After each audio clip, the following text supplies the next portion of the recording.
What's going on, you guys? Welcome back to Future Ruins, and here we are, the big events, and we are less than 2 weeks away. We've got a lot of excitement going on and bound for the Maryland Deathfest 2024.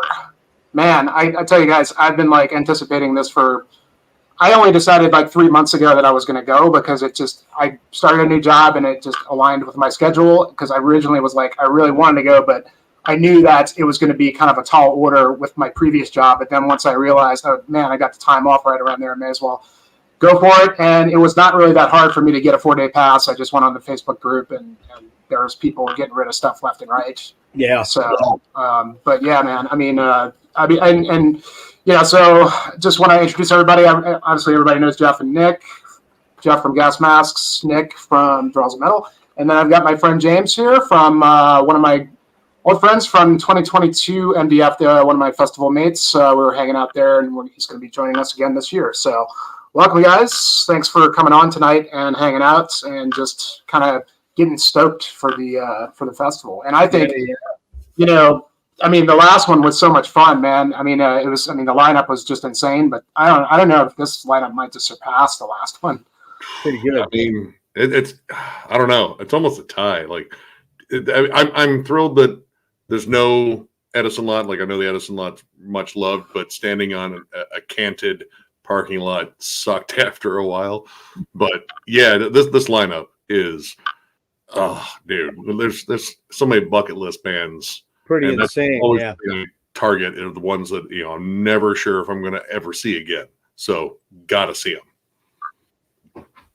Yeah. It's I had to pass last year because of my health issues. I didn't want to take the chance being around so many people that might be infectious still, because we were still in May of 22 at that point. I really kind of am kicking myself for doing it, but it's for not coming down, but it was what it was. It was just I didn't want to take the chance at the time with my delicate health issues. So this is kind of making up for it now. But what's crazy about this is I started bugging Jimmy about this about 3 months ago. Dude, you really ought to come in, man. You should go. We should go. He's man, I don't know. I don't know if we can. I don't know if I can pull it off this time with work and everything. I'm like, well, look, dude, you can crash here at the house. It's not going to be nice, but there's a shower here and a kitchen. It's a nice little apartment, and we'll run back and forth because I only live an hour away from the venue, literally from my front doorstep to their front doorstep. And I just kept sort of bugging Jimmy, and finally one day he texted me, "Hey man, you got a minute to talk?" He's dude, I'm coming in. We're doing it. We're doing this. And I'm like, oh fuck, man. What if I die before that? That's what I was thinking. I'm like, mail me your ticket. Yeah. Yeah. I waited until about 3 weeks ago, maybe was it roughly, I think? Yeah. 3 weeks ago, I finally grabbed a ticket. And as it turned out, I got the early bird special ticket that the dude was just like, look, man, I just want to get rid of it. It's legit. Check the numbers with the people. I'll give it to you for $260. I'm like, dude, sold. I'll take that for $260 all day, every day. So you got lucky there, man. Mine was a bit marked up when I got mine. Yeah. James, you had yours since it dropped, huh? Yeah, I've been going to Maryland Deathfest every year since 2016, or every year they've had it. And so I always do the early bird tickets. I have it on my calendar, and yeah. I got mine as soon as I saw Dismember was announced. Yeah, and I was like, yes, that's all. That's maybe the only reason I need, but there's going to be 40 other reasons too. But yeah. I had such a blast in 2019 and 2022. Yeah, this has become something I feel like I need to do every year because I feel so connected with my people. Yeah. Well, that's you guys, but I never really got to go to festivals. I've been, going to shows for, 20 to 30 years now, and just be, either living in the South or in the Midwest, sort of, there's no real festivals like this. And I never really took the opportunity. I probably could have gone many times, and I just never made it a priority just not knowing. I mean, like knowing in the back of my head that it was going to be awesome, but just not like really taking the plunge. And I mean, this last one was just so much fun, and it almost makes sense. Like every year, you may as well just buy a 4-day pass, because if you don't end up going, you can pretty easily get rid of it. You know? Yeah. I was kind of thinking about like it's crossed my mind going back. Maybe, man, I am getting some fucking weird artifact. I'm gonna go out and come back in, man. I'm getting like, you guys aren't hearing that? I hear like a little rumble every now and then. What the fuck is it, man? Yeah, maybe just try and go out and come back in. Is it your mic setting, maybe? Nah, it's same. Hello. Can you hear me all right? Yeah. That seems fine. I don't know. It may just be some artifact in the room. If it keeps going, I'll jump out. Okay. I was thinking about how, I don't remember when this was, maybe 8 years ago or so. A buddy of mine went to Vakken. I was like, man, I really want to go to Hellfest or Vakken. But I got to be honest with you now, at almost 60 years old, not too thrilled with that idea, to be very honest with you. Maybe if I had like, the glamping thing where I had the camper and the fucking air conditioning and, all that shit. But I don't think I would enjoy that much. Nice thing about Baltimore, like Baltimore, Maryland Deathfest is you can go get yourself a hotel room and just go back to your air conditioning or go back to, whatever you want to do if you're just burnt out. Whereas if you're out on some fucking giant, mud-stained field with, everybody, chicks running around with no tops on, which you probably don't get at Maryland Deathfest. At least I haven't seen it, sadly, but, Well, yeah, that's true. You do you get more exciting stuff at Deathfest. Totally. How did I forget that? Anyway, but yeah, it's kind of like one of those things where it's just there's a lot to do around the area if you don't want to just be like, during the day. You want to get out, walk around a little bit and go see shops and eat good food. All that shit's there, right? So, as far as I'm concerned, I would have to be dead not to be going to this now. Yeah, absolutely. I mean, I was like Nick was talking about Dismember. I mean, that was like one of the big things I was pissed off about the last one, because like Dismember is like one of those bands for me that I go back so far with them to like 9th grade, and to me, they've always there's a lot of great, you can decide on who's better, Entombed, Dismember or, Unleashed, stuff like that. I like all those bands, of course, but Dismember was like kind of special for me because they had a little bit more of a melodic side to their early stuff. And, that was like a really like huge bucket list kind of thing. Cause they hadn't even really been around, for many years, much less ever coming to the States. So, the fact that them and Bloodbath, who also had to cancel last time, have gotten back on for this one is really cool. It's kind of like a little bit of redemption, Yeah, those were. Oh, am I getting an echo now?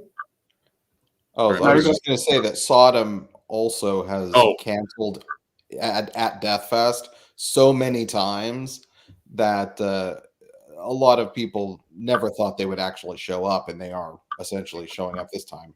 I've been like, I was kind of anticipating them dropping off. Like, they're on there, but are they on there? I mean, we'll see. Well, it was kind of like MDB. Like, it was not a shock at all that they bailed out. And then I knew about it like a month beforehand because John hit me up. It was like, hey, man, it's looking like, MDB's having issues. So they asked Agalok to fill. And I was like, oh, shit. Okay. So it wasn't a shock at all, obviously. And I hit Andrew up, talked to him privately before we did our interview. And I'm like, hey, man, so I'm hearing some rumblings that there's some bad stuff going on in the MDB camp. He's like, well, I don't want to get into it, but we're not coming to that show. So, yeah. Well, put an album out. They just put an album out. Like, it's and it's good. It is weird. And a lot of people, they pissed a lot of people off, it looks like. But, what are you going to do? Just as equally, many people are like, we got the better end of the deal. I'm bouncing now. I'm going to come back because something's fucked up. Okay. while you do that, yeah, let's get into a little bit. James, why don't you, like, you were talking about how, like, you know, you're kind of a veteran with the festival. You've been quite a few of them. How does this lineup stack up to like some of the old ones that you've gone to, and like what's some of your most anticipated bands for this one? Well, I think there are a lot of really really interesting bands this time. Ones that you wouldn't necessarily expect, like we've been talking about with Dismember. Arcturus is going to be great. Oh yeah. I felt like Abeth was a kind of a shocker for Maryland Deathfest. He seems like an odd choice for them, not the usual black metal kind of thing for some reason. But yeah, I've seen Bloodbath before at Maryland Deathfest, and Primordial as well in previous years, and they were both fantastic. I can't wait to see them again. But yeah, I think in general this lineup is super strong. Every once in a while, Deathfest will have kind of a different kind of bigger band like Testament or something like that.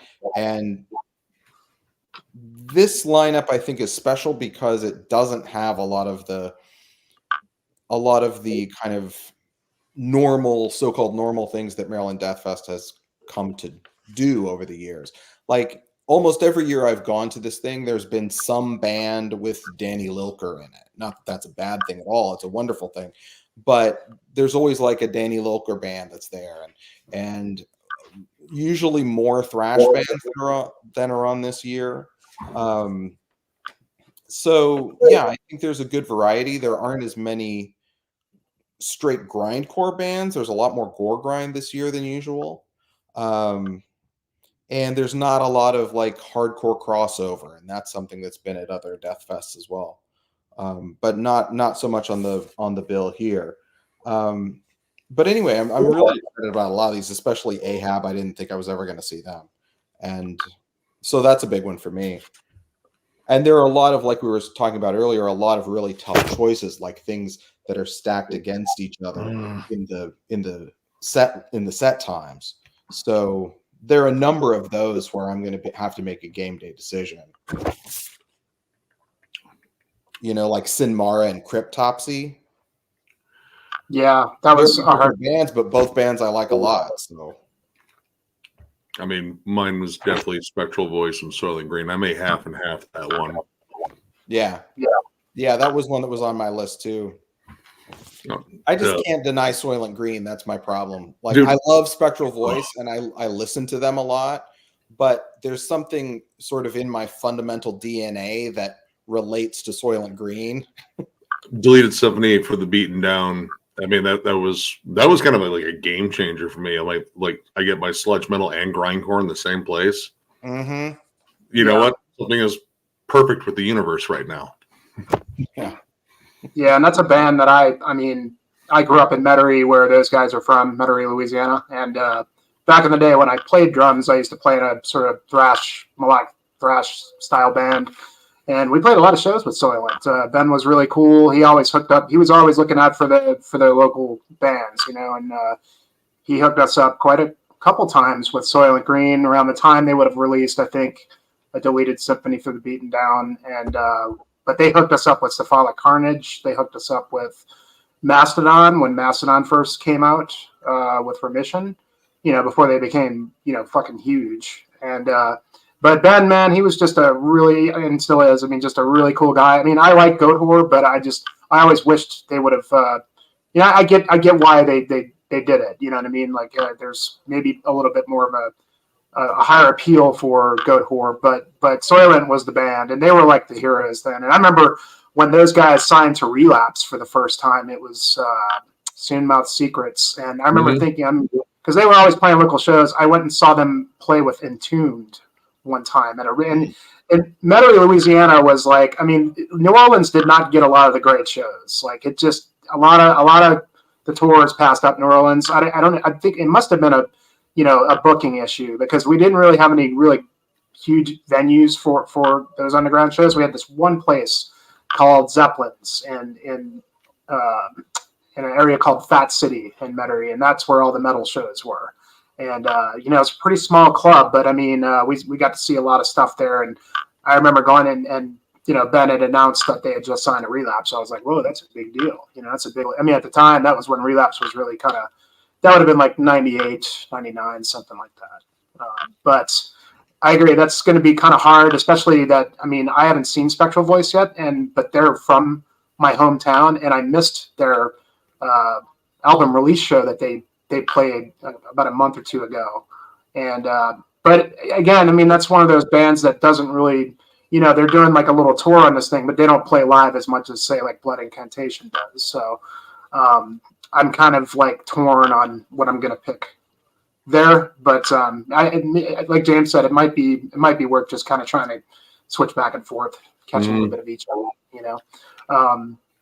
What about you, Nick? Let's go down through the list. Let's pull the list up. Can you share it? Yeah, I've got it. Well, I've got the line. Well, I've got the set times. Yep, I have that pulled up as well. Why don't you share that? You know how to share Okay. it? Well, real quick, why don't we? Because we were kind of just like talking about like what we're looking forward to the most. So let's finish the roundtable, and then I'll bring it up. Okay. Nick, what about you, man? Like, how's this stack up with the last ones, and what are you looking forward to? I mean, it's almost dead heat because, I mean, last year had almost as many bands that, again, I thought I would not get a chance to see as this year. I mean, we got our German thrash band because we had Destruction last year. We get Sodom this year. Sodom's been like a favorite of mine, and playing my favorite fucking Sodom album. But yeah, I'm an HM2 slut. I mean, most people know that. So yeah, Dismember and Bloodbath are absolutely huge for me. There's a lot of like old school death metal that I just never got around to seeing, like Skinless, Broken Hope, Cryptopsy, doing all of Blasphemy Made Flesh too. There's a lot of like old school appeal on this one, and there's a lot of newer bands that I really want to check out. Like, I mean, Day One Fossilization, the Ram's Head. I'm really stoked for that one. Finally get to see Esoteric. I mean, oh man, it is a buffet of awesomeness once again. And I like the fact that it is more condensed downtown this year, because while I absolutely loved my experience at the Edison lot, I feel like I missed out on a lot of bands that were, in the downtown area, the Ram's Head and Soundstage, just because I was all the way there. And there was a couple that I missed in particular, like Malignant Altar, which I didn't know they were going to break up immediately after.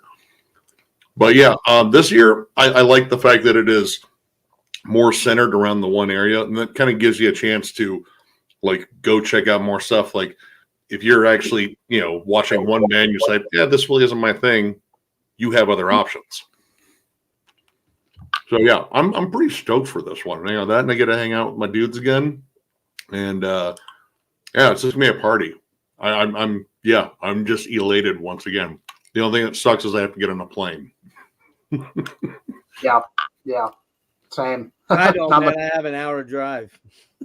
Yeah. You East Coasters are like, James, you're only what, an hour away from our drive, whatever. Yeah, I'm in Rockville, so it's about 45 minutes, something like that.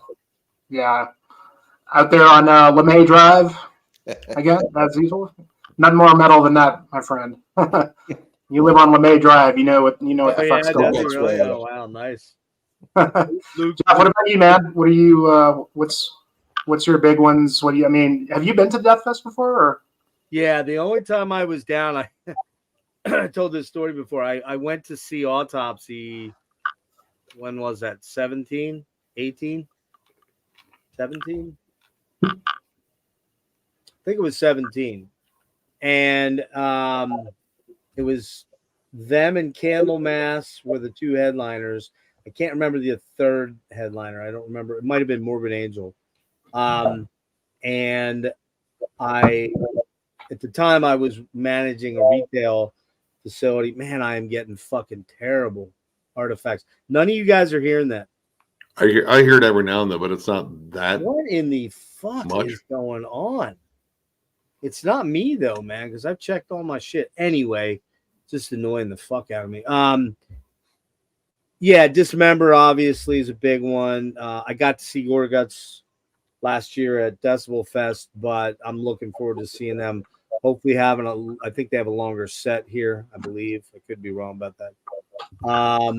Esoteric, obviously, Greg and I are buddies. Can't wait to connect with him. Forbidden, huge. I mean, I'm a huge Forbidden fan, but I've never seen them live.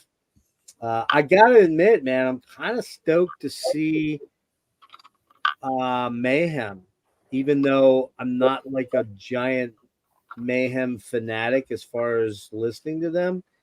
There's something about the aura that looks pretty fucking badass.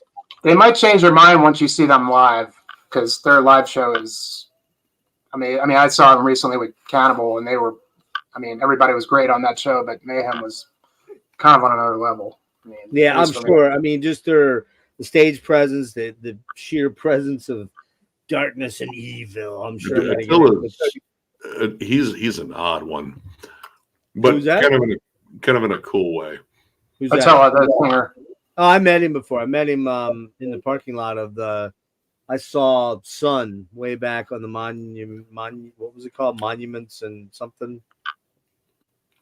in Monuments, whatever that album was that he was on.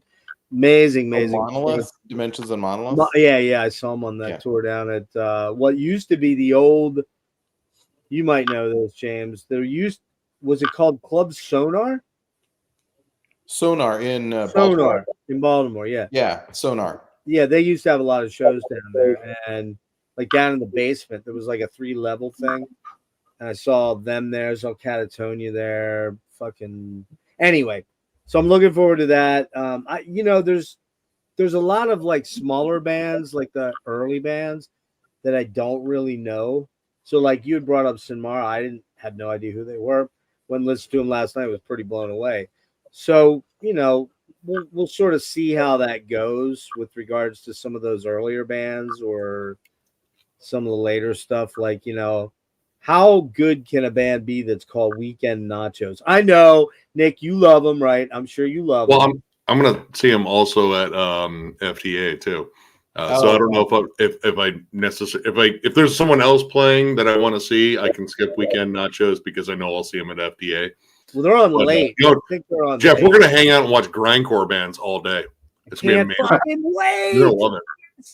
Speaking of grindcore, by the way, real quick, blow me up one more time there, James. Look what arrived today. Perfect. Is that an Amazon shirt? From Mr. Marty Worm. Mr. Marty Worm hooked me up today with all the shirts, so I will have goodies for people when I run into them down at the shows, and I'll be sending those of you that bought them, which I don't know if there's any. Tyler, for example, you bought one.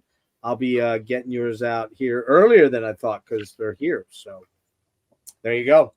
All right. That's awesome, man. Yeah, and credit to Literal Lee for doing the design as well. Yes, Lee did the artwork. Sorry, he did the artwork on the front. And well, you can't really. I don't have it on, but you've seen it. Maybe I'll grab one then. The gas mask and the hand grenade thing on the back. Then Rick did all the layout. Yeah, they got here super fast, Marty. Thank you, man. What's up, Marty? And they look fucking killer, dude. They super look amazing. Nice thick, whatever you call these, the oils, I guess they are. Is that what they are? The paints? Really awesome. So we'll be getting those out to everybody as soon as we can. So there you go. Sweet. Yep. Everybody go to Gas Mask and Hand Grenades and buy a shirt. I know I'll be getting one myself. Yeah, dude. That's going to be killer. Nick, do me a favor. Shut your mic off for a minute. Plastisol ink. That's what Marty was saying. I don't know I don't hear anything. I don't know. It's almost like somebody's dropping. Like I don't hear that. I mean, I got a piece of candy. It's not that, James. Okay. You're not like dropping anything on your. No, I don't think table. So. What the fuck is going on, man? If I mute James, do you still hear it? Or I don't hear anything. I don't hear anything. Hold on. Hello? Yes. Mute James a minute. Hello, hello, hello, hello. Yeah, it's him. No, I still heard it. I don't know why. There's something. Yeah, I don't. Are you on a phone or a laptop, James? Laptop. And you're just using the external mic or the the internal mic rather? I mean, We figured it out. Does anybody hear that, or am I the only person hearing it? I hear like an occasional echo, but it's not terrible. It's all the chat can let us know if it's bad. I don't hear a thing. So I'm gonna go all the way out. I'm going all the way out and coming back in. Okay. We'll see if that works. Sorry, guys. I don't know what's going on. No worries. Well, I'll do mine real quick while he's doing that. For me, being the second Deathfest, I kind of echo what Nick, what you were saying. Like, just like when I went last time, I didn't have a 4-day pass. I just had tickets for the Edison lots. I didn't have. I had the ticket for Friday night Rams Head, so I could see Ruins of Beverast. But we were kind of like, I stayed with James 2 nights, and then I stayed with Fan another night, which was an even further drive. So, like after like the first night was like Ruins of Beverast, and then we didn't get home until it was like 2, 3 in the morning or something. So we ended up just like catching all the main events the next few days, and that was kind of it. And I didn't have tickets for all that stuff, so like having a 4-day pass is going to be really cool. Just being able to just cheat because I didn't see anything on the soundstage either. And Soundstage is wild. Yeah, and there's some stuff I want to see there definitely, and I like like you said, Nick. I like the idea that everything is going to be right there together, so we can just you don't have to travel too far. I remember James was like kind of running over to the soundstage to go catch some of the bands. There were a lot of grindcore bands in 22 that I really wanted to see that I was taking the bus back and forth from Edison. Yeah. I miss the other thing about having the venues all close together is that soundstage is a good place to sit down. After you've been at this thing for 7 hours or something, it's nice to just go listen to some grindcore and relax. Yeah. That's what I do when I want to unwind, right, Jeff? Exactly. Can't wait to unwind to some good old grindcore, man. For sure, man. But yeah, for me, I think I pretty much want to see like as much as I can possibly see for this. Even if there's bands that like I haven't listened to as much, there's just so much. But for me, I think the biggest ones are going to be Dismember for sure, just because that got so much history with the band. I'm looking forward to seeing Cathedalist. I think probably my most anticipated band is Arcturus. That I'm a huge fan of that band. I never thought I would get to see Borknagar, and I finally got to see those guys. It was like a year or 2 ago. But talk about a band that probably doesn't tour very much less ever come to the States. And Arcturus, that's been a band that's been in my rotation for a good 20 years now. And the opportunity to see that, I was starting to get a little scared too, because like they were showing on the Facebook page, like whenever a band would get their visa, they would like put a post, and I never saw anything about Arcturus. So I was like, fuck, man, I hope they're gonna make it. But as far as it's looking, they are. And especially with now Mayhem is going to be playing. But a couple other ones, of course, Agalok, huge fan. I just saw them recently, but getting to see them again is going to be great. Bloodbath, Spectral Voice, Forbidden, Ahab for sure is going to be a big one because I think this is their first time in the States. Yeah. Sinmara, which we've kind of talked about, that's a band I've been going like checking bands out that I wasn't aware of, especially all the black metal stuff that's happening on here. I want to be like aware of all the black metal bands, and I've been like heavily listening to Sinmara and have fallen in love with that band. Cool They're fucking amazing. And really cool band. I'm pretty much like I'm a Cryptopsy fan, but I'm probably gonna skip them to see Sinmara because I don't think you're gonna get an opportunity to see. They're from Iceland, and just kind of an interesting kind of like atmospheric black metal, but kind of like a little bit of weirdness to it, like a little bit of maybe like a Deathspell Omega kind of vibe. Even like maybe like Ruins of Beverast, things like that. Real, really in depth and very detailed. The thing I picked up about Samara is though, while they have a little bit of the DSO weirdness, they're a little more palatable as far as they're not so far out there that it's like it's hard Right. to put your head around all the It's dissonance. definitely listenable. Yeah, it's not. It's. Yeah. I would say it's definitely more accessible than like. And say, I like that. DSO. I just don't like the dick that fronts him. So Right. Yeah. There's that deal. But another one is Mork, which is a Norwegian band. I definitely want to see Mork. Really want to see them. Got into them big time. Second wave kind of Norwegian black metal, sort of in the vein of like Take kind of stuff. But very, very cool. And then one of the biggest discoveries for me is Severe Torture, which is a band I've never really I've never paid attention to them. Like I've always known who they were, but like I went and checked out like a couple of records. I was like, holy fuck, these guys are amazing. Dude. Like really awesome death metal. Just like they kind of remind me of like Monstrosity. Like it's kind of like I feel like it's very like refined death metal. I mean, it's brutal and it's gore and kind of all this stuff, but man, they're awesome solos and just really good playing. All their albums, I love them. It's vicious, but it's kind of like the Dying Fetus sort of ethos. Like, let's make it as heavy as we can, but make sure there's good hooks and good riffs. And that is Severe Torture to a T. That's pretty much all their albums. Yeah. I believe he is, Tyler. Hellhammer's going to be. Yeah. Well, they're playing different nights. They're playing different nights, so he'll, probably won't have any issues there. Yeah. I don't know, Marty. I mean, like most of the Euro bands have not canceled yet, so except for, My Dying Bride, and there was a couple of them, but I think we're at the point where now that if there's any biggies going, it's going to be in the next day or so, or it's not going to be at all. So I'm feeling pretty confident that most of the bands that are on there now are going to show up. And some of them are even here now touring now. Esoteric started their tour last night with Vacant Eyes. Altars from Australia's here. They started in Philly on the 2nd, and they're actually, I think they're playing DC tonight, or maybe Atlanta. I don't know, whatever. But there's, some of these bands are already around. Bloodbath is doing several dates in and around. Is Dismember doing that as well? They're doing like a small tour as well, I believe. I thought they were doing some like big shows, like not big shows. I can't remember. Bigger dates. Then the other thing to mention too is, you got Milwaukee Metal Fest. Is that before? Is that this weekend? I think it's a little bit after. Yeah, I think it's in June. Milwaukee? I think it is. Hold on here. Yeah, well, that's a concern, Marty. But there's enough stuff that even if, it is. Oh, no, it does. It is. No, it's like wow. When is it? Yeah, May 16th. 16th to the 19th of this month. You. Wow.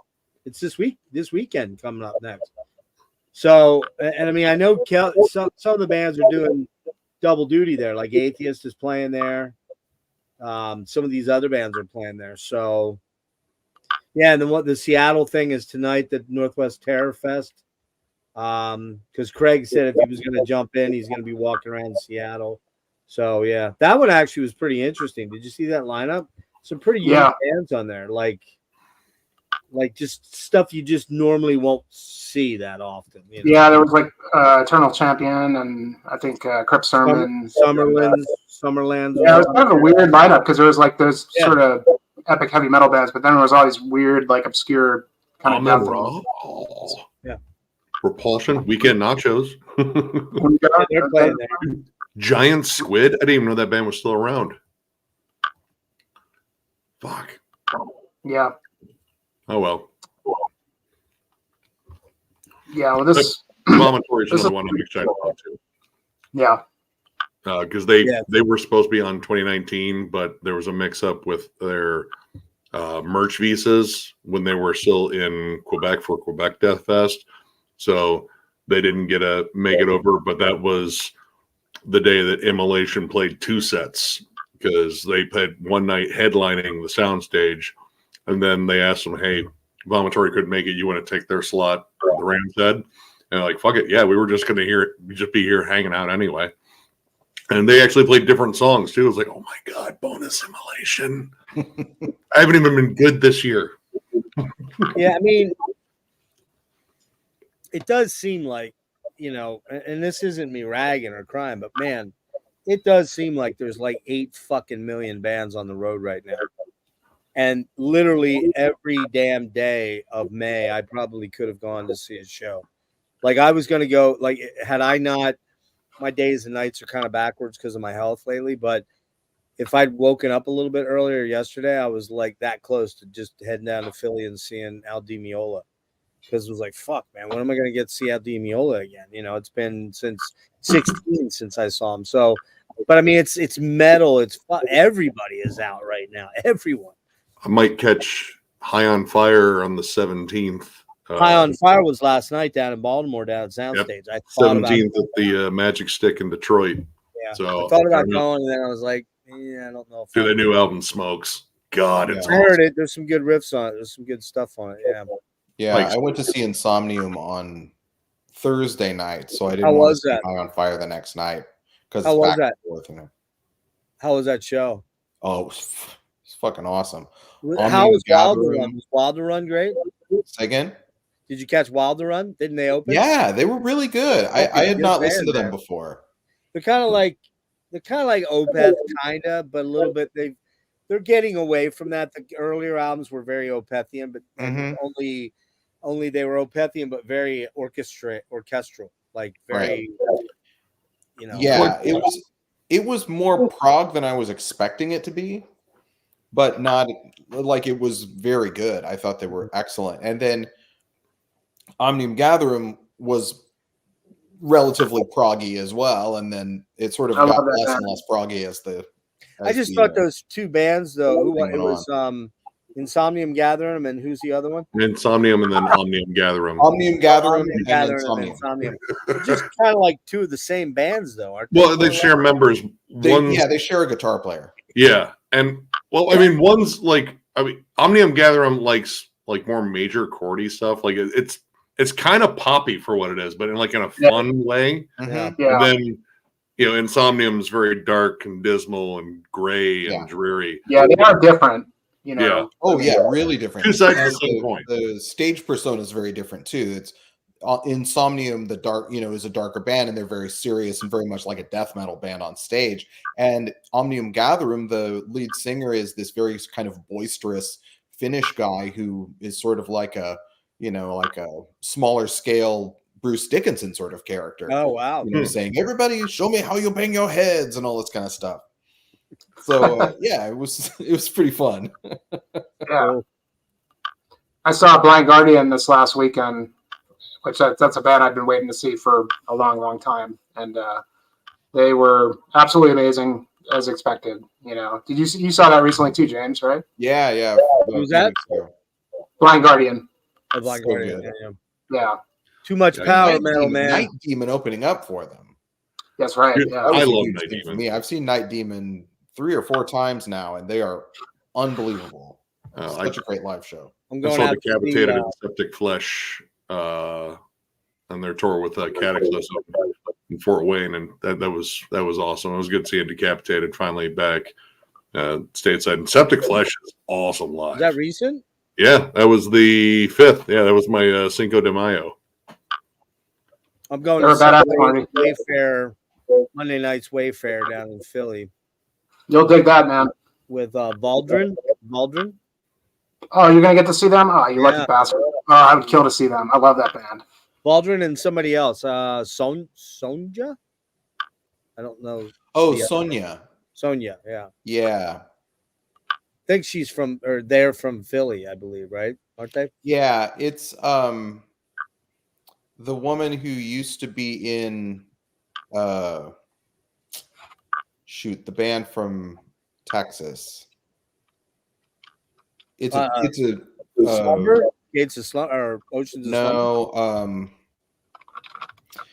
the guitarist in the band came out as trans, and the other people in the band didn't go for it. Absolutely. And then Yeah. that was a big thing. And Who then was it? It was Absu's guitarist. Absu, yeah. Oh man, Yeah. they're And pretty- now the guy who was in Absu is the woman who's in Sonia, Yep. and Oh, is the I lead got you. singer and guitarist. Oh, okay. I've seen them a couple of times now. They're actually pretty good. Well, I mean, it did some great records with that too. The Oh two yeah, Back records. I think she, wrote a lot of that material, and it was really good stuff. Is she from Philly though? I believe so. Somebody told me they're Philly. They're somehow affiliated with Philly. I don't know what the story is there, but yeah, one of the times I saw them was at the Decibel Metal and Beer in Philly this last time. Not the time before. Yeah, and then there's that Devastation on the Nation tour that just got announced. It's like Morbid Angel, Suffocation. It's got like Mortiferum and Fulci and who else? There was Iwata. It was a major. I think Iwata's on there too. Yeah. How are they going to do it like a mid set? Because they got to find songs that aren't 20 minutes long. When I saw them with Possessed, they were amazing. It was like, dude, you guys need like a shorter song in here because you guys have been droning on this tremolo for like a week. I feel like I need to shave. Well, let's Jimmy. Why don't we pull up the lineup and we'll just kind of talk about the bands that we're really into seeing that day and the ones we're not, and then hopefully by then we'll have some people dropping in. I hope. So I mean, we can kind of look at just like the set times. I mean, like, so Wednesday night, Jeff, have you figured out if you're going to go to the Prefest or? Because you were talking about, so Jeff was talking about, he had tickets to. Well, before I knew that Deathfest was even a possible reality, I grabbed tickets to the Kung Fu Necktie in Philly for the Esoteric Spectral Voice Cathelis show. Because I'm like, oh, well, I know Phil. I know Greg really well. I've been trying to get hooked up with the dudes, and they know who I am, the dudes in Blood Incantation, Spectral. Anyway, I really want to go see the first night of, or what they call it, the Prefest. Is that what it's called? Yeah. And that's Wednesday night. And because I love Atheist, Kelly and I are super tight. Crypt Sermon, I really can't wait to see. Although I'm seeing them in June in Philly. I really want to see Sodom, of course. What's the other one? There we go. So, shit. Malakesh? Malakesh, yep. Yeah, they're the last one, right? Yeah, they play at midnight. Man, I'm having trouble reading that. My Altars is a cool band from. I know those dudes from Australia. They're cool. What's the ones below them there? I can't read them at all. Morpheus Descends. Yeah, anybody know anything about that band? New York death metal, very old school. They only had like one full length and a couple of EPs, but it's really solid. Just like it's straight up 90s death metal. Like Morbid Angel type, or honestly, like it kind of remind me of Brutality, Monstrosity. Like it sounds a little bit more Floridian than it does New York. Like there's occasional moments where it has like a bit of that Suffocation feel, where it gets like a little bit more brutal, but for the most part, very groove laden, very riffy, lots of cool leads. They just reissued other stuff through Dark Descent recently, and I picked it up. And a lot of people told me about them. Like, dude, I mean, if you love 90s death metal, this is like kind of one of the unsung heroes. So, what's the first band there? I cannot read it. What the hell's Total Maniac? Anybody know anything about them at all? I've never heard of them. Nope. Oh, I think they're from Richmond, Virginia. Okay. Yeah, I believe so. Kind of a speed metal sort of situation. Okay. So, I don't know, that's at 5:30. I don't know that I'll be getting down there that early if I do that night. Although I really want to see Crypt Sermon. They're at what, 6? Mm-hmm. So I'd have to be there. What's the one? Mulder, is it? Or Mulder? Mulder. It's meat, potatoes, school death metal, like very autopsy-ish. Is that the Midwest Mulder? I believe. Yeah, it's the one from, I think they're from Illinois. Yeah, I was thinking Chicago area or a little bit south of Chicago or something. I've seen them a couple of times. They're solid live. It's a lot of D beats, a lot of just grimy riffs. It's just kind of fun. Now, you said you didn't really love Altars that much, Nick, when you saw I didn't like the second album. first album I think is awesome. It's kind of morbid angel-y, but with like more dissonant melodies kind of scattered throughout. Like there's Ulcerate in there. There's some Portal-esque sort of moments, although not as far out into. When I saw them with the second album, I think they just kind of went overboard in the dissonant atmosphere to the point where it kind of took away from the songs. I don't think it was necessarily bad, but it really wasn't my thing. And in comparison to the first album, the first album just gels with me because, when it comes down to dissonance, I need a good mix of riffs, melody, and the dissonance. Like, if you're going to do it, kind of mix it up a little bit. Yeah, I like them. I've gotten to know Brendan and Lewis a little bit. And Brendan actually is the guy behind Convulsing. I don't know if you guys know Convulsing. That's his sort of project, one-man band thing. And so I'll probably want to catch them. Atheist for sure. If I'm there that night, it's because of Atheist. Because they're just, well, you saw them, Nick, and you saw them too, right, Jimmy? Yeah, they were great. His new band's killer. Did you catch them at all, James? No. Okay, they're just so energized right now, man. And I know they're writing material. I don't think they're gonna drop anything new, but yeah, that's gonna be great. And then what was that? Morpheus Descends. That Sodom set's probably going to be the coolest thing because they're playing for like an hour and a half, and the next night they're just doing it says they're just doing Agent Orange, but Agent Orange is only about 40 minutes, I think. So it says they're going to play for an hour, so maybe they'll add some stuff in there for that as well. Throwing some Persecution Mania stuff. Yeah, first of all, Ram's Head Live. Oh, they're playing at Ram's Head Live and not the soundstage. Oh shit. Oh, good. Right. Well, they're playing Power Plant on Thursday night, and then Wednesday night they're playing Ram's Head, right? Yeah. Am I seeing that right? Okay, yeah. Yeah, that'll be good. That'll be fun. Yeah, so it is. You haven't figured out, Jeff, if you're definitely gonna go, or I gotta talk to Kelly first and find out what's going on. He was gonna let me know if there's a guest list for them. Because I don't have a ticket for that. Now, I probably can find one. But between all the other money I've spent thus far, gonna be tight. Gonna be tight whether I can afford that ticket. Because I'm already losing $60 on the 2 tickets for although I am seeing those bands again the next night or whenever Thursday and Friday, I'm seeing Esoteric and Spectral and Cathelas. There is a part of me that does want to see him in that small little venue, but we'll see. So I don't know yet. I may not know Jimmy until the day before, but you're not going to be there that night, right? Yeah, I won't be there anyway. I was just curious. Nick, are you in yet or no? I'll be in town, but I don't have tickets for that. Oh, you don't actually have for the Prefest? No. Okay. All right. Well, if you're there and I'm there and I can figure it out, I'll do what I can to get you. I'd be there with John too, so you'd probably have to say, "Listen, I know 2 chuckleheads that are in town." Yeah, no, that's what I'll say. Specify chuckleheads. Yeah, I'm glad you called yourselves chuckleheads and not me. Yeah, but because I headed you off the pass. But I'm hoping Kelly. I just sent him a text right now. I'm hoping he's going to jump on so we can sort of see where that goes. But I had told them not to. I told all the Rockstar guys to hold off till after 10 o'clock. So we'll see if they start hitting me up going, when do you want us to come on? Get this over with. So yeah, so that, and then of course Sodom.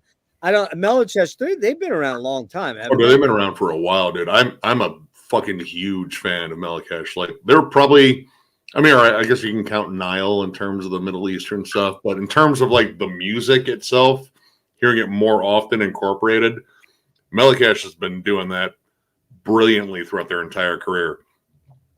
Sphinx, oh God. I don't know. I know Mellochesh or whatever you want to call it, but I don't really know them. I don't know any of their material. So they're amazing, dude. Honestly, I think you like black metal. This is just black metal with Middle Eastern themes. They're originally, I believe they're originally from Syria, or it says Jerusalem, Bethlehem early, and then Netherlands, France, mid, and then now Germany. That's quite a. Well, they weren't musically that welcome in their own country, just because of subject matter and such. It's been kind of a long time since their last album, like God, almost 10 years. But I jumped on with the album Emissaries, and like you get a lot of like Middle Eastern rhythms, percussion, but also like just snarling black metal riffs, and it's pretty damn melodic too. I think you probably really dig them. Yeah, I'll check them out. Anybody got any thoughts on Wednesday night? James, you going to be there or no? No, no, I'm not going to go to the Prefest. I save my energy for the weekend. So it might just be Nick and I going to that if we can work that out some way. Yeah. Well, remember, John will be with you. I don't want to leave him behind. Well, he's not here. I just meant of us talking right now. Oh, okay. Yeah. I would take care of John. Not take care of John, but I'd take care of him. You should give him a piggyback the entire time. Like, don't let his feet touch the ground. He's delicate. Who, John or me? I mean, take your pick, whatever. I mean, if John wants to give me piggyback ride around, I'm. I don't think because John. I know for a fact Noonan is bringing a whole bunch of ibuprofen with him, and I commend him for that because it saved our lives last time. Yeah. Really? Oh yeah, yeah. We would dose beforehand, and then from standing up. It made sleeping a lot easier, and my feet ached quite a bit less.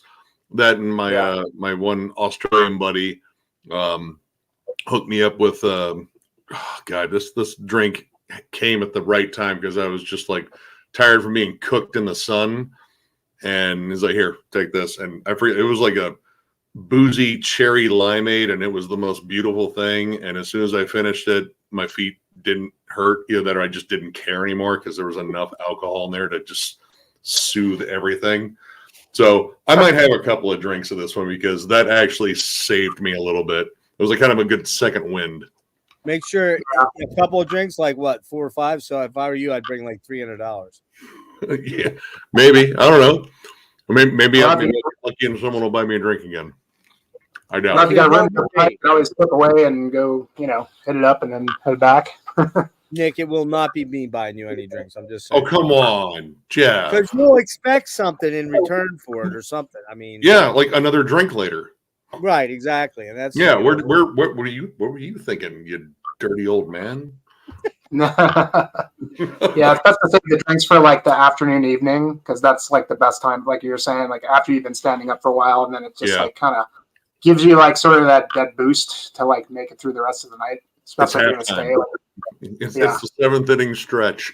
I was going to say, at some point, you guys are going to have to help me cart Jeff around, Yeah. Because he ain't going to be doing enough for 4 days. No, man, I mean, dude, I don't know. If he gets too tired, we can just duct tape him to like a pole or leave him by the fountain. He'll be fine. Crucify me. As long as he can see the stage, it'll be fine, So that'll be fine.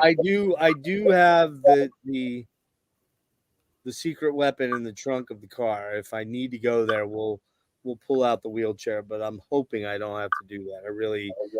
And we have the room. If I'm really that wiped out and I gotta go get off my feet, I'll just go back to the room and lay down. Yeah, our hotel is only like a couple of blocks away. Like it's maybe a 7-minute walk. Where are you staying again? Or Spring Hill Suites. Where are we at, Jimmy? I think it's a Courtyard Marriott. I think it's a little bit further than probably where Nick's at, but it's not far. I think it's like a 10 or 15-minute walk. And you might actually run into us walking by. Our route is super close. Like literally, we walk down, make a right, and then make a left in the next street. And just keep walking, and bam. Yeah, and it's just you and John. Yep. Yeah, Miller wanted to go, but he's got too much stuff. And yeah, man, I get it. Like it's a big commit in terms of being that far. But yeah. It'll be fine. I mean, we only have one room this time instead of getting separate rooms because money was a little bit tighter. But I mean, we're good. We're game. It's gonna be great. Oh yeah, it's gonna be like nice just having it that close. I mean, James, if you like have one of those nights you don't feel like driving back, I think we're gonna bring like a a setup on the ground if you want to sleep sleep on a bed pad, in my room. You're totally welcome to. Oh, yeah, thanks, I got a man. really, really nice blow up, brand new thing. It's only probably had maybe, I don't know, 1 or 2 people sleep on it the time I've owned it. So, Blow up mattress, right? Mattress. Okay, I just clarification there. Yeah. That's why I'm not drinking around you, Nick. I know what you're thinking. I know exactly what you're thinking. Well, look who it is. Look, he's only 55 minutes late. That's pretty good. That's actually good for Rick to only be 55 minutes late. Yeah, I don't know if he's jumping in or what. I sent him the I sent him the stuff. So all right. So jumping on to Thursday night, then when the thing gets proper. What's that first band? There's Depulsed and Canergia at the soundstage. Do you know? I know Kernergia. Ohio band. The frontman, Paul John, is actually the frontman of Embalmer. And this is his band that he's been working on for a while. Excuse me. Straight up old school, groove laden death metal. Like lots of obituary vibes. Like he's a big 90s death metal dude, and you can 100% tell. Awesome album too. God, what was it called? Actually, no, he did name it after an Edge of Sanity song. Where are you? What's that song? What's the name of that band? Kernugia. And their album is called Forlorn and Forsaken, and it's awesome. Riffy, heavy, just like kind of like again, both roar obituary vibes. It's very groove laden. But I know those dudes, or at least the frontman. Depulsed, that's new to me. It looks like they only have a demo out because I was just looking them up. Yeah, dude, they're the headliner for sure. Yes, we're just about ready to get into talking about the new 6 Feet Under album. Just hang in there. We'll be yeah, it looks like Depulsed has ex-members of Cordyceps, which is another brutal death metal band. Don't know anything about them, but I mean, the first band on, I'm going to check them out. Yeah, there's literally nothing else going on. Why would you? And honestly, sometimes when these things kick off, you get greeted to like just an awesome band you've never heard of before. And I mean, if they got a demo available on CD and they're awesome, I'll probably snag it. Mm-hmm. Yeah, I always try and go to the first bands of the day just because there's always some kind of surprise happening. 2019, the first band that played was Churchburn, and legit like one of the best bands the entire fest. Yeah. Oh, so good. So who do we got there then at Fossilization? Fossilization. They're amazing. Brazilian Death Doom. We actually know these guys. They've talked to us quite a bit, and they appreciate us gushing about how awesome their albums are. Lots of like heavy tremolo, incantation, morbid angel, lots of dissonant atmosphere too. They're really good. I'm really stoked to see them.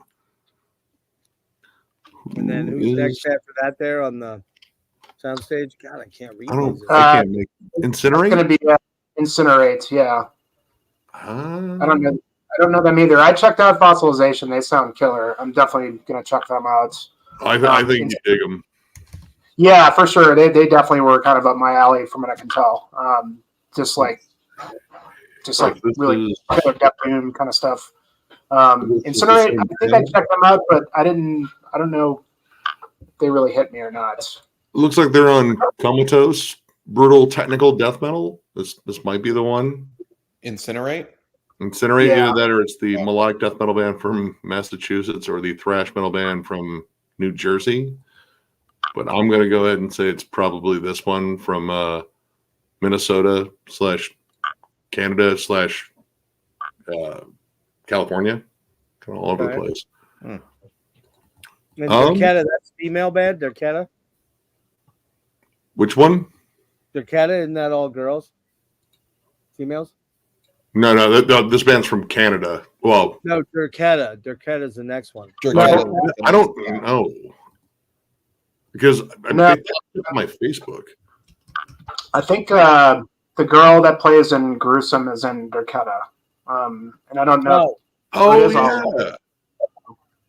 yeah. She's the manager of Exodus.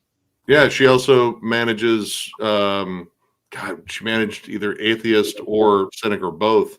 Robin, she's Robin. awesome. I've run into her many times. She's not with Cynic because Cynic, or I'm sorry, Amanda's the name of the manager for Atheist. So, Are we sure this isn't the Incinerate that we're going to see? Oh my God! Please let it be that one. I would be all over that. God, I'm beyond stoked if it is. I don't think it is, but they have to wear the uniforms. They have to. Dude, that would be so fucking killer, man. It says they're from India, heavy speed metal. Unfortunately, they're split up, so I don't think these are the guys. But damn it, one can only wish. Jimmy, you're dangling a hell of a carrot there. Look at how intensely happy those guys are. That's how you know they're like serious, man. Like those are the ones I'm scared of in the pit. I saw that dude smiling at me in the pit. Any one of them, like, no, that one's like he's gonna start shit.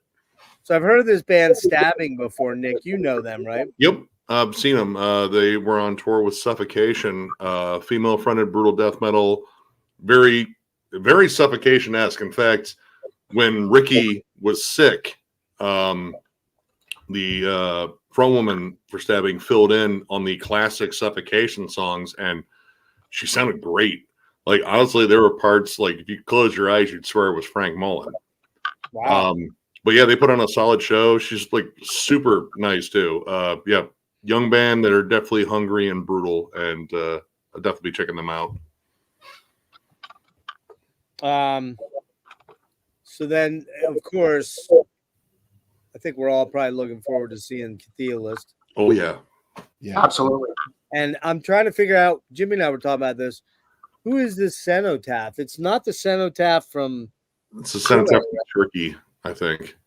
It is. I double checked the logos. Okay, so who is it? Which one? Cenotaph, brutal death metal from Turkey, or just death metal. They're part of that. Like, I mean, I guess you can call it incestuous death metal scene in Turkey, where it's like the same dudes and they just put a different logo. Just like some of the dudes like in Engulfed. Are they in it? Engulfed? I don't know. I know the Cenotaph shares members with let's see, Diabolizer, Decaying Purity, Blood Invocation, Burial Invocation, and I want to say some of those dudes might be in Hyperdontia and Sulphurus too. Hyperdontia, I think, is one. I don't know. They might be. Well, I thought Hyperdontia is from Turkey.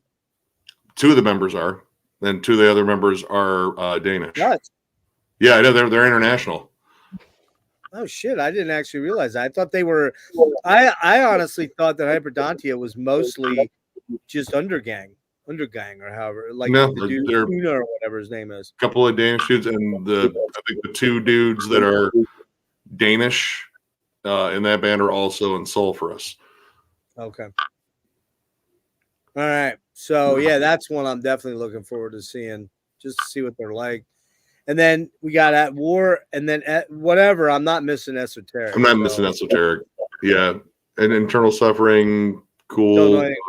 At War. I think they were 2019. I might have caught them. Thrash? Are they thrash? Thrash / speed metal, I guess. I have one of their albums. It was okay.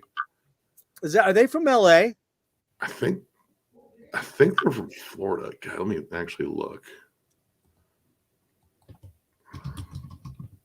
Yeah, I don't know these guys. I mean, I'm definitely down to see Esoteric. Virginia Beach. Yeah, they've been around since 1983. Damn. Oh, At War? At War, really? Yeah. They're older than me. Yeah, their first album came out in 1986. And what kind of music?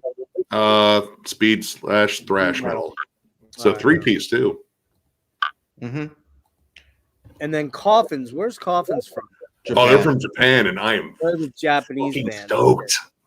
Yeah, dude, it's Autopsy Worship. Autopsy Worship with just like the most grisly ugly guitars. It's Japanese death doom, so that should tell you it's over the top and awesome. Like Anatomia, if you're a fan of that band too.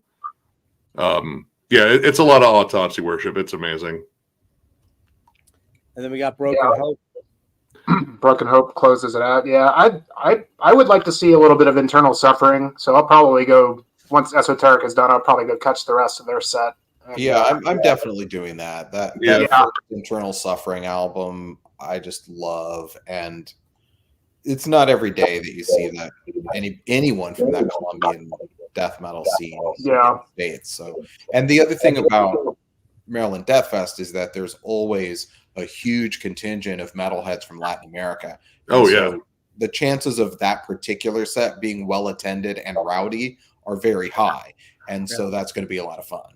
That was one of the fun things I loved about the first year I went, was just seeing like all of the flags that get displayed, like especially at the Rams Head, like whatever band, all of a sudden you would see the Mexican flag come down, Swedish flag come down. Like it was like, holy shit, this is awesome. Yeah, it's really cool. Yeah, like there was that one tent that you hit up that last time, James, that had like, we were like looking through the CDs. It was like, I haven't heard of one of these bands. So just like, just up to the guy, and he's like, dude, just tell me what would you recommend in this whole pile? And he did that hold up? I don't remember what it was. He was great. Yeah, I love. Yeah, I went in there to buy the reissue of that first Internal Suffering album, and then it was like he had a deal that was like 3 CDs for $10 or something. And so I said, I never even heard of any of these other bands. What else is good? And he gave me some recommendations, and they were great. How about that? That's cool. It's when you know your shit. Yeah. Yeah, because I'd say there's probably half this roster, the smaller bands, I'm just not really very aware of. Nick, it's no surprise that Nick knows all these bands because he literally trolls fucking YouTube and Spotify all day listening to fucking... I've refined it to just trolling Chris Barnes, for this weekend at least. That was good. By the way, I don't watch all your reviews. You do like 14 a day, but that particular one was well done because you bitch slapped the shit out of him constantly, but yet you were also congratulatory for doing a better job from the last time around. Dude, it is weird that it was better, but it also still sucked. Like it's like that. I don't know how they did it, but they did it, and everyone's been telling me that Jack Owen wrote. Isn't Jack in the band? Well, yeah, he wrote the majority of the album. But they're also saying he wrote the lyrics, which was like, I don't know if I entirely believe that because I look at the lyrics and like these are Barnes-isms. Like, why would Jack be writing about internet trolls? Like, no one's trolling him; they're trolling Barnes. Like, I think maybe Barnes is dictating.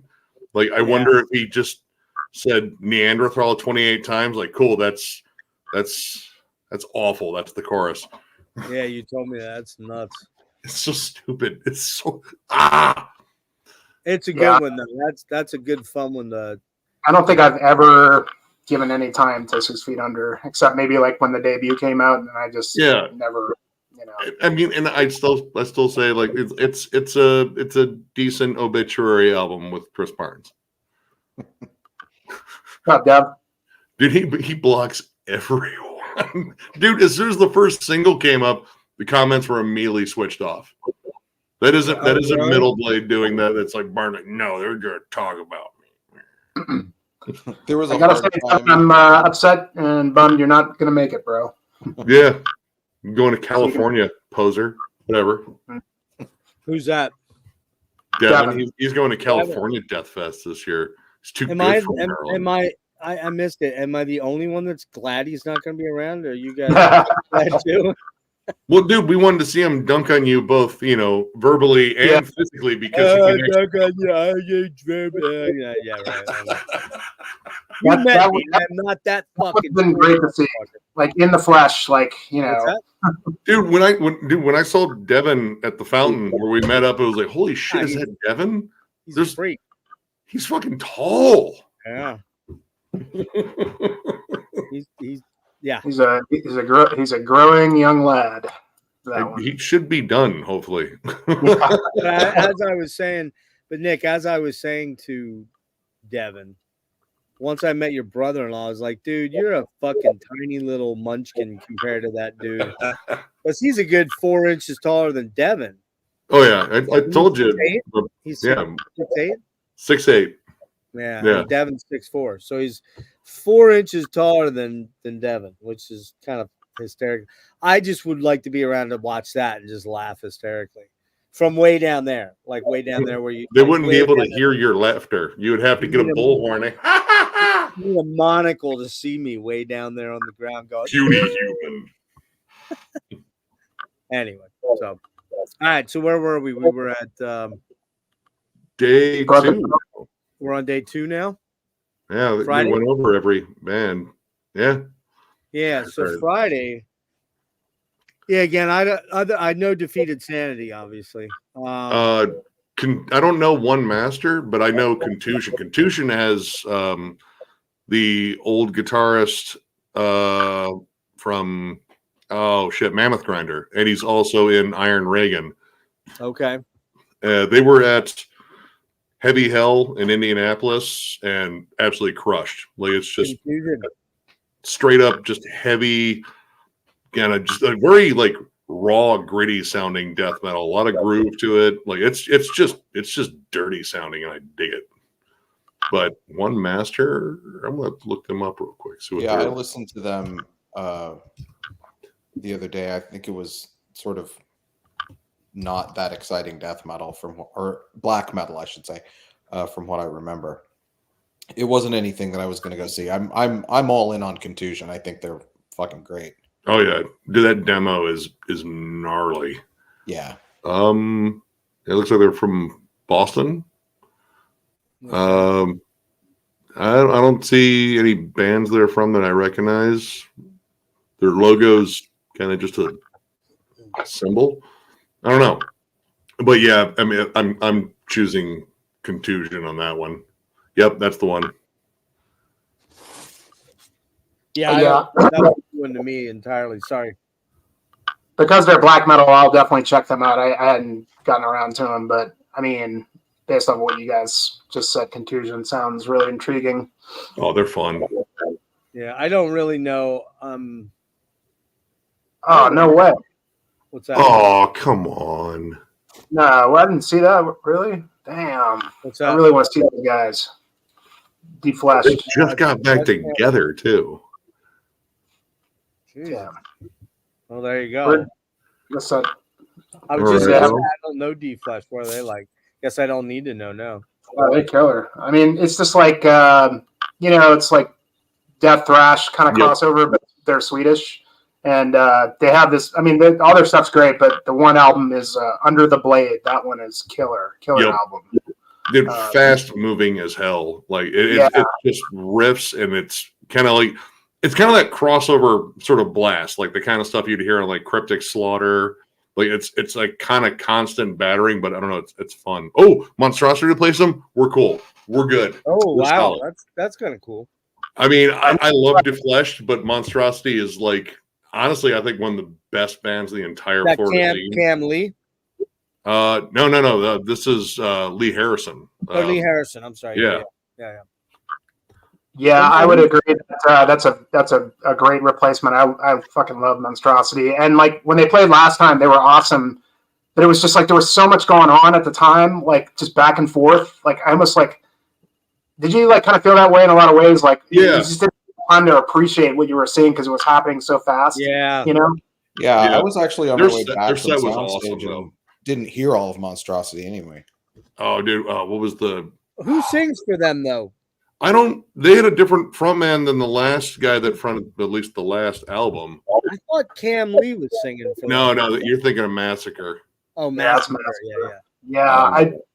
They had a whole different lineup than from the latest record that they released. They had they were touring with that lineup, and then when we saw him at MDF last time, it was like a whole. I think like the singer was definitely different. I don't know if the guitar player was the same, but I mean, I was really stoked to see Defleshed because that's just one of those bands that probably doesn't come over here very often. But it's a good replacement to see Monstrosity again.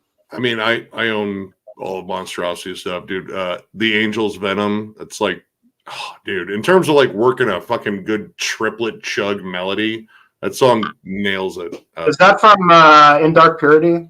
Yep. Yeah, that's my favorite one by them. That album is amazing. So what It's about just catchy and just fucking memorable what stuff. Yeah. band are you talking about? Monstrosity. So that's who's going to take the Flesh slot. Yeah, that's not a bad loss. And you got Ara Noir. Now I know this name. Is this the dude that the guitar player that's in He was ex-Emperor, right? Emperor, right? Yeah. They're like the OG Death Thrash band. I'm sorry, Death Thrash, Black and Thrash. It's Blasphemer who was in Mayhem for a while. Okay, there we go. Man, All right.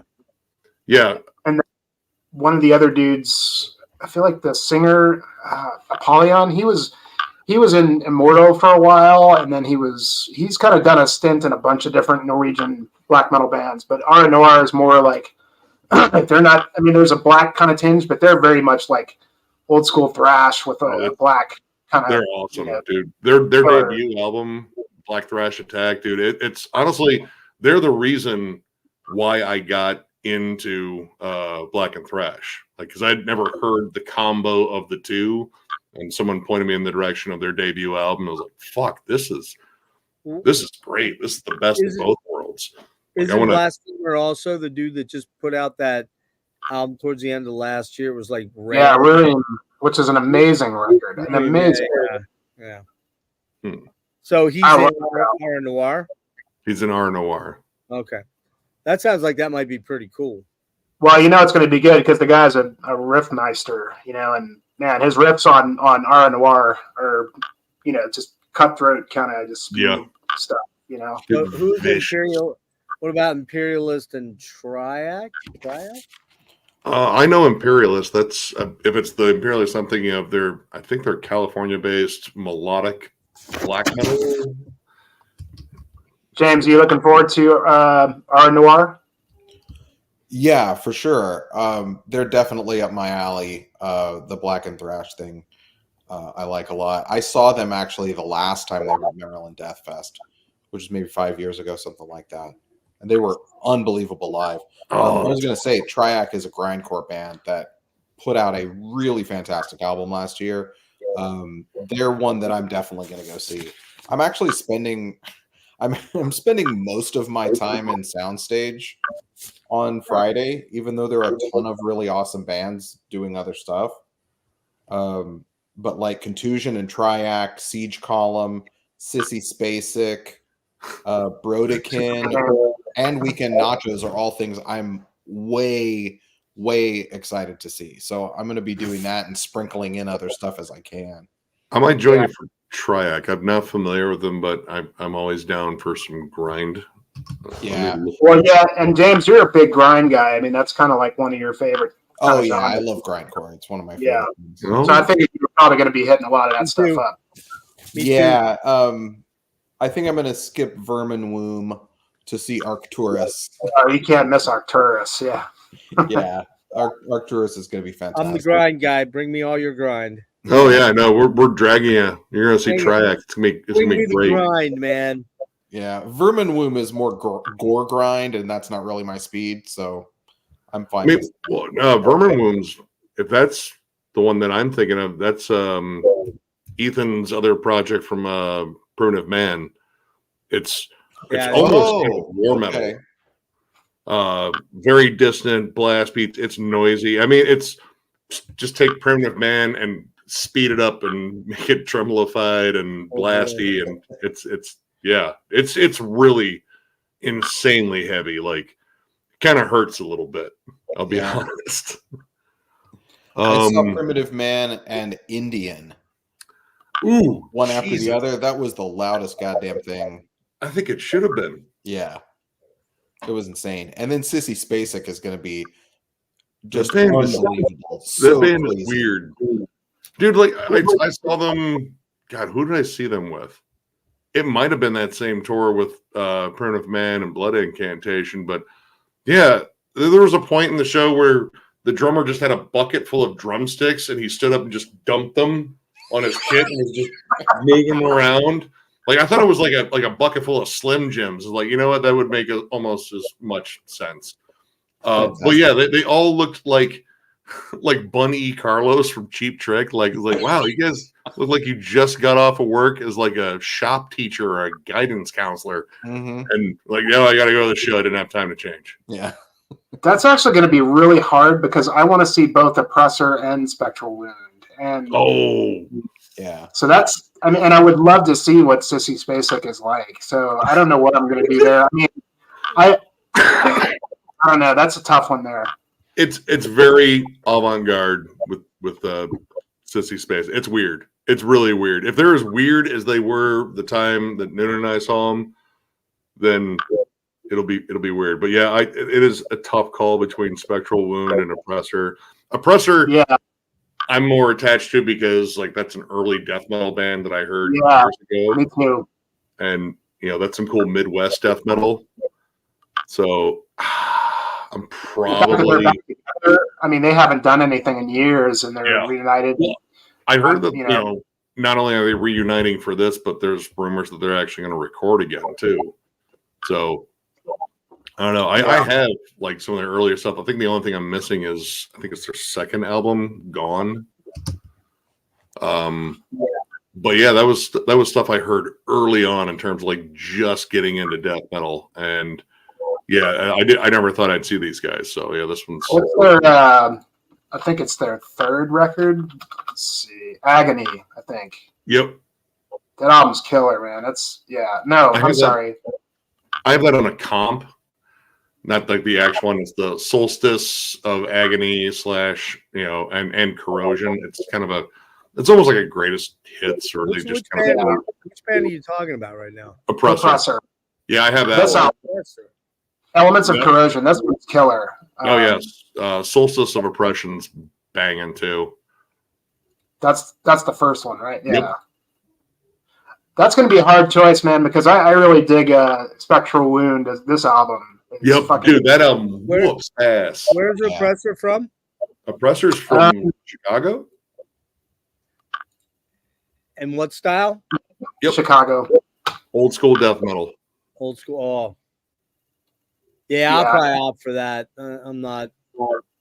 Well, and then Spectral Wound, they're from Quebec, I think. Yep. Right? Are they Quebec or Toronto? One, yeah. Yeah. One of those, but they don't really play live too often either, and they're pretty.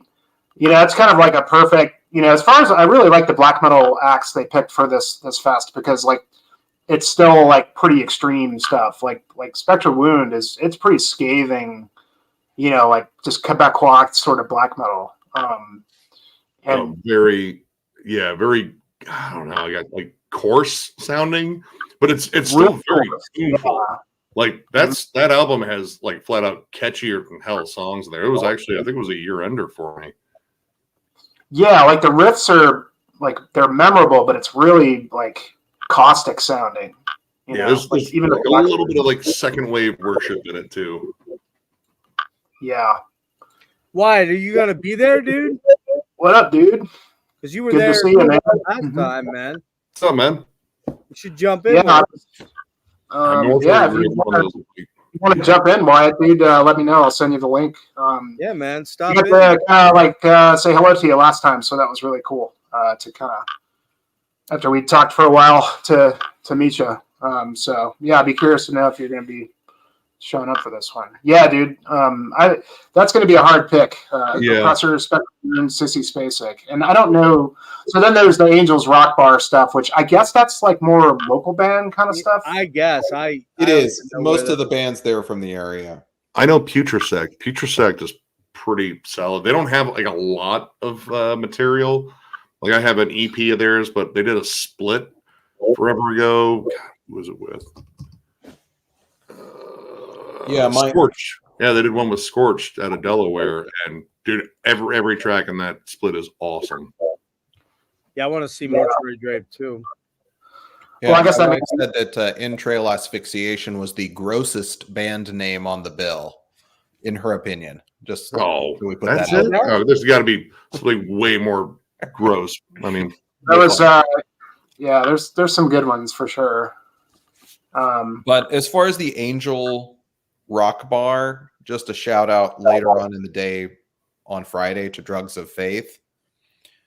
Grind and roll band led by Richard Johnson, who's in Agoraphobic Nosebleed.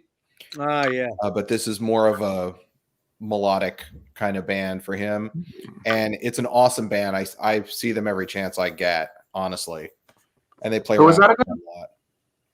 Drugs of Faith. They're awesome. Okay. Yeah, I know that name. Oh, you are going for 4 days. Okay. Cool. Oh, right on, bro. Yeah. Well, hey, man, if you want to jump on, I'll send you the link. Yeah, I'll definitely be looking out for you to say hello again. Yeah, I'm looking for what do we have here? Okay, so like Friday is really stacked. I mean, Yeah. And then there's Agalok and Ahab. I mean, those two are gonna. I mean, Agalok is gonna be. I mean, that's like one of my favorite bands, and I just saw them recently at the Decibel Fest in Denver, and they were great, man. Like they just feel like invigorated in a lot of ways, and I think this is gonna be cool for a lot of East Coasters that have been waiting to see them. I don't think they've done any East Coast shows, have they? Not in a long time. They've. It's been a long time, yeah. I meant since like they reformed. I don't think they've done any. No. And then fucking Ahab, man. Yeah. I mean, that's gonna be so good. I've heard Bolzer's all right, but yeah, I'm not missing Ahab. I've seen Bolzer at a different Maryland Deathfest. It was good, but it wasn't anything I'd miss Ahab for. Yeah. I mean, I love Death Doom and Funeral Doom and shit like that. Yeah. And I'm gonna miss some of the beginning of Brodequin. Maybe a little bit. I do want to check out Brodequin, or Brodequin, however the fuck you say that word. I like that new album. That new album has really grown on me. I love it. Like the production on the earlier albums, like it's like tits out, fucking violent as hell, start to finish, very grating and brutal as hell. But this new one, they actually do like. There's some really cool dynamics in there. Like it's not just blasts and slams and shit. Oh, did you go to that Maya, the NWN thing? Wow, cool. There was some wild ass bands on there, man. Cool. And then a little too scary for me. I think I'd probably avoid them. But some of those bands. What's that? The NWN. Yeah, the NWN thing. There's a lot of bands on there. I was kind of like, whoa, man. Like I went and checked them out. What's the one from Canada? The bass player. Blasphemy. Blasphemy. Yeah. Yeah. All I had to say was the bass player. You said from Canada. I figured with the nuclear war now they have all the. Yeah. What's his name? What's that guy's name? You know? I don't recall. Oh man, I saw an interview between him and what's the NWN guy name? Sochi, is it, or what's his name? Oh, something like that. Yeah, something like that. I forget his name. Anyway, he interviewed that guy from Blasphemy. Wow. Yeah. Wow. Like, what is he doing alive? Like, how is he alive? I just don't know how that guy. Wow. Yosuke, that's it. Sorry about that. Thanks, Ryan.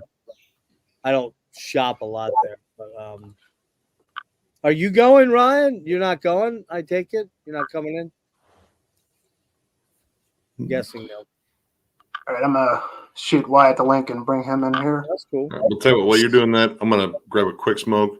Yeah, I don't know what's going on with Rick. He said he'd be on, but I don't know whether he's coming or not. And I don't know what's going on with, I'm not being contacted by anybody. That's cool. Well, I mean, we got some time, and then look who just showed up. Who dat? Why is it not coming through? Hold on 1 second. There he is. There he is. Yo. Speak of the artist. Rick always fashionably late. Or wait, you guys didn't start at 10? What's going on here? No, we didn't start at 10. Nice try, Rick. Well, thanks for jumping in, man. And thank you so much for doing the thumbnail, which is amazing looking. Yeah, no problem, dude. Yeah, it's fun. Yeah, so on the way here, right, I went to pick up some brewskis, and I saw this thing. And you guys ever heard of this? You want to blow me up? Yeah. This is Freddy Krueger themed Nightmare on East Elm Street pumpkin ale. Nice. I don't think I've heard of it. It's got the nice little slashes on the side. And do you know what the alcohol rating on this is? Let's see if I can pull it up. 7.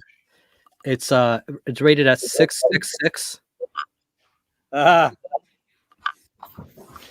So yeah, going all Freddy themed tonight. Pumpkin ale.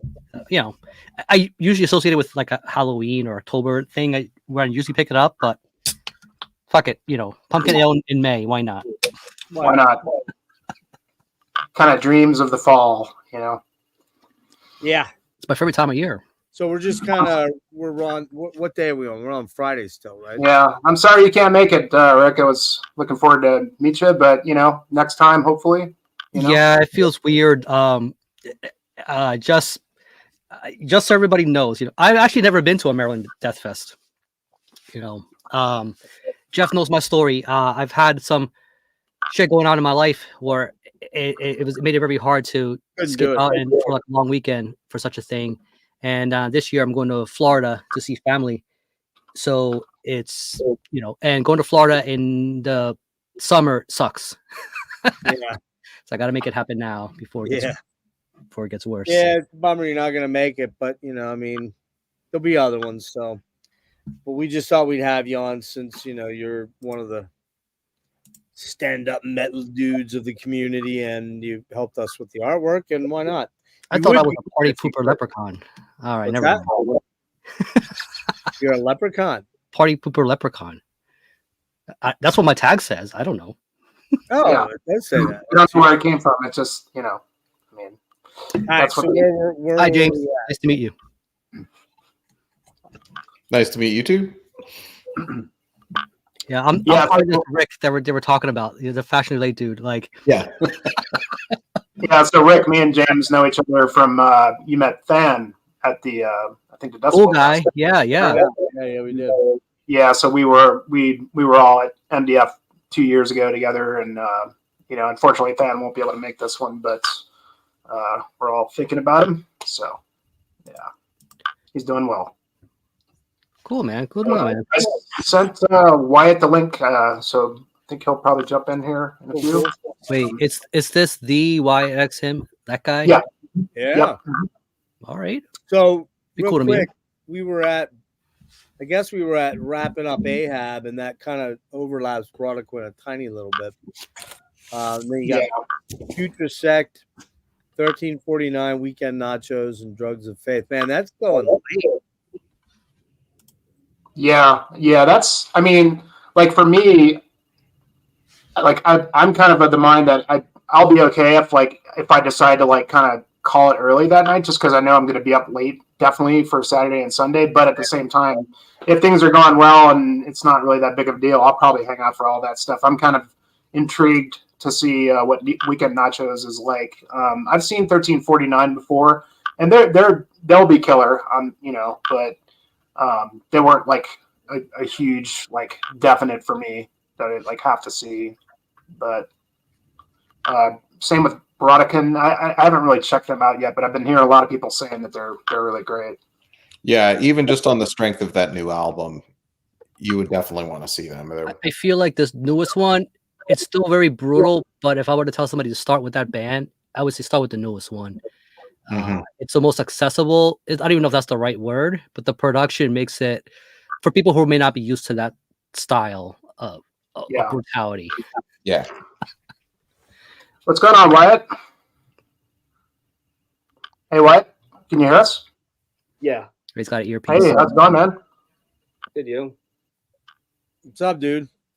Trying to recover from a rib tattoo, so just taking it easy. Ooh. A rib? A rib? Yeah, rib tattoo. Not the fun thing to do. Yeah, for sure. Well, I mean, once you get going into it, that's probably like one of the last places you're going to go to until you start, Run out of real knowing what the pain's going to be as you go along. You're going to like leave that one for last, I would think. No, I think it's going to be the chest and my whole front. That's going to be like the last because I don't know. I was very disorganized with how I planned out getting tattoos, so it's like it is a mess. But Yeah, day by session by session with that. No, I'm just kind of late here because I had to download Google Chrome, so I'm like, with another different browser now on my computer. It doesn't like certain systems. Yeah, it's like one works for one works for the other kind of thing. Doesn't work with Safari either. It hates I only Safari. go through Chrome on this thing. Yeah. So Wyatt, how many Maryland Death Fests have you been to? And if you're what, late 20s, early 30s? Yeah, late 20s. So this is gonna be my 5th one, and out of the 5, three of them were good in terms of memories. It was just I was with a girlfriend at the time that made it miserable. Believe it or not, it was like there'd be times like fucking Demolish is fucking playing. This was in 2015, and just complaining the whole time. And I'm like, please just let me hear this right now. Please don't let me alone. Give me this. And I remember, I always wanted to go to the Maryland Death Fest before. I was like, this is some mythical place I will never get to. And then I just thought, what if I just drive there? What if I just do it and see what happens? And that's why in 2015 that was the first time. And just drive there. Yeah, and to see in the same weekend like a Null Throck and Portal and Northern Tongues, it was like, this is a whole different world for me now. I'm used to the legacy bands and what's trending in Massachusetts, but to see shit like that, it was like, it made me like obsessed with it. But 2017 I would say was the worst one because that was like the end of the relationship, and she complained more. At that year they didn't have the Edison lot, which was a bummer. Because the Edison lot, the fact that they rent out a whole parking lot, I think that's what makes it so cool. You have like a whole parking lot to yourself with 2 stages, vendors as far as the eye can see. It's like you're in fucking Disney World with just extreme shit. Yeah, so that's what made it so cool. And they took it away in 2017 for I don't know, for convenience, what like to save money, I don't know. And then they bring it back in 2022. Was the last time I went. And that's when I was single. And that's when it's like, wow, this is what a Maryland Death Fest is like when you're single. This is fucking incredible. and this year is going to be first year with my wife. And she sold just for Agalock alone. Yeah. Yeah, that was kind of a nice little touch. And like kind of what you were saying, like that's the cool thing about the Death Fest is like it's not just death metal, it's just a lot of really exclusive performances that you're going to get to see. And I'm really stoked with a lot of the black metal choices on this one. I think why you brought something valuable. There's a bit of a PSA in there too. Like, be careful who you bring with you at this fest. Yeah, I just bring Noonan. Bring the right kind of people. I mean, it's all water on the bridge now. I know it's like there's a lot of turmoil with it that I'm not going to get into, but it was just like walking 50 feet was like such a chore for her. But What's up, man? I was surprised to see one because it's a death fest, right? But like one master, I would have loved to see them. That's fucking one band that I was surprised to see on that bill. Playing on the same night, Contusion though, like I got to see Contusion again. Spectral Wound, another one. It's just like love to go see. Yeah, them. We were talking about Sun Mara was like one that I just kind of discovered recently. Yeah, super good, man. Yeah, like and really killer stuff. I'm pretty. It's like all the same guys. What from Miss Sethring and Nadra and Savarda Dowdy. I think they're kind of like one of the outsiders in it, but they're all in like the same circle. Yeah, I mean it's one of those like sort of just exclusive things that I don't know if they've ever been to the States or you would ever really get a chance. I mean, the last record was like a while ago, and even like a physical copy is not like really easy to come by from what I've found. I mean, you can get it, but it's just like not, easy for like a good price kind of thing, So, but yeah, man. Well, it's cool, man. I remember like kind of just bumping into you in 2022. I didn't even know you were going to be there. I was like, Wyatt? Oh, shit.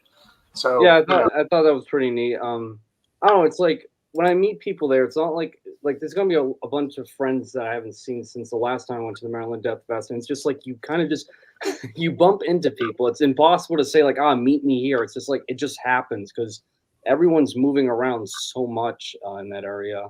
Just tell them you're the one with long hair and a black shirt on. They'll find you. Yeah, that'll work. No, I think I saw you briefly there, but I was like, was that him? Or was that, I don't know. Whoa, you're at a stand? I was at the Edison lot like every fucking day for 22. I'm pretty sure I saw you floating around. I saw a lot of people. Yeah. God, man. I mean, I ran into Jimmy there. Got to talk to Mike Hamilton for a little bit. Fuck. It was just nuts, and God, the fucking mall of merch. I was like, oh fuck. I think I missed. I hate to admit this. I know you're thinking you spend a lot. The first time I went, no kidding, I dropped $2,000 in merch the first time because it was just that overwhelming. I might have got. And I also saved a bunch of money, but like I was that overwhelming the first time. Like it is insane. Like the amount of shit they will get in 2016. They had Adult Swim there. Like where do you get the context for this? They had a what? They had Adult Swim. Oh, really? Yeah, they had Adult Swim there. Was that the year they had the stand with Mr. Pickles? Yep.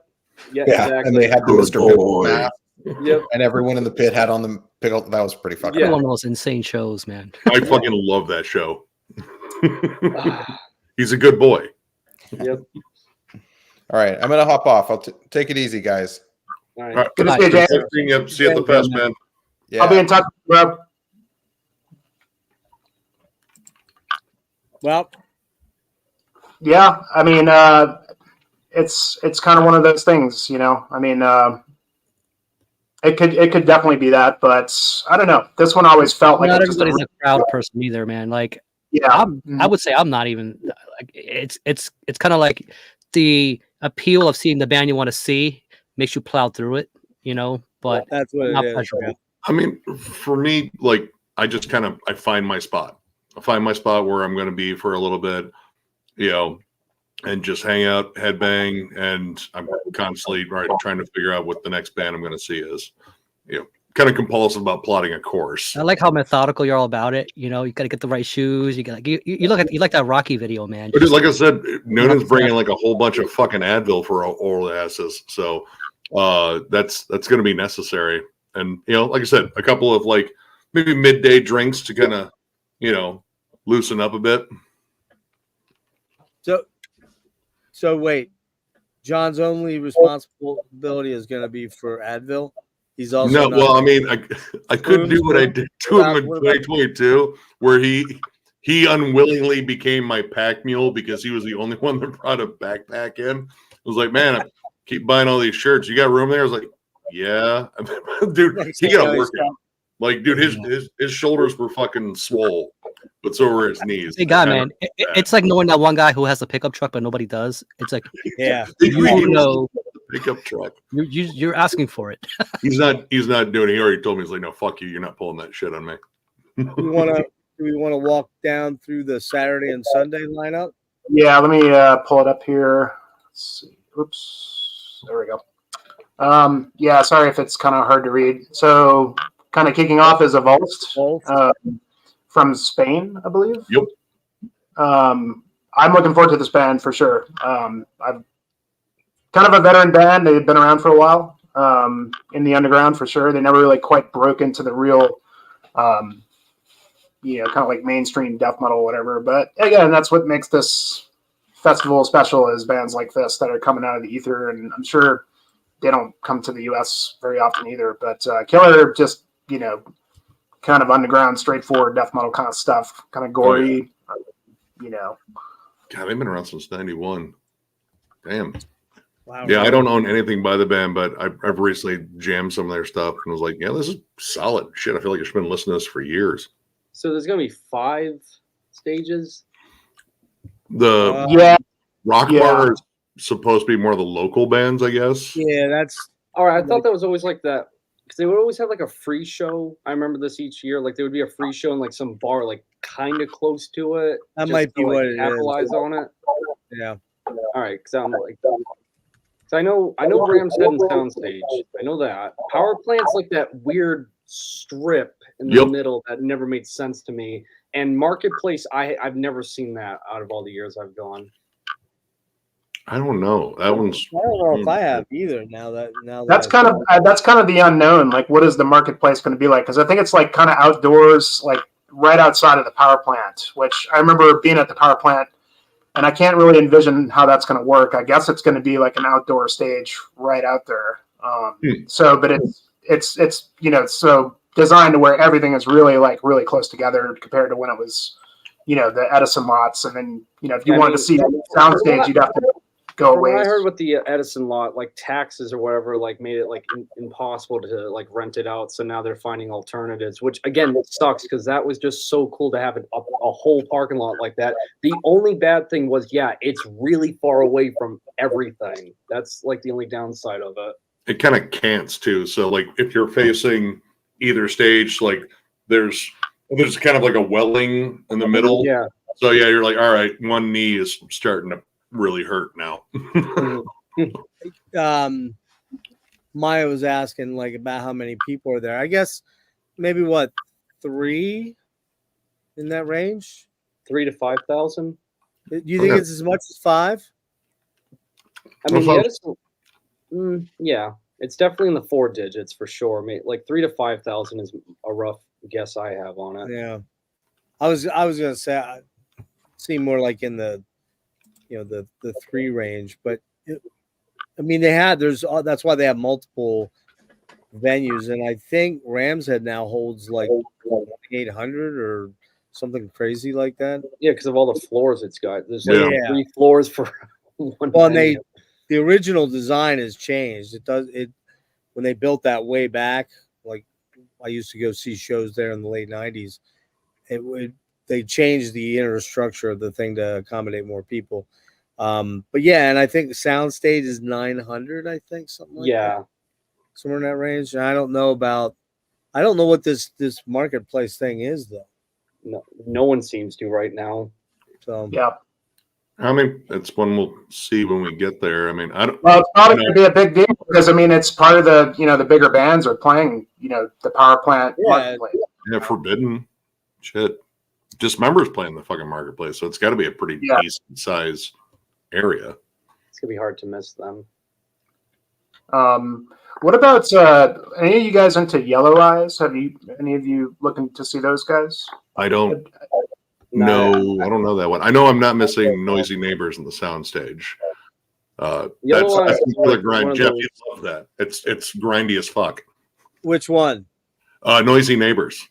I fucking hate that band already just because of their name. You love them. You'll be fine.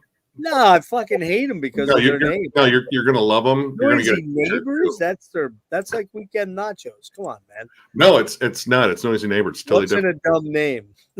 They're kind of like Insect Warfare. So I know how much you love that band. Yeah, but Insect Warfare sounds fucking badass as a name. They are. And sadly, only put out one album. But sadly, it's grindcore. You know me. You'd love it. I'm a poser. We're gonna do Grindcore Island one of these days, and it's gonna be amazing. Well, one of these days. Just keep holding your breath. Anyways, back to the Yellow Eyes. I don't know those Yellow Eyes. Well, I'm not missing Perdition Temple, that's for sure. Yeah. There's a black metal Yellow Eyes though from New York. Are they talking about that one? Maybe I think that's the one, isn't it? I think it's the black metal one. Yeah, it's the black metal one. I was wondering if you were into them, Wyatt, because I think I caught part of their set at Fire in the Mountains last year, and they were kind of like, I guess they were kind of more of like a depressive kind of black metal style band. I don't know. They're one of the. I don't know. They kind of get a bit like technical, in a sense. I don't know. Like I'm gonna sound so odd saying this, but I feel like every black metal band that comes out of New York, I just end up hating so much. I hate saying that, but it's like all of them. It's like I don't know. They hear what the French does for all the weird stuff, and they think like, "Hey, what if we just made it even more confusing?" Like it's not something that appeals to me, and I feel such a hypocrite because I want stuff like that, but Yellow Eyes never clicked with me. I'd have to look and see what's I like that would potentially be from New York. I mean, I know I like Krallis. I mean, that's the only thing that comes to mind as far as like New York black metal bands. Well, there's also Liturgy. They're from New York. Who is? Liturgy. Okay, yeah. Mm-hmm. Liturgy and God, I'm gonna get hate for this one. I do not like Imperial Triumphant. Yeah. That's an easy one to understand, though. Like it wouldn't. It's like they're so talented, but oh my God, it's like every 5 seconds, let's play a different genre and make no sense. Yeah, it's pretty weird. Like, everyone sounds like they're playing a different song at the same fucking time. Yeah, it's like you guys say you're influenced by Portal. It's like, you sure? Because besides how you dress, I don't really hear it. They dress like the house band at that fuck party at Eyes Wide Shut. Yeah. honestly. Yeah, well, it looks like Yellow Eyes. I do. The drummer looks like he's in Ruin, Lust, and Venom, and I know those two bands. But outside of that, really nothing. That's a cool band. Are you familiar with Telok Volvin? Wait, hold on. Rich says last year Marketplace was in front of the sound stage for Hell in the Harbor Fest. So they blocked the street off? Oh, all right. I've seen people make videos off of that. It's like near one of the parking lots, and you can like be on the parking lot and like look down and see into it. And it's like, I'm pretty sure it's in front of like, I don't know, like the bay or whatever, like the seaport or something. Well, it's the inlet for the bay, yeah. Yeah, so that's all right. That kind of makes sense. I mean, it's still going to be narrow. It's not going to be as open as Edison lot, but all right. Yeah, as long as you can hold a decent number of people. I think they're going to have to. Like I said, they got some big draws there. I don't know. Well, I was going to. Perdition Temple has my vote for that slot for sure. Yeah, I mean, mine as well. I'll probably go right from Noisy Neighbors with Jeff, of course, to Severe Torture. Severe Torture, yeah, and then right to Perdition Temple. And then we got the mighty Forbidden. Poor Vomit Noir. What's that? Vomit Noir? Vomit Noir, I think. I think they might be in there. That sounds lovely. They're in a rough spot there, man. Yeah, I'm not. Yeah, I'm not missing Forbidden, but yeah, I'm all about Forbidden for sure. I'm curious about. I would definitely see Death Hammer. Yeah, Spectral. Death Hammer's awesome. Intestinal Disgorge. Oh, I think I've seen them. Have I seen them before? Yeah, I think it's Slam. It's And then Sacrifice. Skinless. Oh shit! I might have to go see Skinless instead of Death Hammer. I don't know. I might see if I can split time. The thing is, like Death Hammer, how often did they come down though? I mean, I've already seen Skinless, so I'm going for Death Hammer. That's my vote. I haven't seen Skinless, and I've been listening to them forever. And I was like, dude, I mean, all they have to do is play stuff off of Trample the Week, and it's worth it. But they did that when I saw them, so yeah, I got posters right up there. It's like that was. I think that might have been the first one I bought. I don't know. I knew I just loved it. It was like, dude, this is absolutely as pissed off as my shitty teenage ass is. Mm-hmm. Oh, dude. So yeah, that's a little bit of some diversion there among the troops there. And Sacrifice, that's Canadian? Yes. All right. Yeah, that's a must. Yeah. Definitely. I don't know who was it. Yakopsa. I'm not in Cemetery Piss or the overlapping bands there. I don't know who Yakopsa is. I'm guessing they're probably a grind band. They're from Soundstage, so it has to be. Cemetery Piss. Is that the one? Those aren't the dudes. that had the like blown off head on the one album, was it? I wouldn't be surprised. A couple years back, there was a German cover- hardcore band from Hamburg, founded in 1990. Cemetery Piss. No, Jakobsa. Oh, I'm sorry. Okay. Never heard of them. Anyway, all right. So we're moving up to Vomitory, Dread Sovereign, Lack of Interest. Dread Sovereign. That sounds like a. Dread Sovereign's the dude from Primordial. Oh, is it? Yeah, The other guy. It's. I mean, I guess like heavy metal and doom, kind of. It's pretty good. I got the last one, but Yeah, they're that Irish kind of doom band, right? yeah, I mean, that dude's a good singer. I can't remember his damn name. I remember the one album with the dude getting chopped in half, like hanging upside down. Like I knew, like this is my band.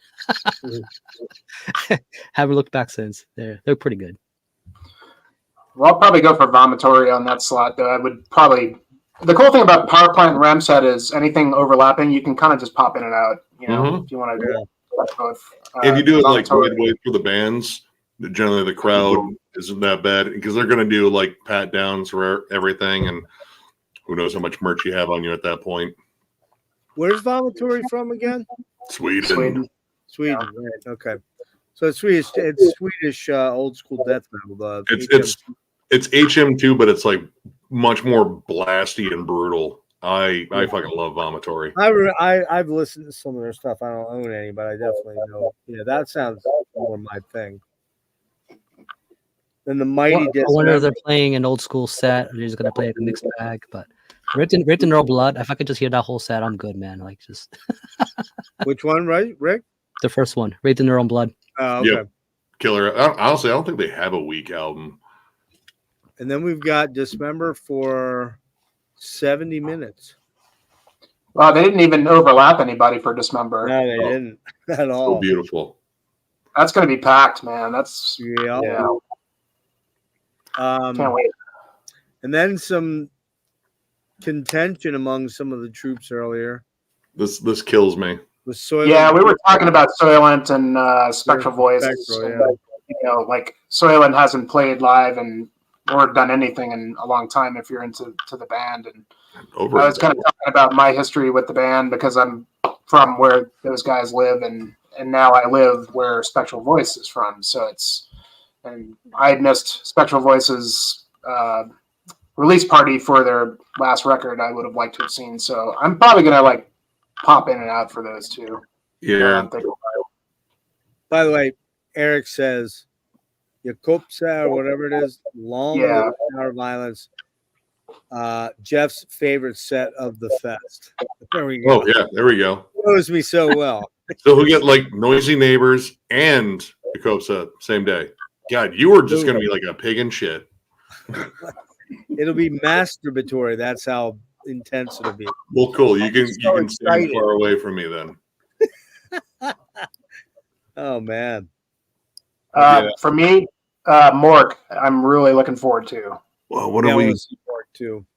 What are we battling? God. When was the last time they played the U.S.? So I got beheaded, hemorrhage, imperialist again. Isn't that their second same one?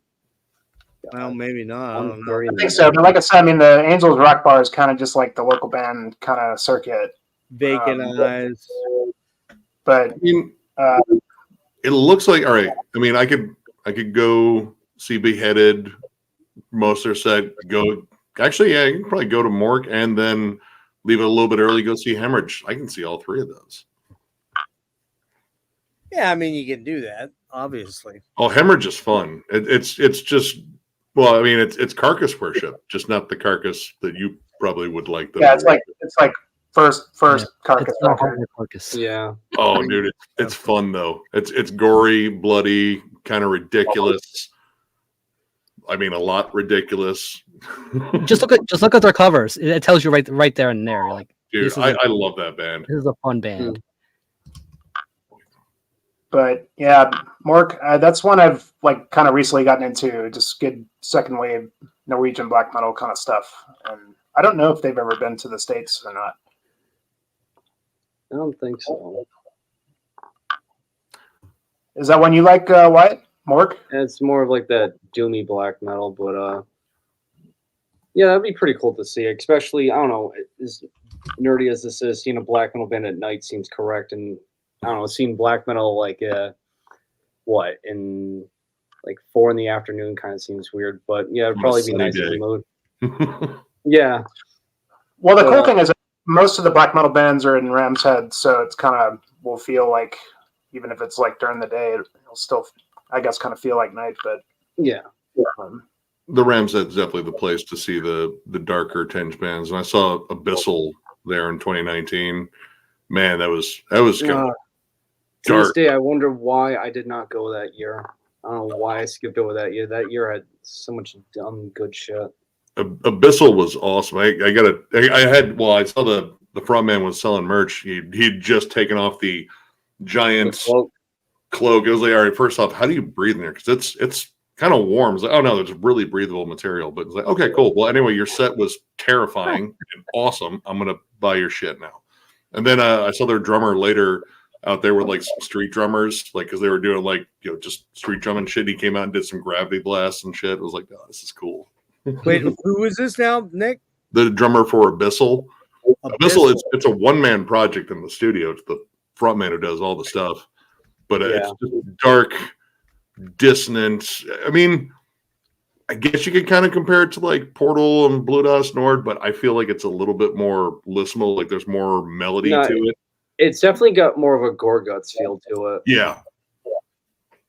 And they're really good. I mean, I sold some of the albums, but Anti-Catethesis I still keep and jam quite a bit. That album really stands out. Where are they from? UK. The UK. I gotta check that out. That sounds like right up my alley. I love the cover art on that record. It's just really cool. That whirling. I don't know. I really liked the Beacon and the Husk too. I thought that was really good. Except for the first track, I just didn't think was that good. But the rest of the album, killer. All right, so Sunday, assuming we're all, except for the young cats like Wyatt over there, us old fuckers that really legit are old. I'll be 10 Advil into the day. The guys that Wyatt used to make fun of on his show. The boomer. Remember those boomer guys, Wyatt? You remember those. Are you a boomer? Yeah, I guess you kind of are a boomer. I'm right on the fucking You're on the line. line. Yeah. I'm Gen X. Yeah, you're kind of right on the line of a boomer for sure. That kind of makes sense, Jeff. Back in my day, listen here. Yeah, I have pulled the back in my day thing quite a bit. The way I see it, if you're born before the moon landing, in my eyes, you're a boomer. So Wyatt did nail me that for sure on that one. There's no doubt. That was good. It was good. I feel like every video I did pre-2020 is just something I regret. But I keep it up there to remind myself not to do it again. Listen, you could kind of be a little bit of a prick, but you were always open to, your comedy was, I gotta admit, your comedy was generally usually pretty on point. It was pretty funny. And even one thing I've kind of learned is, and I've accepted this, and this isn't like trying to get pity from anyone. I am not a funny person, and I think the job I have has just made me become like more miserable, and I just don't think I'm funny. And I'm looking back at that thinking like, man, this was just like really pathetic by me to do. I thought there was now looking back at it. Like, to be very honest with you, when I first saw that video, because I forget what it was when we had all started doing these live streams over the pandemic, and you were kind of poking fun at all of us a little bit, some of us, anyways. The old. As long as it was just Jeff. Well, I didn't say it was just me. I had a pretty small channel. I still do, but my channel's not that big. It's not like you, Nick. Or you, Wyatt.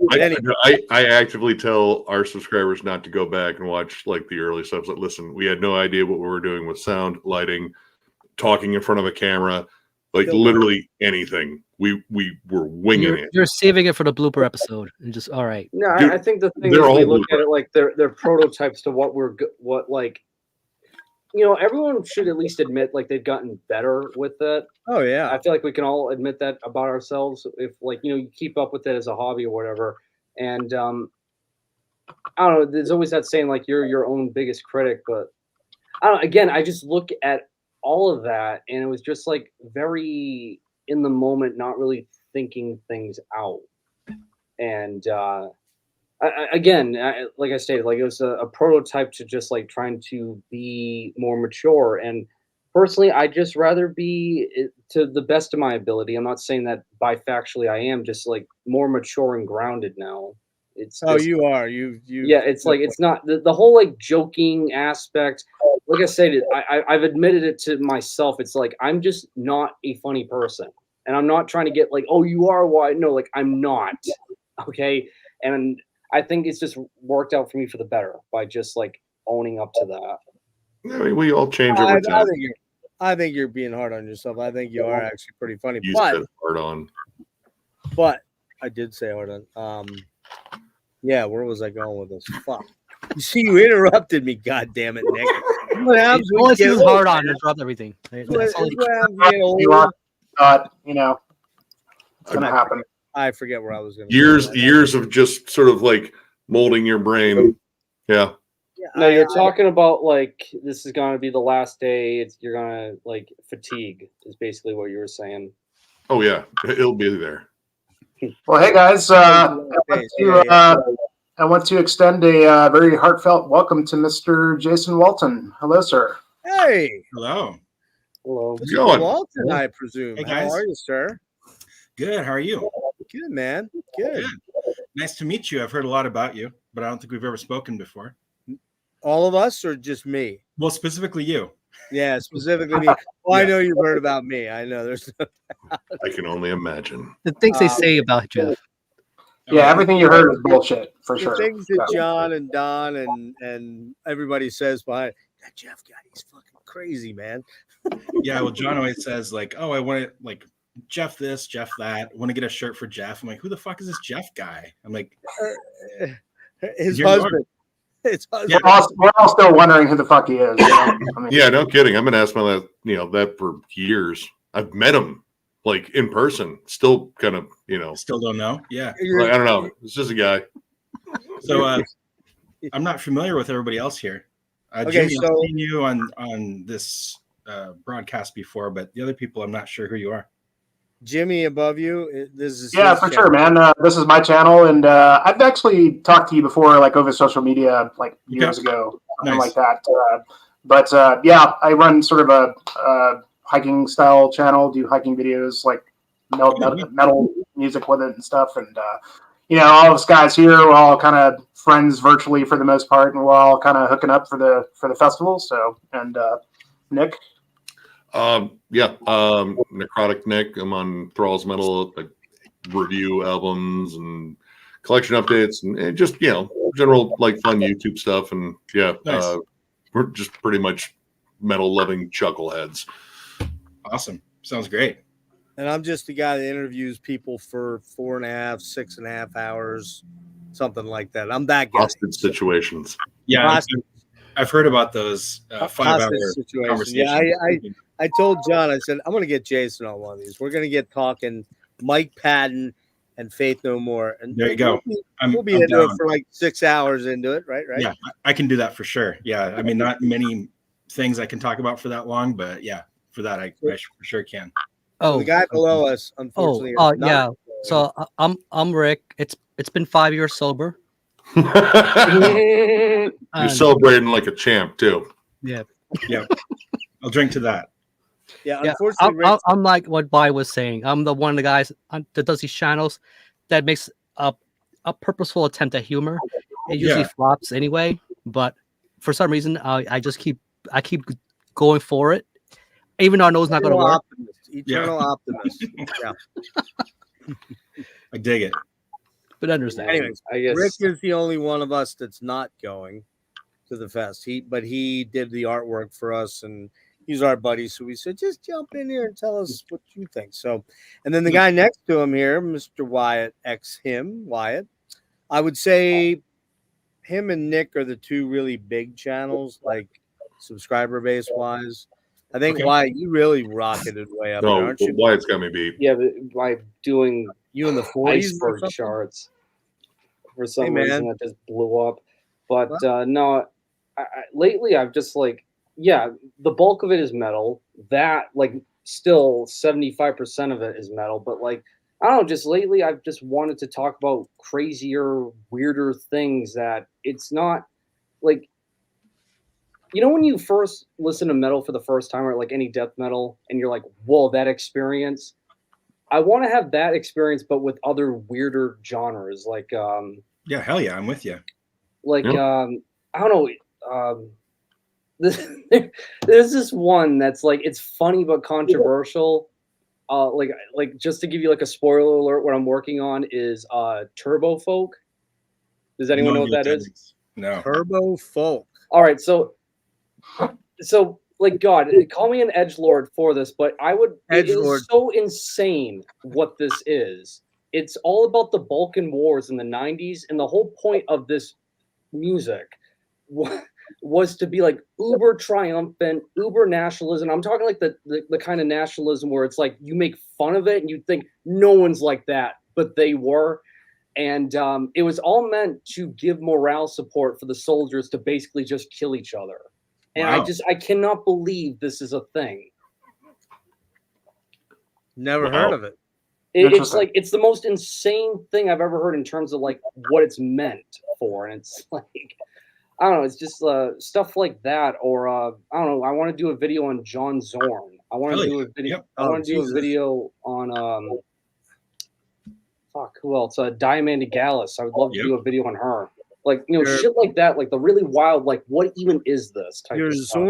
Zorn video is gonna have to be like a multi-monthly. That's the thing that's stopping me. That dude's discography. It's like, when do you sleep? Like, there's no reason there should be 400 releases. Exactly. Yeah. Yeah.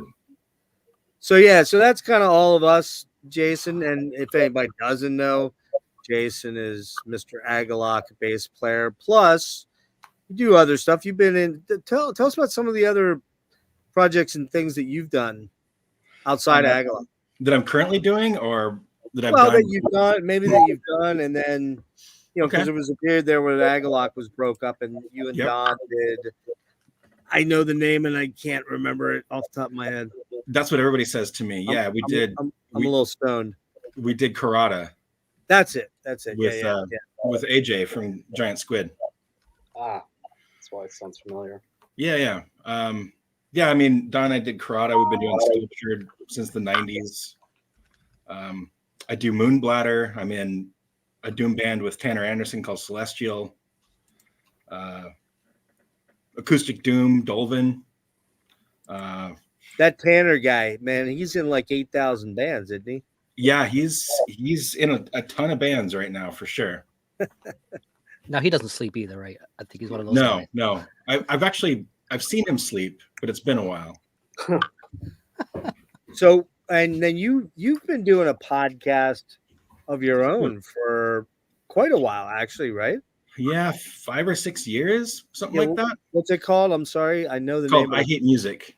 That's it. Simplistic, right? Yeah. It's morphed over the years, but it started as kind of like a bunch of people getting together, or not a bunch, but like me and a person or two other people getting together and like sharing music, like what we've been listening to, what we've been enjoying. Over the years, it's morphed into more than that. I just do it when time allows. You know, I've got a lot of stuff on my plate, even aside from music, and so it's important to me. But I don't want it to distract from anything creative that I'm doing. Right. Musically, I mean, the podcast is creative too, as you know. Of course. But I'm really trying to focus my efforts into my creative outlets instead of just focusing on the podcast. Or I have a label too, and I have like a t-shirt company, and I do all these different things. And so I'm just trying to focus in the last few years. So right now I've only got like a few things on my plate as opposed to 12 or 16. What was the predominantly electronic project you have? I've got a couple. The first one is Moonbladder. I've been doing a lot lately. Yeah. And then, that's cool stuff. and then also have snares of sixes too. Yeah, because you're really into you're into a lot of electronica and yep. techno. I'm not so much into the techno stuff. That's more John's. I'm more into ambient, power electronics, death industrial, stuff like that. Cold meat stuff. Nice. I love the cold meat stuff. Yeah, super into horrorcore, modern hip hop, like clipping. Yes. Sorry, just gotta say that because there was a time I was like listening to them religiously. Clipping. Yeah, clipping. Yeah, they're one of my absolute favorite bands. Yeah. So yeah, I'm like, I try to incorporate a lot of that stuff into Moonbladder. Moonbladder is super far away from anything hip hop related, but it's very much influenced by bands like Clipping and Dalek and horror and things like that. Oh man, Dalek is pretty wicked shit, man. Yep. Are they still putting stuff out? I think so. I'm not positive. Yeah, they are, but it's like, don't think of it as like it's absence or whatever, because that I think is untouchable for them. But yeah, that's my favorite. Yeah, that album. Which one? Good. Absence. That's like, I've seen people comment that album is a hip hop album meant for the apocalypse. That is a nightmare fuel hip hop. Well, isn't that the one that's on Profound Lore? I mean, there's a lot of crossover here. Like Profound Lore put out a Dalek record. I believe it, but I don't know if it was that one though, because I have it in my wish list. Maybe the CD, but I have it on my wish list, and it doesn't say Profound Lore. Okay, I might be wrong. It could be the later stuff. It could be the later stuff because that sounds like something Profound Lore would do, though. Yeah, I know the Bruni put out one of their records, but I just can't remember which one it is. But there's a lot of crossover there, and I think now that Roadburn is hosting like Clipping and people like that too. Like I think that's like Roadburn always says, like redefining heavy. And it's exactly your point. Like they're trying to get into other things like electronics that are, braving these new paths, forging these new paths that people haven't really explored. And that's really what I'm trying to explore with things like Moonbladder and snares too. You want to blow me up a second? Somebody sent me this, right? You guys know Jason Skills, Low Noise Jason Skills? Yeah. So he sent me this compilation. I'm building it too. And so he has his own little production thing. He puts out these little releases, and it's kind of it's a cool little comp. It's got like, it's like it says here, ambient noise, experimental drone synth. I don't know if you recognize any of the projects here. It's a little bit blurry for me, but no, I'm not. I don't recognize any of that. It's a cool little thing. Like if it's got Transmit, Jared Epp, Religious Order, White Noises, Compactor. Oh, Compactor. Yeah, he's an old friend. Yeah. Yeah, so again, low noise productions. Okay. He runs it there. It's a cool little copy sent my way. But like I said, if you guys are looking for something a little out there, a little different, a little bit of inspiration, it was cool that he sent this my way. So really thankful, Jason, if you're watching. So I have a stupid question. Is this live? Yep. It is. We are live. Okay, that's. I just noticed the comments coming in on the side. Yeah, there's people throwing their a little ways back. Everybody said, "Hey, Jason."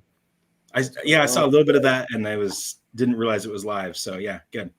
Yeah, I've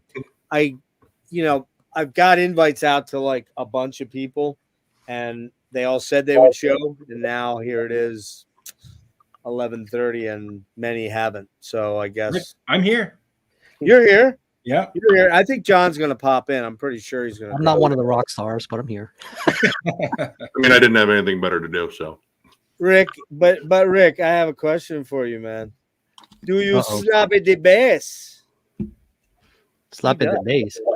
He does slap at the bass. You don't. See what I'm saying? True. There you go.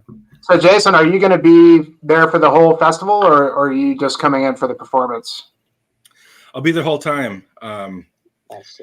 It's I haven't gone to like every one of them, but it's been a somewhat recent tradition that my buddy Nick and we go to every MDF the last few years, and so I've had my tickets for a couple years already. Yeah, I was gonna say you were already set up for this. Yeah, I had my hotel. I was all booked before you knew you were going to be playing it. Yeah, it's supposed to be a vacation for me. Hang out with some friends, see some bands I wanted to see, all that, and then when this opportunity arose, we're like, why not? Like I'm there already. It's going to be fun. I think we're playing on Friday. I think we're headlining Friday. I think maybe. I can't really remember. Yeah, I mean, you're we the got- headliner of that stage that night, right? Yeah.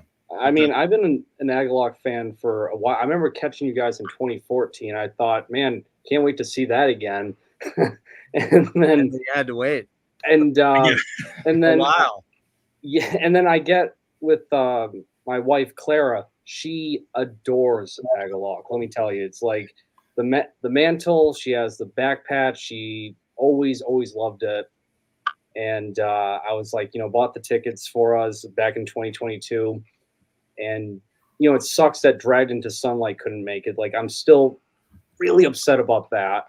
But to see the announcement that you guys are playing, I was like, Claire's gonna flip out right now once I tell her this. Awesome, good. Yeah. I'll echo what Wyatt's saying. My wife hates most of my music, but she fucking loves Agalock, and I do too. I mean, I've been a fan for a long time. I just got to see you guys in Denver recently for the Decibel Fest. Oh, you're a Decibel? Okay. Yeah, it was great. It was great. So it's gonna be. It was cool to see that. I mean, all the bands that ended up having to cancel so far, especially you guys, but they found really good replacements for everything that couldn't happen. So. Yeah, it was it was kind of bittersweet for us because we're all huge My Dying Bride fans. Yeah. I got to see them back in the 90s. I actually saw them in a bowling alley opening up for Dio in rural Minnesota. Really? But wait, who were they opening for? For Dio. Ronnie James Dio? Yeah. In the 90s. So Dio played in a bowling alley in the 90s. That's hard to believe. That's really, it is. It's hard to believe. I know, but it's I swear it happened. Yeah. Wow. So I got to see him that one time, but I haven't actually seen him since. And like I said, they're a huge band for us, so it's kind of bittersweet to replace them. But we had to jump on the offer, and then after we confirmed, John reminded me that last time we played MDF, we're replacing Ulver. So I guess we're just kind of like the backup band that can the backup band to the fill in the last minute. I think in my mind this works. Like you were talking about Dio, right? He was inspiration to a lot of people. Yeah. And then you're talking about Ulver, right? And there's a band that switched directions very, very abruptly. Right? But still a huge influence. They got a lot of fans. And then there's you guys. It's like when you think about the sound that you guys have and what you brought to the American scene with what you're doing, and then you guys took that long break. And it's kind of like, and then coming back, there's this whole slew of bands that have come out that, very Agalock like, you know what I mean? That, that kind of are trying to ape what you guys were already doing, since you took the hiatus. Yeah, and that's cool. We're on vacation. Somebody else had to step in. So. Yeah, and I did not know that Dragged Into Sunlight dropped off. I'm fucking bummed because I was looking at the lineup. Where? Because I was, dude. Hatred of Mankind is one of the heaviest, darkest, just ugliest albums ever. And that's my most prized possession back there. Is that album. Dude. And 2016 when I caught them live, I was like, that is the greatest show I've ever seen, and I still say that to this day. Nothing's come even close to it in terms of if we're talking about extreme metal, Dragged Into Sunlight puts on a show that you will never forget. I'm not sure I've ever heard them, actually. I haven't. Dragged Into Sunlight. Australia? No, they're from the UK as well. And for one, I think his name's either Thomas. I know his stage name's T, but I think it's Thomas. Really interesting fellow how he's supposedly, I need to say that they're a lawyer, but he's in a fucking band Dragged Into Sunlight, and his vocals, it's how do you come up with this? Because it's I don't know. It's pure darkness. It's so oppressively heavy. It literally fills every wavelength of sound with just a disgusting heaviness. I don't know. I'd say it's the grittiest album you can listen to. It's gritty as it can get. Huh. We're talking death metal, real assault in the years. See, that's the thing. It's death metal, black metal, sludge, doom. It's hard to pinpoint drone the exact ones.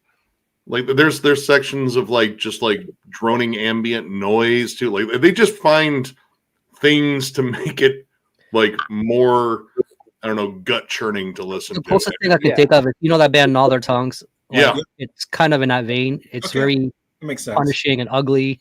Yeah. Well, not to interrupt everybody, but I want to welcome another guest who is wearing one of my favorite band shirts. And without further ado, Mr. John Hom. Hello, sir. Hey. Welcome to the show. Hey, John. What's going on, Mr. Hom? Yep. Can't hear you. Yeah. Yes, you. There you are. There you are. That's the right reaction. So what is that a tour shirt or is that It's kind of hard. a Roll of Bones shirt that came out in like '92 or something. Okay. It's got Oh, some yeah. great songs on it, some really shitty songs on it. Yeah. Well, here's the thing. Oh, There are God. two Here we different go. kinds of Rush fans. There are those who like Roll of Bones and those who matter. Jesus, who let this fucking guy in here? Well, Jeff, I figured you'd be both of those fans at once, though. Yeah. I mean, you Can't are just like remember which the one next it is. Like, Rush. every day that goes by, he's like, which one am I? You know? Wait, what? Wait, I missed that. What happened there? So am I the only one that's hearing all of you like in echo? Yeah, Yes. see, there's something. Does anyone have an actual session of the I have stream up? nothing else open. Like, It's weird because it's like everything is like echoed. yeah, because Jeff was I having think issues it's earlier. because we need earbuds. That's why. That way your computer speakers aren't echoing the sound. I think that's what it is. Yeah, see, I have my John, volume. just down one so thing. Were loud. you watch? Hold on one sec. John, you weren't watching this before you came on, were you? I was. Like, you got to turn that session off. There we or go. Mute it. Found it. Mute All right. it. There it is. Yeah. Mhm. So Yeah, I was watching it to see when would be a good time to come in. Yeah, so like when I said there's good songs and some bad songs on that, I did not hear what you said back because I'm old. Oh, so You said there- it's basically so there's those who like Roll the Bones, and then there's Rush fans who don't matter. Oh, I got it now. Okay, I see where you were going with that. Right. You either, I would you say either I'm like it one of all or you Matter. fuck off. Well, it's funny too because I've met those classic Rush fans who only like the first 4 albums, and it's Yeah. like I don't need to talk to you. That's not me. That's Most definitely things. not me. I'm not even I a huge. think the '90s era is my least favorite. That's my But, favorite. Probably, yeah. I mean, I love all of the shit, you know, but it just if I had to pick, I would I probably. kind of like Counterparts, man. I don't know. I love Counterparts is kind of Counterparts. cool. Jason. Yeah. It's a I heavy remember when Counterparts came out, and Yep. we drove around listening to it in Montana. Yeah, wasn't that in Bozeman? We're listening to it. No, it was in Butte. Was it in Butte? Okay. Yeah. That was kind of the recovery album from those. The Those sheeny, really brilliant albums from like I love a lot of this album. I do. Hold on, John. We haven't gotten deep into this, and tonight's probably not the platform for that. Oh But- my Yeah, wait, god, is this a Rush episode? Like, it's what- good. Yeah, I was It can gonna turn say, into a we're Rush episode at yeah. any point. I knew this shirt would like cause chaos. We're gonna Look have what I'm to. wearing. You've John and I uttered the name. Well, This summons Jeff. Yep. It's the Beetlejuice. Say it 3 times. He wore the shirt, and you guys brought it up. All right. Jimmy said, All right, my hold your fire shirt was in the wash, so "My hold your fire shirt." Don't you have Yeah. a Power Windows shirt? I do. I have No. that. Awesome. I have a shirt love for that. pretty much every album. No, wait a minute. Hold on. Are these actual OG shirts from the show? Yeah, I got this like in '92. You can still fit into that? It doesn't Yeah, look I that haven't faded for a changed that. '92 shirt. It's a I'm little sorry, tight. My shirts fade so hard after 3 years, and you're telling me that's a 30-plus-year-old shirt? It's very thin. Things were made better back then, It's though. kind of gray. Yeah. Yeah, man. John I looks used, about I the same used as to he have did a Roll the back then, Bones too. all over shirt. Do you remember that one? do you remember the counterparts? There was 2 shirts they had. They had the nut going into the bolt, was Yep. the blue one, and Yep. then they had the fucking super cool rabbit and hair. I had both of those. I had the rabbit and hair one, man, and Yeah. gone. Who knows where I Yeah. left it? Or Well, who I took used it. to have the Roller Bones all over shirt. It was like dice all over. It was white. Oh, you were one of those guys. Oh, I hell yeah. had an Wow, aspect shirt like that. It was What? terrible. I had an aspect shirt like that. Exactly. And I had an The all obituary over print. incomplete like that too. They were terrible shirts. The all over print. Yeah. Yeah. So, guys, actually, real quick, to take this back to Maryland Deathfest for a minute here and get No. now we got to get away from Rush because that will be. We'll come back to Rush. I know it. We will come back to Rush at some point, I'm sure. Not Yeah, I was gonna say I was gonna see who read Geddy Lee's book so far, so that was probably a good topic. I Right saw there. I just Geddy Lee from it's fucking 10 feet away. like one of the best books. What's that? Come Oh, back. you saw? Yeah. I You saw saw him him. from 10 feet away, but guess what? I haven't done yet. I still haven't read that book. Oh man, dude, you gotta read it, dude. It's Dude, like it's- one of the best. It's What about it's the ADHD thing that keeps kicking my ass as I get Don't worry older. about that. You're gonna fly right through it. Yeah, can't put it you down. won't No, put it it's down. not that. It's just I get started and then I'm like, what did I just read? Anyway, Yeah, but this is Never Geddy like Lee. that. Come on. one last question though to Jason. You are a Rush fan though, right, Jason? Me? Yeah. Yeah. I am. Just nothing compared to John. Not leveling up to John or I on that No, front there. not even close. Have you seen him though? No, I never got to see him. John, how many times have you seen him? 7. Okay.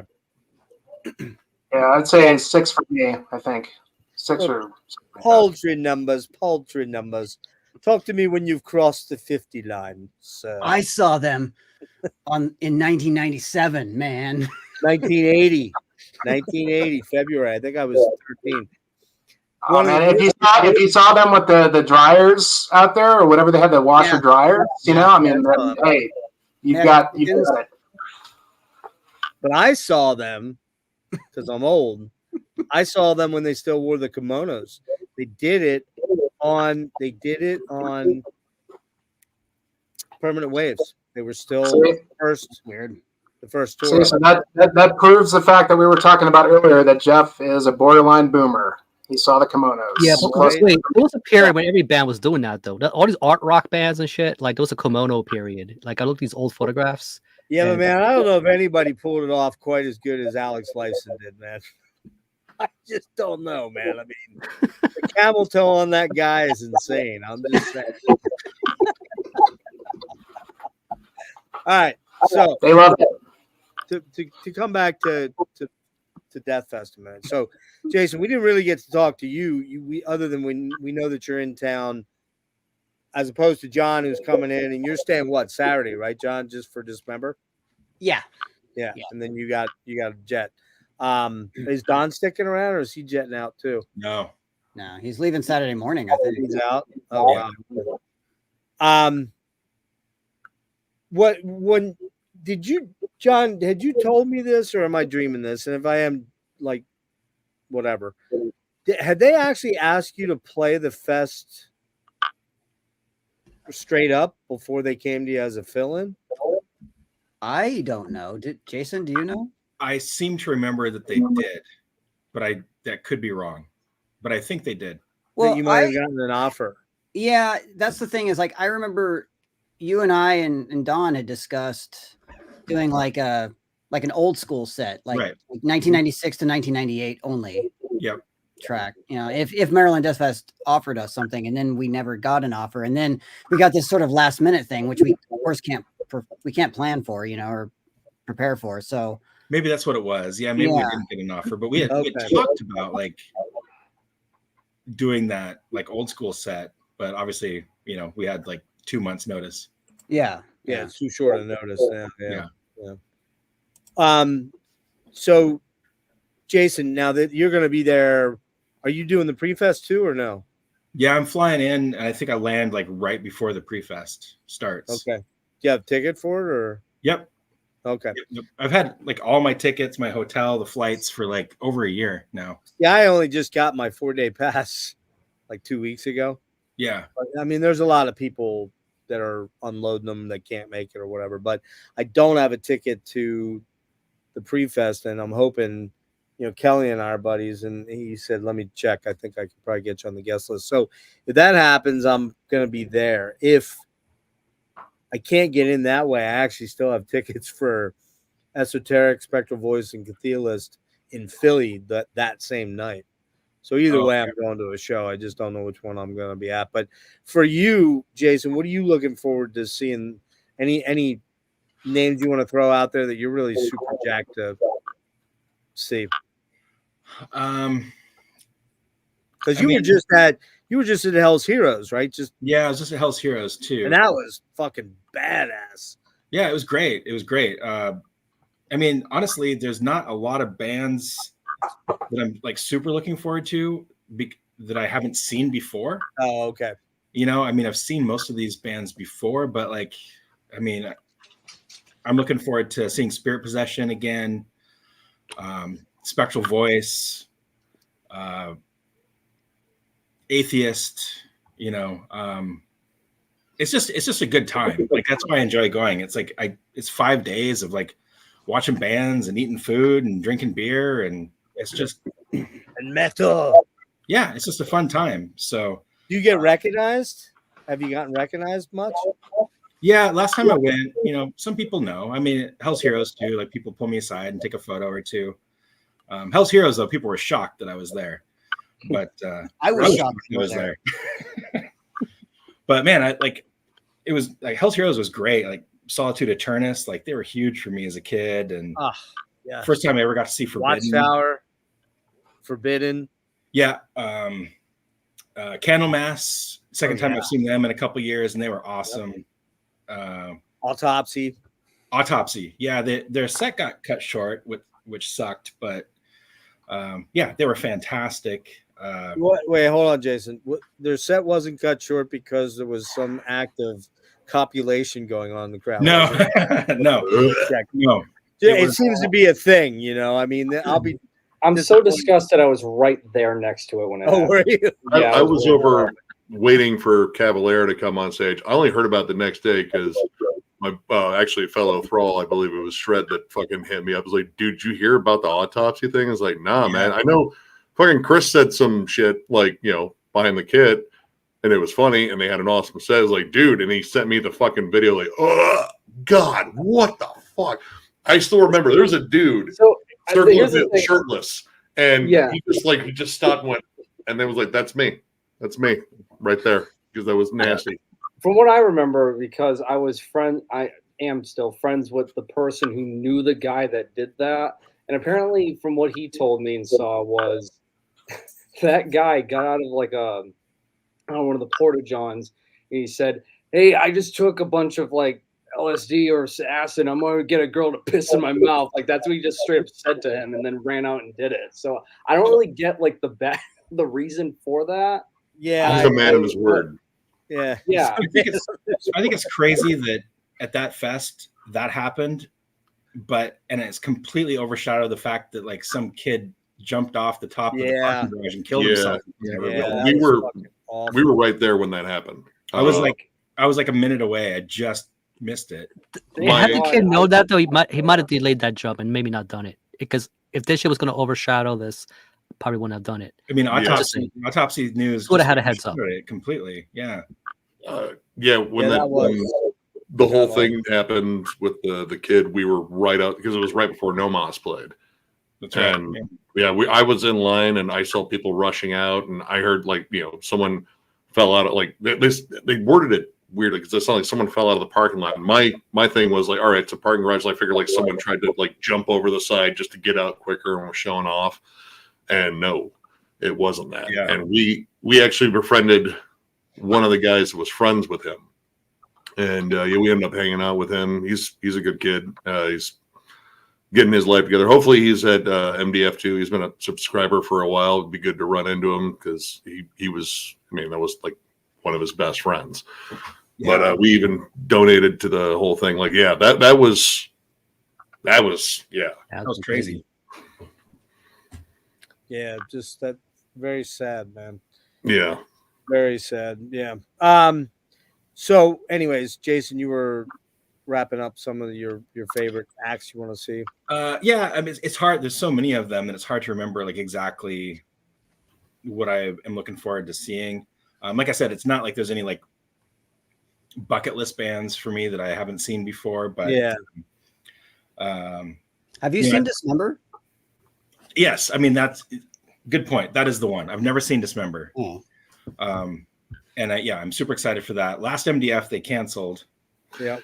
So didn't get to see them then. But yeah, I mean Dismember, I guess, is like the bucket list. How different would it have been for you if My Dying Bride made it out? If they actually were able to pull this off and do the set, like would that have been a band that would have been on that list? Well, I mean, I'd seen them before. We saw them in Germany. Yeah, well, I didn't really watch. I did. I mean, I watched a little bit. Well, the reason I didn't though is because I was exhausted and I was like, I'll see him in Maryland next year, you know. So, but you won't do that again. No, I won't. But yeah, I mean, I adore My Dying Bride, so I mean, I would love to see them again. But yeah. What about Arcturus? Have you seen those guys? Yes. Yep. John, we played with them at Brutal Assault. Yeah. Okay. Many years ago. I love most of Arcturus's discography, with few exceptions. But yeah, that'll be cool. Oranor, I've never seen them before, so that'll be cool. Yeah. Yellow Eyes. Yellow Eyes. Yep. Yeah, I'm looking forward to seeing Spectral Voice again because the first time I saw them was like before Blood Incantation even was like a name, and it was like kind of they hadn't really hit their stride yet, you know. So I'm looking forward to seeing them. I'm looking forward to seeing Sacrifice and Forbidden because those were bands that I loved when I was a teenager that I never got to see. Dude, Forbidden at Hell's Heroes, it was so great. It was just so awesome. I've heard the new singer's really solid live too. He's really good. He's really good. A lot like Russ, man. I mean, but dude, not, Russ is a hard one to replace. Not like he's copying him though, but he has a lot of very similar. It's vibey. He sounds real good, man. Who do they have on drums now? It's not Boscos. It's what's his name? Chris Contos. Yes, really? Okay. Damn. Yeah, Craig and Contos playing the Boneless Ones, that skate punk and they have, and then they've known each other like for 35 years or whatever. And you know, when Craig coming on? Well, I don't know. Let me see. I'll check. I just hit up Kelly. Yeah, I think they were waiting. I think they were waiting to see if anybody was actually gonna like jump on. Jason laid down, took it like a champ. He's like, I'm the guy. Yeah. Was Jason the first? Yeah, he was. I'm charging in, man. He did it. Well, I know Craig's in Seattle because they played Northwest Terror Fest. Yeah, with his wife. He told me that he might be doing other stuff. He might not make it. Yeah. Well, he played last night, but he's probably who were some of the headliners tonight? Do you remember? Tonight, I don't know. I think tonight's like more the real extreme. Tonight's the more extreme night. Last night was the more mixed set. I'm trying to remember who the hell. I think it's Repulsion tonight, maybe. I think it is. I think you're right. Yeah. Yeah. Who else got invites, man? You got Greg. Is he coming on? Greg's not coming on. They started their tour last night. Oh, no shit. He's in Chicago tonight. I think they're meeting up with, because I didn't realize it, but Spectral Voice and is only on some of these dates. And because I was going to go see them out in Asbury Park, like in Jersey. Yeah. And then I looked and I realized, oh shit, it's only the one band, not the 3-band package that I'd hoped to see. So I was at Repulsion. Okay. Yeah. Eric's Undergang. I would love to see Undergang. I hate reviewing their albums because Danish is impossible. Yeah, I hate seeing their album names. Their music's so damn good. I love their first record. Dude, their first album's such a banger. That last EP they dropped was killer too. I never want to have to say their song titles because I can't. It's we even had a Danish subscriber comment and say, yeah, no, our language is horrible. Like it's very flat too, like in terms of like intonation. It's like, yeah, it's all very monotone, and we just like to throw umlauts around recklessly. Cool.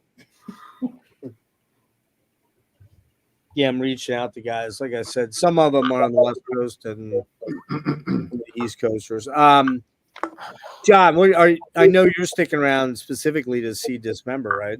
Yeah. Had you seen them? Never. I mean, Yeah, that was the one we were really looking forward to last year, and they canceled. So I think we've played festivals with them, but we were on like a different day and we were on tour, so we didn't get to see them. That happened to me a lot. I mean, I played a festival with Master's Hammer once, and I never got to see them. They were on the next day. Yeah. That must be heartbreaking. I like how Eric is just torturing Nick, just bringing up these names. Dude, I mean, Oxygen Destroyer is literally the perfect band for my nerdy ass because it's black and thrash and a little bit of death metal and all Godzilla stuff.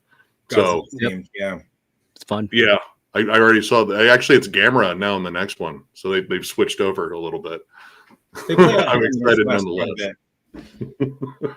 So, with the fact that you guys didn't have a lot of time to prepare, I guess it's not a stretch to say that the December set list might be Denver set basically is what we're gonna do, right? Basically, I don't think we're not gonna have time for a Stone, but I mean, we barely have enough time to play what we're playing. Yeah, really. Yeah. So, What's when you're doing a normal set, which you haven't done in quite a while, but like say you're not on a festival sort of a time frame. Like San Francisco was. Yeah. How long was your set there? I didn't actually. Like hour and 45 maybe. Is it okay? Yeah. Just under 2 hours. Yeah, that's a pretty good long set, man. Well, our songs are like 10 minutes long. So I was gonna say, but you kind of painted yourself into that corner. You can hear all 5 songs. Wow. Right. How are we supposed to play 25 songs in an hour? Yeah. We're gonna start writing some grindcore shit. Yeah, there we go. Yeah, Jeff, right. you that set with me? Agaloc's grindcore. Grindalock, yeah. I was gonna say, how does Esoteric pick a set? Because their songs are like fucking 25 minutes long. I said something to Greg about that. I said something to Greg about that. I'm like, dude, basically, man. they're going to tell the crowd this is our second song and our last song. Yep, there you go. Put it on the bill. People are like, "Who's this Grindalock band?" That could actually happen though, Wyatt. I mean, that easily with a lot of these bands. I mean, John, what was the longest song you guys did? Was the 20-minute song, right? Faustian Echoes, right? Yeah. Speaking of Esoteric, I saw their tour list. Are they seriously going to play Portland and then play like Massachusetts the next night? I said that. No, that's impossible. It's literally impossible. I said that to Greg. I'm like, dude, how are you going to get from there to there in 24 hours? Yeah, like what moron booked that? That's horrible.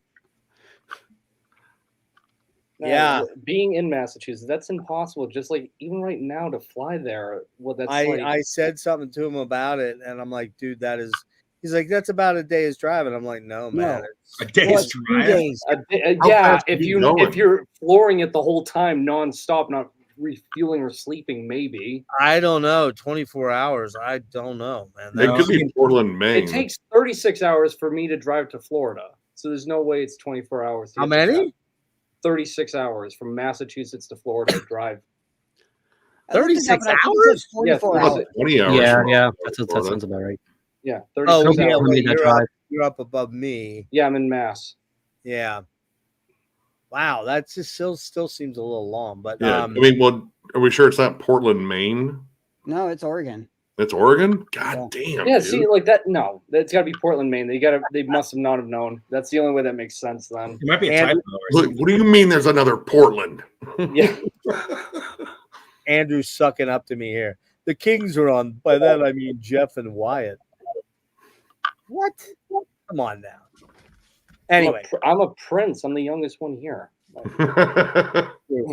Yes, you are. I mean, and Jeff's more of like an old wizard, really. I mean, come on. A wizard, a true star.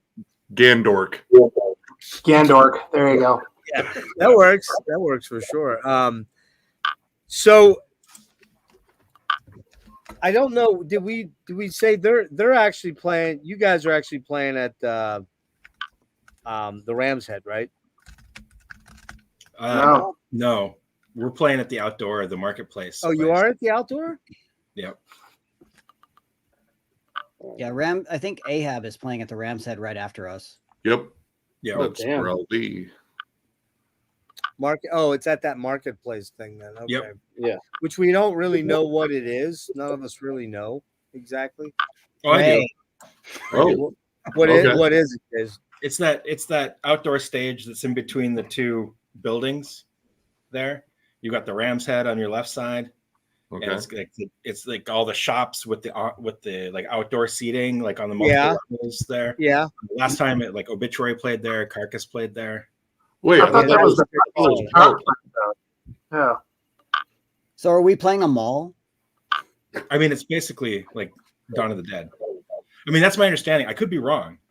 That was my understanding. You know, it does kind of look like the Dawn of the Dead mall, kind of. It does. I mean, like the power plant is the stage you're talking about. That's kind of in that sort of like half indoor, half outdoor mall. But the marketplace is supposed to be like outside of there, like some stage on the street. I thought I read that they're blocking off the street there where soundstage is. That there's the two lanes that are split by the thing in the middle where all the homeless people sleep on. Honestly, I wish we were playing the soundstage. That's the best on-stage sound I've ever had in my life. Really? Yeah. No kidding. Yeah. Bar none. Out of all the shows I've ever played, that was the best sound I've ever had. But yet they give it to all the grindcore bands. That's why they call it the soundstage. Probably because they expect the crowds to be slightly smaller. Dude, the crowds of the soundstage are nuts, dude. Yeah, they're going to be jumping all around all over the place. Dude, I watched people crowd surf a kid in a wheelchair with a broken leg on stage with DRI. Amazing. He was stoked about it. They wheeled him off. He was like, yes. Fucking crazy. Kurt Brecht was just like kind of like dodging people. Like, Jesus Christ, you guys are fucking maniacs. Yeah, that for you then, John. You guys, they have staff to do everything that you need. Well, we have our own sound person too, so that's gonna. Oh, you are bringing your own sound person? Oh, yeah. Okay. And good because killer. Sorry, go ahead. And then I was going to say, like all the biggest bands, like on the bill, are all doing the marketplace. Like it goes power plant and marketplace, but like it seems like the bigger acts, like Dismember, Mayhem, like you guys, are all on the marketplace stage. Okay, which is like the outdoor stage, I guess. So it's it's outdoors, but I think it's in front of soundstage, and they block, so it's kind of in the street. That's so. Is it like not a stage they had last time? No. Yeah, it's not. It wasn't listed before. No. I'm looking at the layout. I mean, Angel's Bar is up at the top of that whole little like pavilion restaurant area. Complex thing, yeah. Yeah. I mean, Power Plant I've always thought was that little kind of mall area, but maybe it's not. See, I thought it was too, the mall section. Yeah, maybe it is. I'm just happy they don't have the parking lot stuff anymore and the shuttle and all that. Yeah. Like the shuttle was awkward. Yeah, last time I missed like half of Obituary's set because the shuttle was backed up. Same. Well, we did a lift. We used the Lyft app, but still, like just getting because I forget who he had to cut off at just to get there on time. But yeah, it took a while to get a lift over there, and traffic in Baltimore is lovely. Yeah, it'll be nice to have it more centralized for sure. Yeah.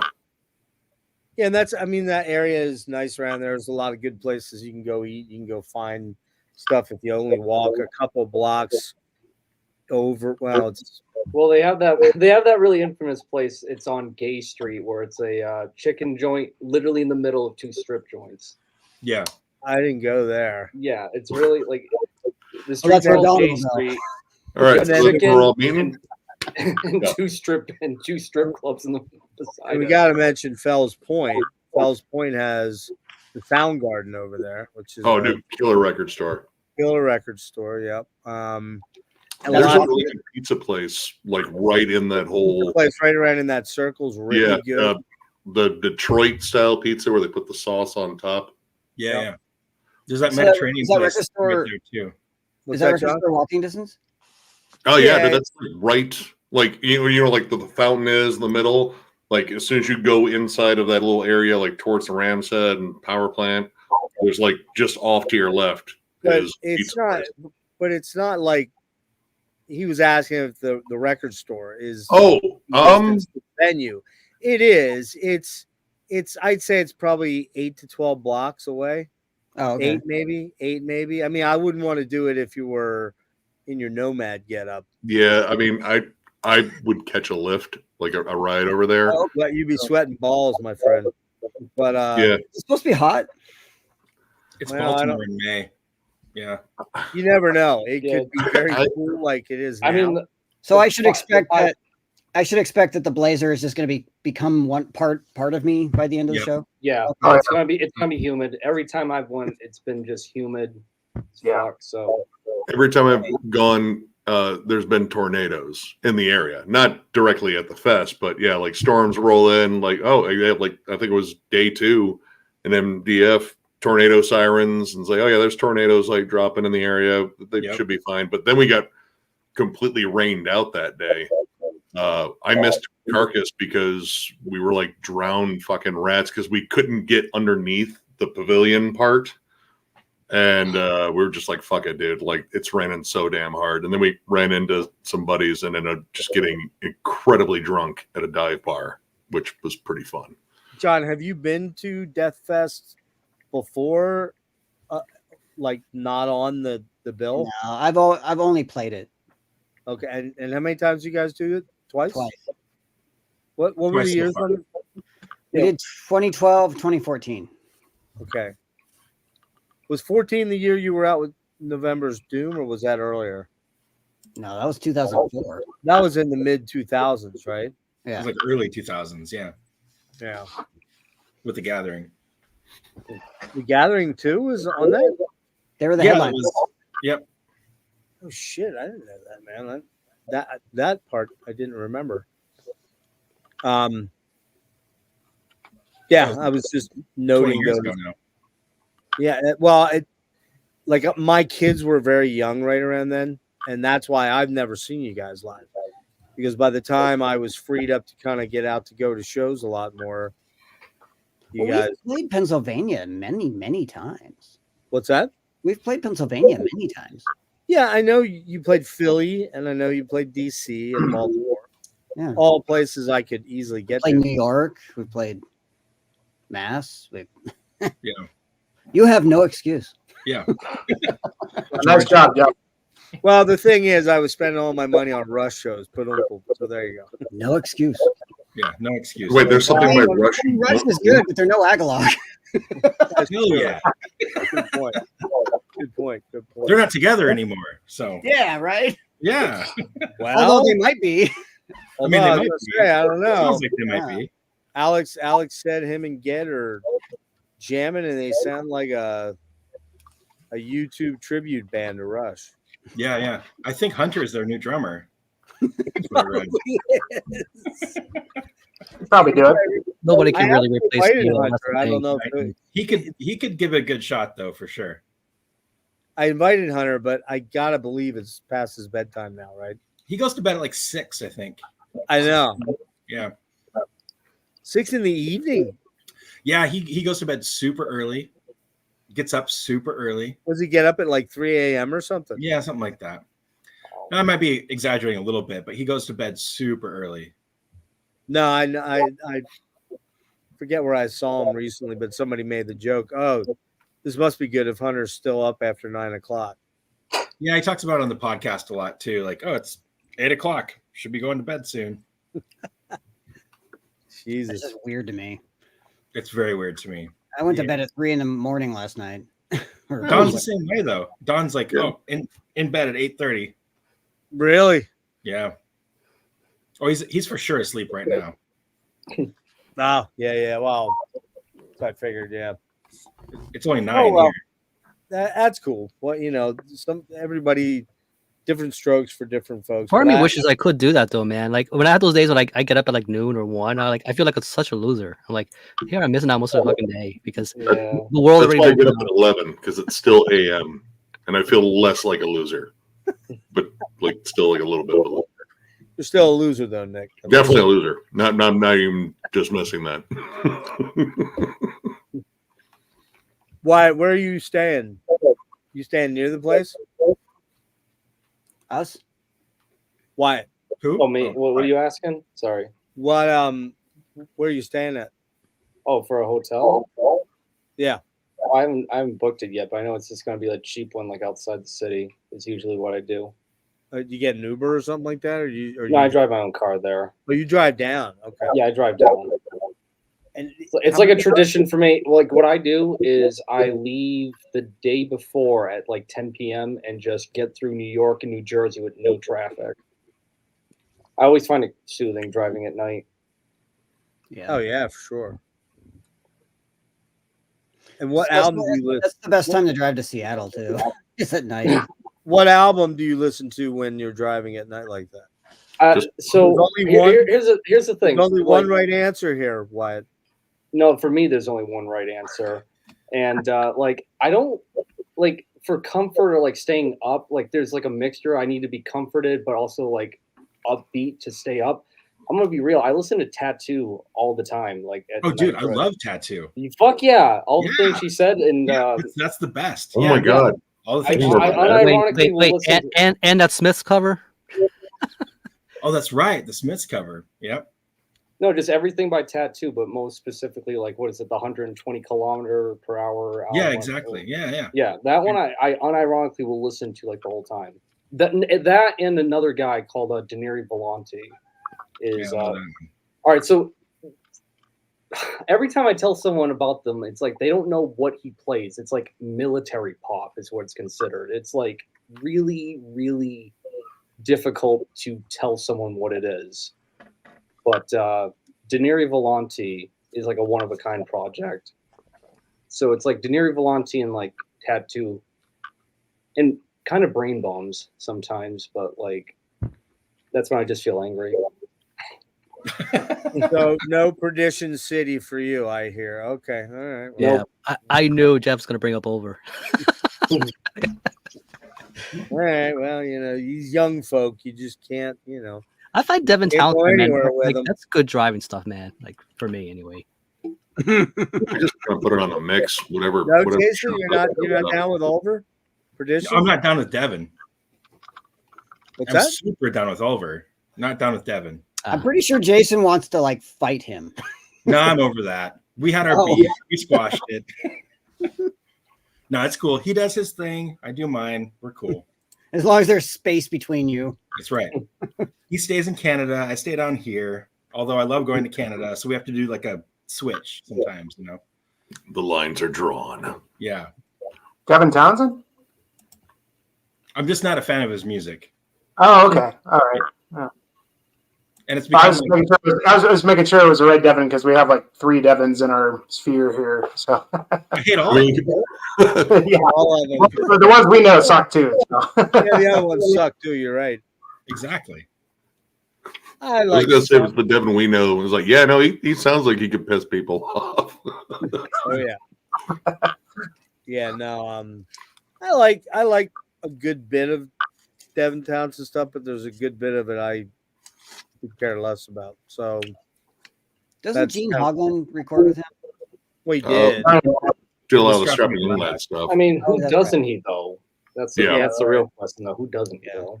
Yeah, The it's true. City is still like goated for me. Like that's one of my favorite fucking metal albums. Period.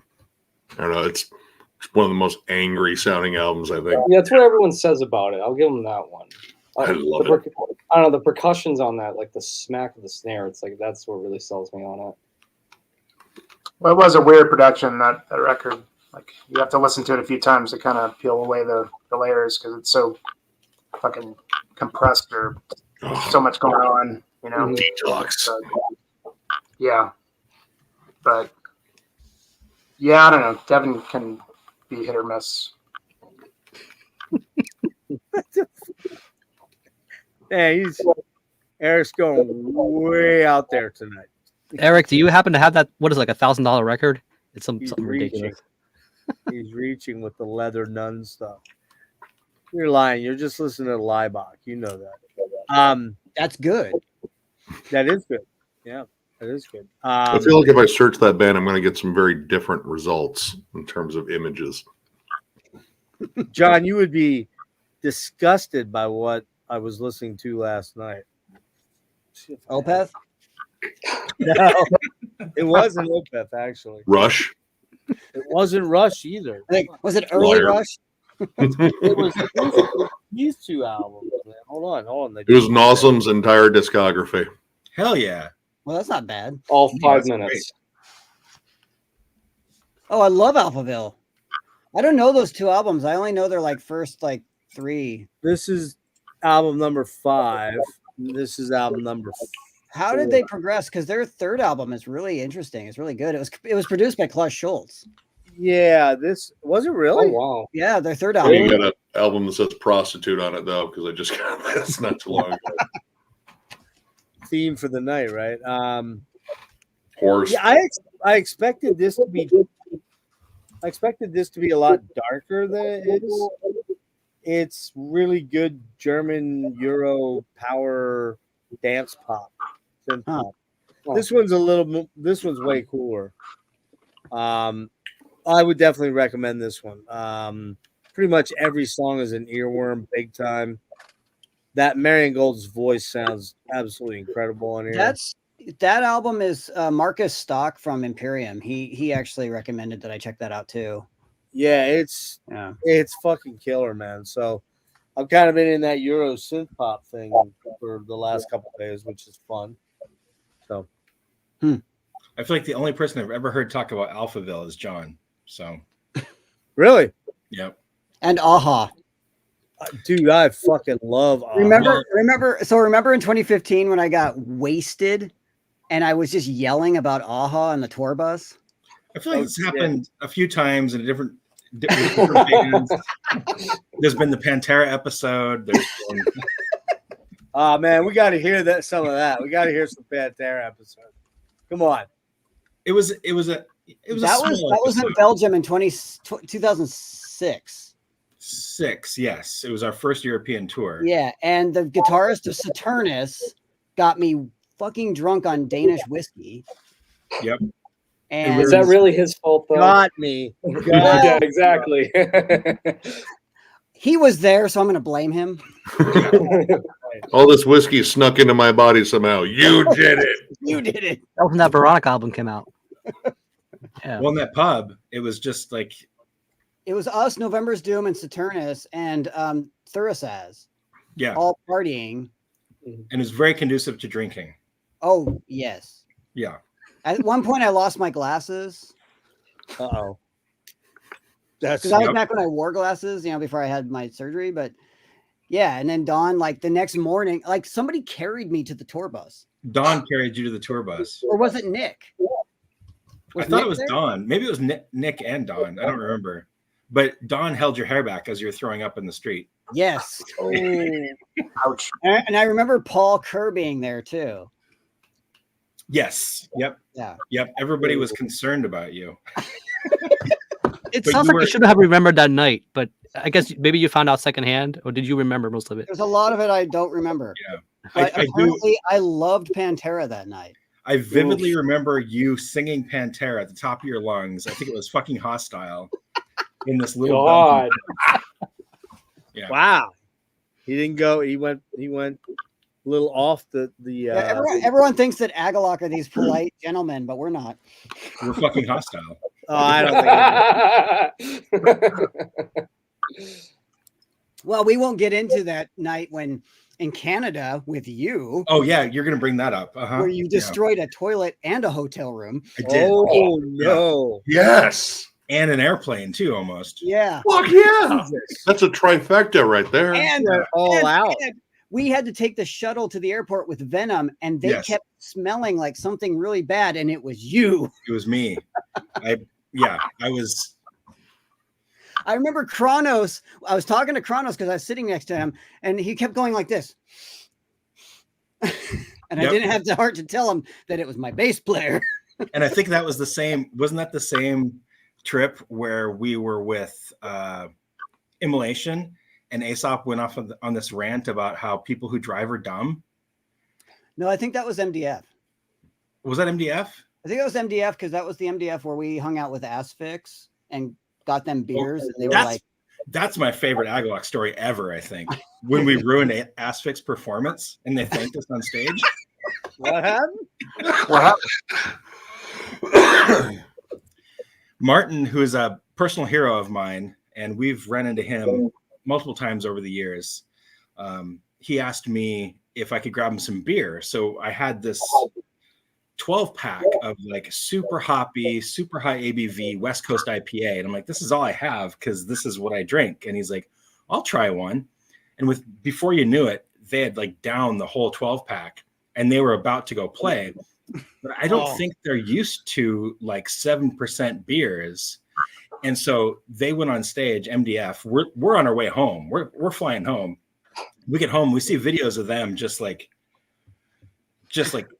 waving around on stage, and then Martin says something like, "Thanks, Agalock, for the beer," or something, something like that. They were wasted. That's fucking funny, man. What year was that? 2014. Yeah. Oh, that's hilarious. Yeah, it was great. And since then, on every Asphyx record, if you look, they thank Agalock. Do they really? Yeah. On one of them, they thanked us for the beers. That's true. That's true. Yeah. Yeah. That's awesome, man. I want to go check my Asphyx records. I was just thinking that. Because was that on Death Hammer where they mentioned that? It might have been Death Hammer. Yeah. Death Hammer, I think, was the first one where they started thanking us. Yeah. Yeah. Hey, do you know these guys? They had no idea what they're in for. But you knew them personally before 2014, right? Well, we met them. Yeah. We met Martin in 2009 when he was in Hail of Bullets. We played a show with them in Austria. Yeah, missed that project. Yeah, and that was the backstage where you could hear him warming up in the hallway. Oh man! And it was like hearing an old friend. Yeah, I had chills. I was just like, oh. I hear he was in the hallway just going, yeah.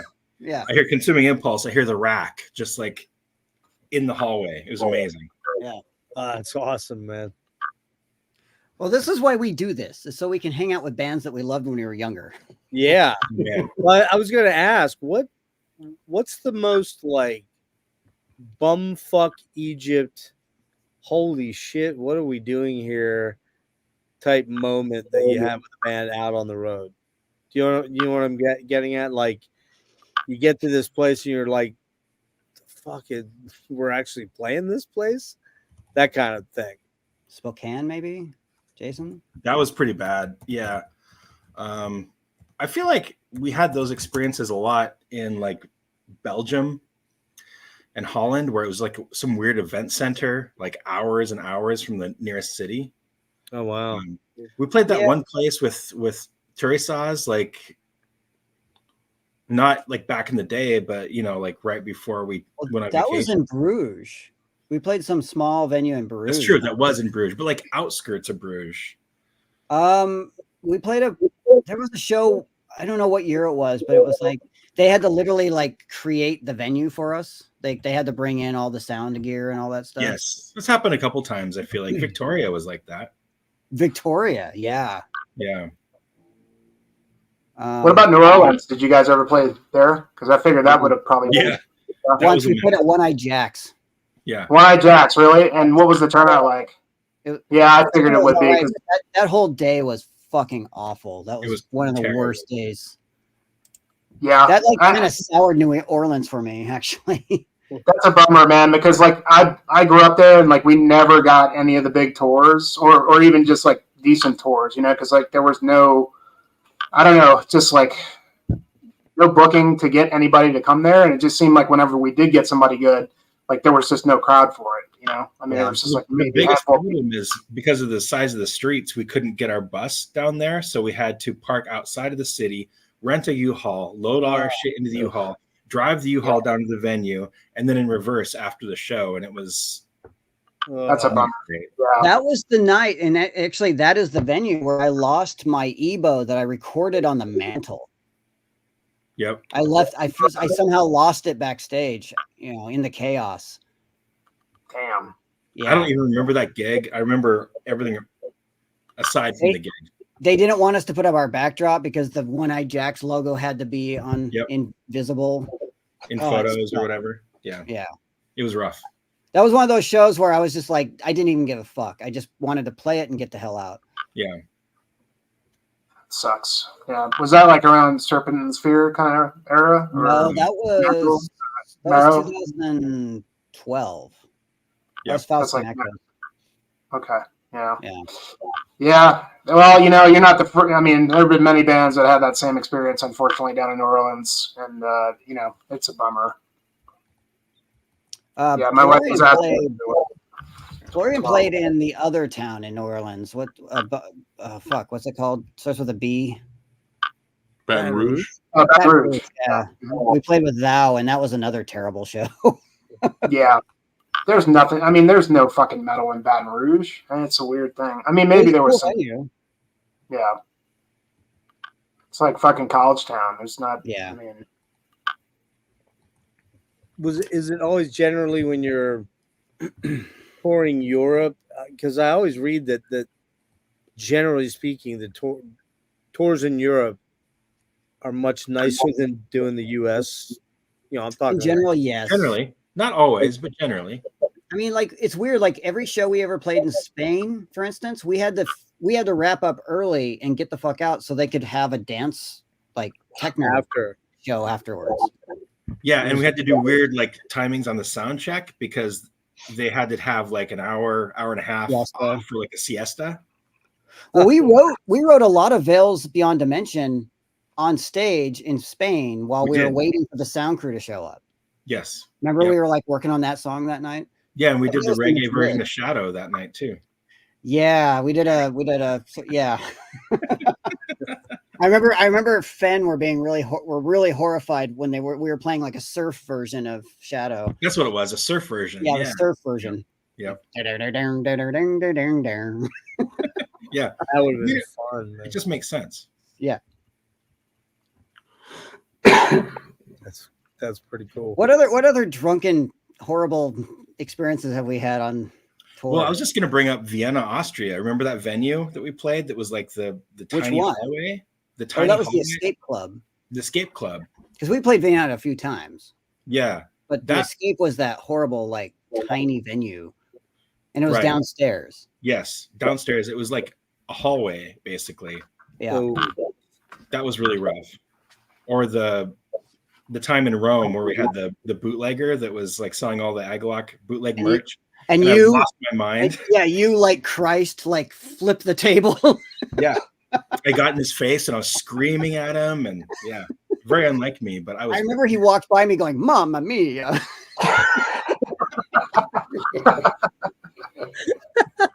What, they just have like t-shirts and shit, like just with logos? I mean, patches, and what else did he have? Patches, shirts, all this. And so we went to the promoter and we're like, "Hey, this is not cool. Like, this is bootleg shit."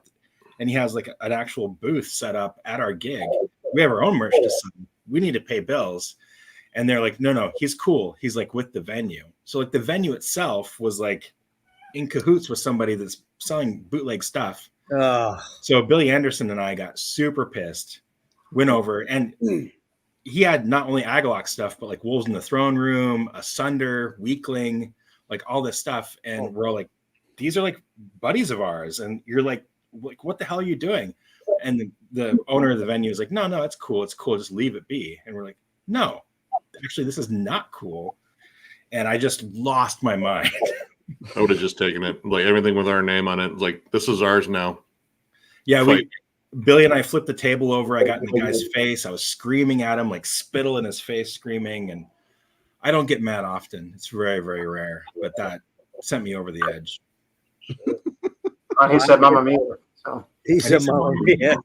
Yeah. That was a really weird. You tweaked the stereotype right out of him. That's awesome. Exactly. Yeah.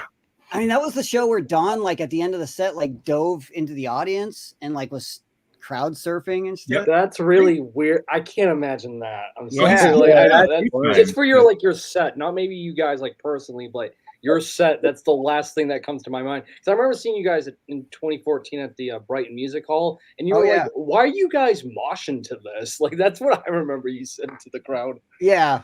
Boston does that a lot with us. Like, wait, you're like moshing to Odal? Like, what the fuck? And that was in Rome. That was also when some people who were pissed off at us were like throwing beer bottles at our bus or something. Yep. Yeah. Really? Yeah. Yep. Like they were pissed at you guys. Yeah. Italy is intense, man. There's that time. Remember that time, John, where we all got on stage, and when I got on stage, like immediately this guy like started punching me in the side, like as we're playing, and I got this like big bruise on my side, and like people. I remember that. I remember in Montreal, and this was one of the funniest, one of two of the most hilarious things I've ever seen from my vantage point was when we were on the, what was it, 2011? I think it was that tour. And we had the intro to Into the Painted Gray. It was, and oh yes, I know what you're gonna say. And then right when we went into Painted Gray, like on the downbeat, a beer went flying missile-like and hit you. Yep. Yep. Oh, it was literally like boom, beer. Yeah. And it's like beer all over my pedals, all over my bass. Oh, fuck. And like I remember we were playing the song and I'm like headbanging and dying laughing under my hair. It was fine. Like nothing happened. It wasn't an issue, but I was just like, oh, now I'm soaked in beer. And yeah. You know, actually, I'm glad you brought that up because I've only been to Deathfest once. I started to tell the tale earlier when we were having audio problems, but long story short, I didn't finish it. I thought I was going to see Autopsy the day that I had taken off of work because I was working a lot of weekends back then. And here I asked for the wrong day off, and I get down there, and Autopsy had already played, and I got Candlemass. Which, okay, that's pretty cool, basically right? the same thing. Kinda, not really, but kinda. But it was like, yeah, man, it just sucked.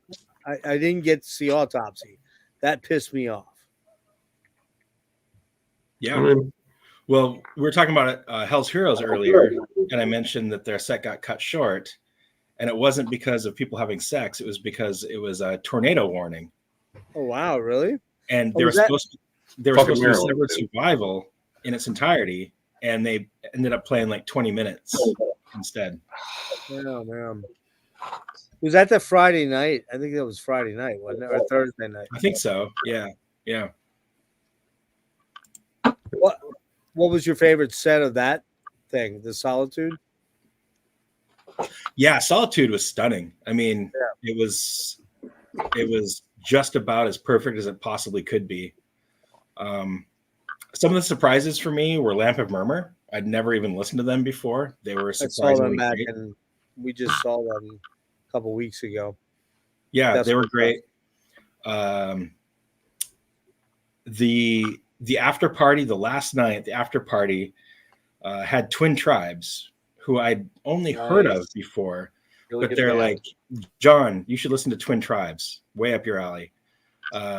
Old school sounding goth rock, two guys. You had me at goth rock. What's that? Yeah, you had me at goth rock. So I saw them live. They're definitely worth catching live too. Like they are like really, really good. Yeah, it was like go on. I was just gonna say it was such a great palate cleanser after like 3 days of like Texas heat and like power metal, thrash metal, black metal, all this, and then it was just like Twin Tribes. And I thought people would clear out, be like, "Oh, what the fuck is this shit?" Everybody loved it. It was like a celebratory moment, like an hour of them like playing this goth rock. Oh, and also the other thing that was really cool was the guys from Goat Whore doing Celtic Frost covers. Like that was great. They called themselves Morbid Tales, and it was like spot on. It was like so cool they just did it so well that if you close your eyes, it was almost like seeing Celtic Frost back in the day. Oh yeah, that's Sammy's jam, man, and that's his thing. Celtic Frost. Yeah. Celtic Frost and Beharit. That's his jam. Oh man, Beharit. So do you go to Japan to see them then? What's that? You go to Japan to see them then, because everyone, like everywhere, was just flipping out for that event. I know. I mean, no, I'm not, but that would be awesome. It's just the money and travel involved. It's like, is this real? Beharit's really playing in Japan right now. Like, is this really happening? I know, Was that for the nurse hospital? The hospital. Yeah, the hospital. Yeah. No.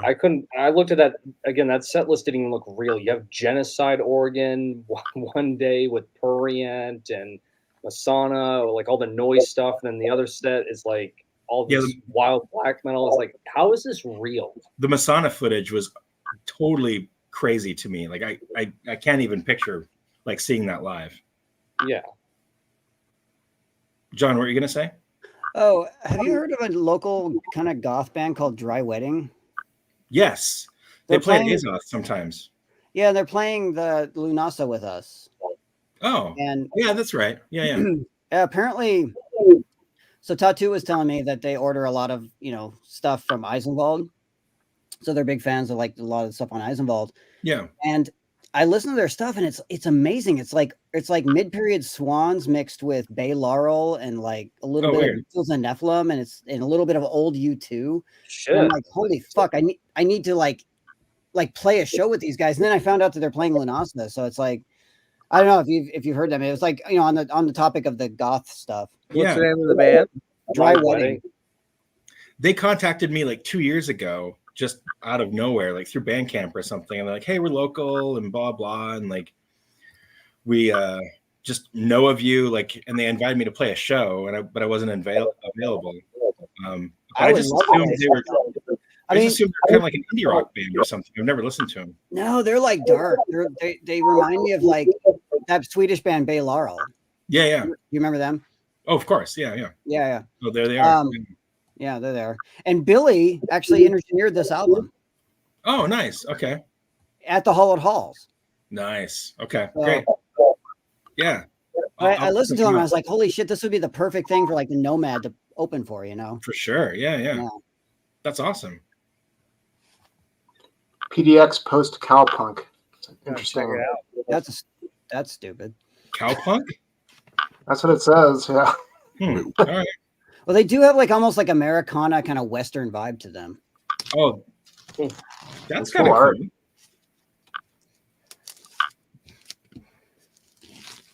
They're on tour. I think they're playing in Pennsylvania like later this month. Oh yeah. Where are they from? Portland. Yeah. Oh, that's right. You said that. Yeah. While we're on the topic, you guys are familiar with Cemetery Echo? No.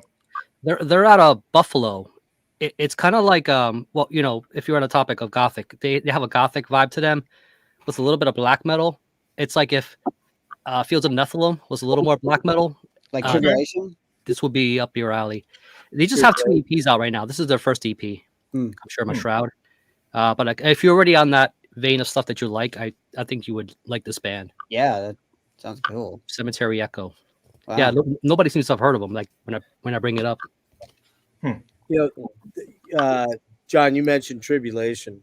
Yeah, I don't know what you think of that band. I think every fucking album they've done is fucking amazing. They're incredible and they're great live too. Man, that second album, Formulas for Death. Yeah. Yep. Holy fuck. Well, they're like if Christian Death was a black metal band. Yep. Yeah. Exactly. That's with a lot of really, really good shreddy stuff that isn't shreddy, if that makes any sense. No, they can jam up, but still give you the goth like sound. That's the thing. Say again, what? No, they can jam out like a metal band, but still give you like the essence of goth, like, which makes them really good. Right. Yeah. I love his voice, man. What's the main guy's Daniel? I forget his name. Where the Gloom has sound. I don't know. That one became a big favorite of mine. I also love that first album, that ripping thrashy death metal album. Oh, yeah, that's real deathy. That one. Yeah. Everything they put out, I think, is solid. Yeah, that last EP too. Actually, that last EP, the Blue Oyster Cult cover of Vengeance the Pact. Yeah, if you haven't checked that out, oh, dude, it's awesome. Really good. They killed it. Yeah, it's one of those bands that I don't know, just it doesn't get, they don't get talked about a lot. Like everybody seems to like them, but I they're saw them not open like for Cannibal Corpse and Behemoth years ago, and yeah, like everyone kind of didn't know what to make of them. Aeon, whatever, AEON was on after that, and crowd kind of woke up for them. But yeah, Tribulation, I don't know, people just didn't know what to make them because they looked like a black metal band, but all of a sudden they started playing like the more goth rock stuff, and everyone was kind of confused. I thought they were fucking awesome. Yeah.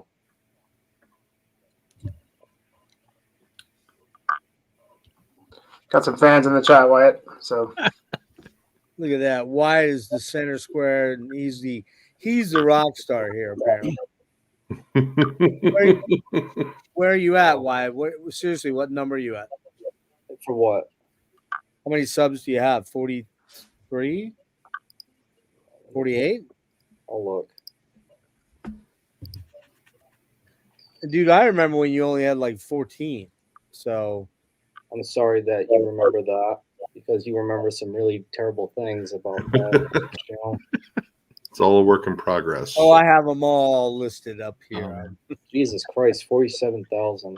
47. Holy shit. Dude. Nice job, man. Congrats. Yeah, that's not easy to do. I guess at some point you just stop counting, right? It's just like on this panel right here, you're what's her name? What the fuck? Taylor Swift. Swift. Yep, he's gonna tell people on subscribe now. All right, guys. So I'm gonna be exiting now at this point. Oh, there you go, Jeff. No, I'm just saying, of this panel, you're like the Taylor Swift. You know, so thrilled. You got a lot of Swifties. Do you have any Taylor Swift? No. I'm all open for pop music. She's one that never entered. I don't know. Never liked Taylor Swift. I think.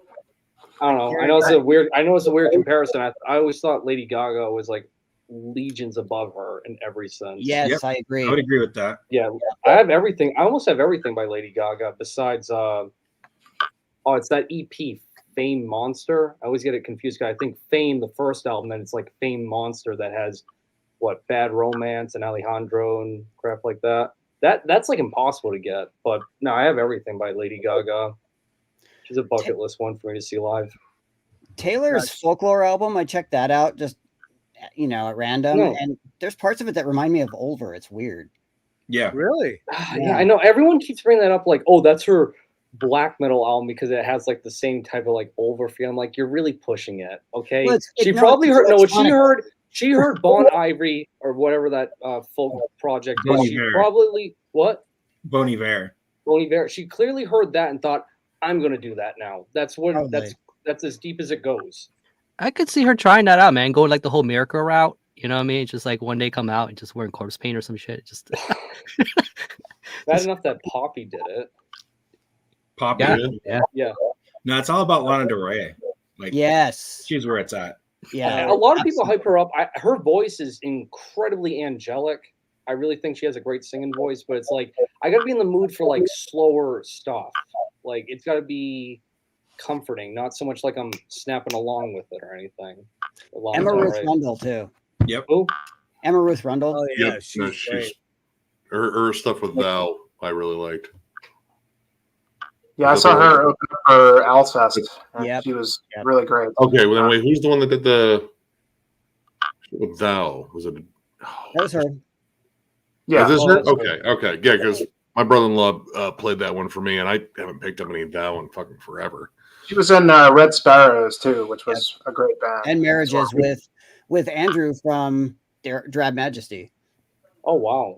Yeah. Oh, I didn't know that. Oh, that was that. All right, so that was. He was the drummer of Marriages.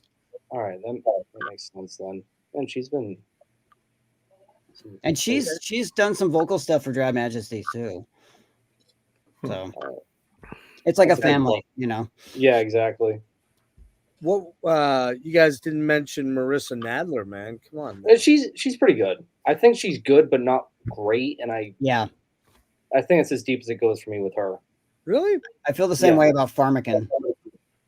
So, all right, that's like really comparing apples to oranges now. Because that's noise. Yeah. Right. I know, but she was like kind of trending for a while.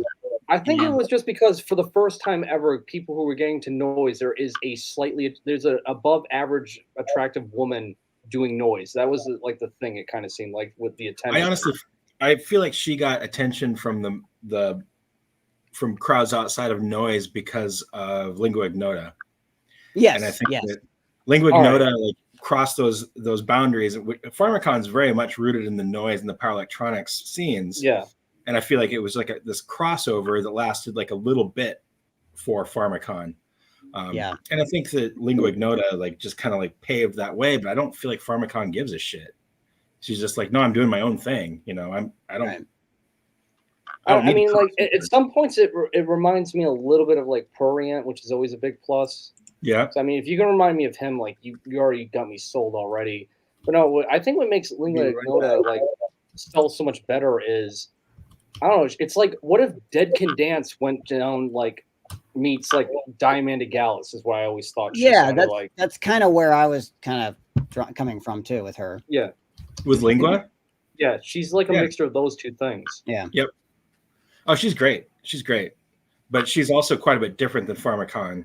But I feel like lingua, like, you know, like I said, she straddles those lines where she can like open those doors for people that are a little bit more extreme, like Pharmacon. Yeah. So much is a little understood. I don't know if you guys are King Woman fans, but Christina's another one where I feel like it divides a lot of people. You know, some people really hate it, and I happen to love her stuff. You know, I got all the releases, but you know, it's more that doom gaze kind of direction. Yeah. I was always kind of like partial to the girl that sings for Anathema, like the later Anathema. I forgot her name, but which, you know, a lot of people don't really like the later day Anathema compared to like the early stuff, but yeah, it's a lot more kind of just like dream pop kind of shit. But really just beautiful, angelic voice that, you know, nobody really talks about out here. What about that for Amasurs? What's that? The Amasurs vocalist? Yeah, like she was amazing. Yeah. I don't even remember her name, but Audrey Sylvain. That's right. Yeah.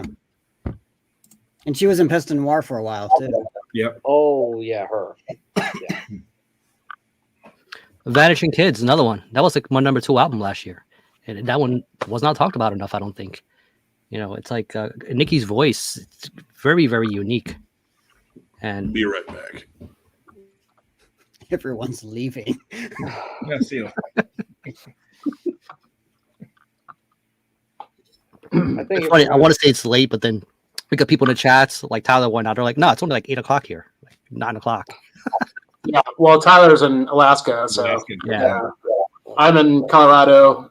I mean, you guys we're kind of all definitely spread out for sure. Yeah. So, I mean, it's only 9:44 here. Smoke break. Yeah. Any Wild Beyond fans? I stopped at the record store today. One that's been on my list for a good while from last year. that's a cool cover. It's kind of a sort of Philadelphia band. You know the band Daiva? Mhm. So it's the vocalist from that band. And one of the members from Morgul Blade. Morgul Blade just put out an album like last month. And like, I don't know how much fanfare it had, but I know I tried to grab a copy like on Bandcamp and it was like sold out on pre-order. But this shit right here, it's like black and thrash, but it's still quite melodic, and it has that Cosmo feel. Like you can tell from looking at this cover, you know, it kind of it's very creative. So what is it? Gates of Hell put this out. They put out some pretty good releases, but this is one that was talked about for a little bit in the community, and it just disappeared. But I remember latching onto this for a copy for a while. But it's good shit. Wild Beyond. And what did you say, Rick? What kind of music was it? It's pretty heavy thrash, but it's kind of in that blackened direction. Like if you know that band Morgul Blade, It's kind of there, but maybe not as dark as Morgul Blade, if you're familiar with Morgul Blade at all. But it's there's quite a bit of, I hear a little synth in there. I think it gives it a bit of atmosphere, and it's a little bit of a. I almost feel like they want to go toward a direction that's a little proggy, but not quite there. But you can tell there's a bit of a inspiration for it in that sound. So a little experimental thrash, I would say, experimental blackened thrash. Yeah. Oh, I guess while you have me up, so this is a band I've been wanting to pick up material from, but I know everybody talk Ophiuchus, and they're from Ohio. Machine Gun Reaper. You guys know this one? No. It's kind of like like if you like Midnight and that kind of shit, just that real attitude, snarl, punky Midnight's ass. great. I mean, it's called Machine Gun Reaper. I mean, that kind of tells you what you need to know. But yeah, just a lot of attitude, a lot of. He's got like a machine gun and a gas mask and a flying V. That's perfect. Yeah, it's like one of these will grab you, man. Let me just grab every accessory I have in the closet. I can call it a day. It's fun, man. Like, yeah, if you like that Midnight stuff, again, which are also from Ohio, with that Motorheady Venom kind of attitude, it's good shit. It got a few releases. This is one of the earlier ones, but it was sitting there. It was at a good price. I said, let me finally dive into this. Yeah, man, we had to follow Midnight in Denver. That was something. Yeah, it was something. It's just fun, It's not the most highbrow stuff in the world, but it's just fun. That's great. It was fun when you followed Midnight. That kind of was cool, actually, because we broke the venue, so Yeah. We they broke didn't the break the venue. We did. Yeah. I mean, not my favorite venue in Denver, but that used to be like a dance club. It's like one of the newer venues in Denver. But it was kind of cool because, like I was telling you guys, like my wife loves you guys, and I wanted her to come, no band on that fest she cared to see except you guys. She showed up halfway through Midnight set, and she was like, these guys are actually pretty cool. And kind of, because they're a fun band. But it was just kind of an interesting kind of juxtaposition of different styles of music, between Midnight and you guys. And, it worked, I thought. I thought it was great. I thought that whole night was great, actually, with Crips. Yeah. Oh. Crips was amazing. Oh my God. Amazing. Yeah. You remember me backstage? I was flipping out. I was like, this is like 1992. Yeah. I remember you like backstage at the side of the stage going like as they were playing, you're like, I was just like, fuck, where's this been? Yeah. I mean, you could tell as soon as those guys walked on the stage and the sound, it was just like, oh my God, this is going to be unbelievable. Yeah. Finish old school death metal, Yeah. And they looked the part. They just fucking sold it. They were badass. Yeah, I've always made the joke with Crips that they should do a split with Blood. Crips and Blood. Back Nothing. right at the beginning of the pandemic, so that would have been what, 20, right? Yeah. Crips and Spectral Voice had a big tour lined up. They were coming to Baltimore. I was so stoked, and then bam, that was the week they announced it. The week that we went into shutdown or whatever, the beginning of the shutdown. So that would have been a killer kind of juxtaposition there. Yeah, they pair pretty well too with the sound they have, but they're just different enough. It's not too samey of a set, but they complement each other very well. What's the last album they put out, Crips? It's been a while. God, yeah, it has been. One of 2019, I think. Was it? Yeah, that's what I thought. It's been quite a while on that. Yeah. Yeah, and they're on Dark Descent, which is interesting. The guy that runs that label lives 15 minutes away from me, and Is he really? Yeah, he gets all those really obscure, Finnish bands and all, it's all death metal. But I mean, it's just he's doing the Lord's work, man. He's like a new renaissance of death metal. He's pushing these newer unknown bands to stratospheric heights in a lot of ways, and I really respect what he's doing. Yeah, I mean, he pushed Blood Incantation, got really them where they are now. him and the guy. What's the Dave? Is it? Is that 20 Tyler. bucks spin? Yeah. Mhm. Is that 20 bucks spin, Dave? Yep. Different dude. Same sort of deal, man. I mean, he's driven some pretty big bands out of what he started with. What's interesting, because like the difference is sort of like a lot of the $20 spin bands, which are all really great, like kind of have more of a mainstream appeal compared to like Dark Descent, where it's like Totally. a lot of the bands are still really underground, and like international bands and stuff. Plus he got some big ones like Horrendous and Blood Incantation and but I mean he's a cool dude too. Really gives a shit about what he's doing. Did you hear that new? Did you check out that new Engulfed? Not yet. Man, I forget the name of it. It's Red. The album's Red. I've seen it floating around. Love the last one. Damn, there's some fucking killer riffs on that thing, man. It's real good. It's almost impossible to keep up with all the releases here lately.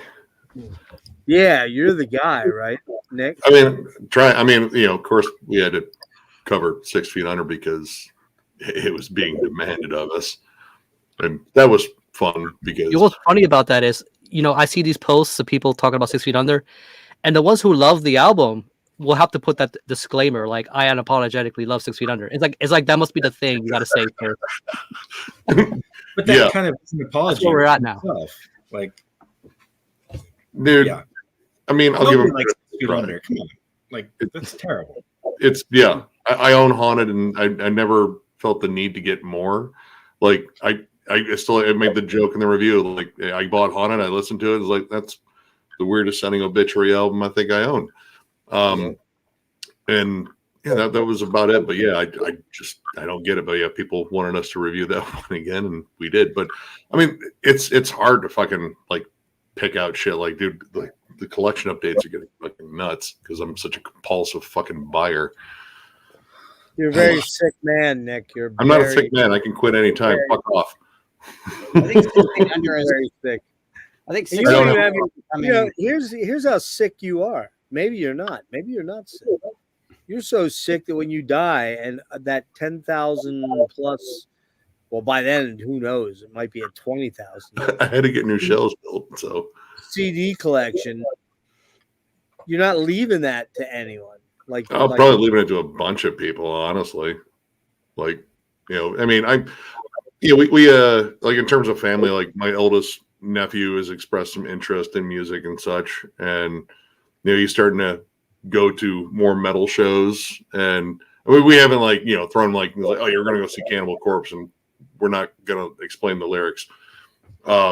But like he's enjoyed like like good starter bands like Gojira and such like that. So I mean, who knows? He might get it, but there's still plenty of time to keep filling it with more stuff. And every one of these fests always has vendors with stuff that I've been looking for, whether or not it's a boot or legit. It's still there. What'd you spend last year? Shut up. I mean, I don't. I don't know. Last year on how angry is your accountant or what? I think Devin outspent me because he was going hard on the vinyl and T-shirts. He did. Yeah. He lives at You're on the vinyl, that will do it. See, me being a CD pleb, that might have been a little bit cheaper, but I bought a lot of fucking shirts. So yeah, like they're like I just see like shirts for shit that I know I wouldn't find anyplace else. And honestly, where else are you gonna get a fucking bolt thrower shirt? It's gonna be MDF more than likely, and more than likely it's gonna be the same dude I see every time. Oh, what's his fucking name? No, he's at the very end. I know exactly who you're talking about. Yep. Because I bought it for shits and giggles, but a Waco Jesus shirt just for shits and giggles. That's a conversation starter. Yeah. He was actually at FTA too. He was selling like his usual stuff. God, he had he had a you'll never see fucking grave hoodie, but didn't have it in my size. I was like, dude, and it was like the logo all the way across, zip up. It's like this thing's perfect except for the fucking size. Yeah, I've always had great luck with European festivals, finding just stuff that you wouldn't imagine. Like I got a Blood Impulse to Destroy shirt and like an Atrocity hallucination shirt at festivals. Oh man, Yeah. I never see that here. Right. That's where I got my Drawing Down the Moon copy. I'm pretty sure it's like some kind of weird bootleg, but still. Yeah, I gotta. Probably like before they reissued it like a billion times, like in the last like 5 years, like it was hard to find a copy of Drawing Down the Moon. I know, like Nuclear War now has been like a weird bootleg. It Just looks strange. Only Osmos Records is real. That's right. Osmos represses stuff every minute. Yeah, I know. They always have pre-orders like fucking Mortal Cut, 3 months in advance. Always. There was also the JL America version of the album. That's what I had on CD back in the day. Well, that was the original, right? That was the label it came that Well, you the could get original it. was Osmos. Was it Osmos? Okay. Yeah, but the original America was JL. I had a JL America like comp tape, and that was like the first time I heard Be Heard, and it had like Goat Lord or Goat Moon or something like that, like shit like that. Excruciating Pain, were they on that comp? Yeah, definitely, yeah. Mm-hmm. It had this totally goofy looking cover art too. It was terrible. It's like a skeleton on a skateboard kind of thing. Right. That sounds like JL America. It's not nearly as cool as like a skeleton on a motorcycle. No. Like that would be cool. That would be pretty cool. Well, there's one of those on the way to Mount Hood. Yes. Ghost Rider. Yeah. So a skeleton on a motorcycle on the way to Mount Hood. Yeah. Literally, there is. There's somebody who has like a sculpture garden in their yard, and it's like you see it from the road when you're driving by, and there's this guy. There's a skeleton. It's a metal skeleton on a motorcycle, and it's totally within view. You can see it as you're driving by. Nice. It's all rusty and stuff. It's great. So, John, you got to take off Saturday night or Sunday morning? Sunday morning. Yeah. Okay. And then, Jason, you're staying the whole time, right? You said? Yeah, I get there like Wednesday early afternoon, just in time to like drop off my shit and then head to see Atheist. And then we leave Monday. And you're in Portland or that area? Yeah, I'm in Portland. Yes. Okay, that's what I thought. Yeah. You're in Gresham. I'm not. I'm in Portland. Really? Yep. Huh. Yep. I'm like 2 miles from Gresham, I think. Okay. That's like me. It's like where I live is technically Garden Home, but I literally walk to the sign that says "Welcome to Portland." Right. Yeah. So, yeah. I'm close to the border, but I'm actually in Portland. Yeah. So how far are you guys away from each other? All the way across town. Yeah. We're like, you almost couldn't get further away and be in Portland. Oh, really? Yeah. It's like a good 40-minute drive or so. Oh, wow. No shit. Depending on traffic. Yeah. And then Don's out there too or not?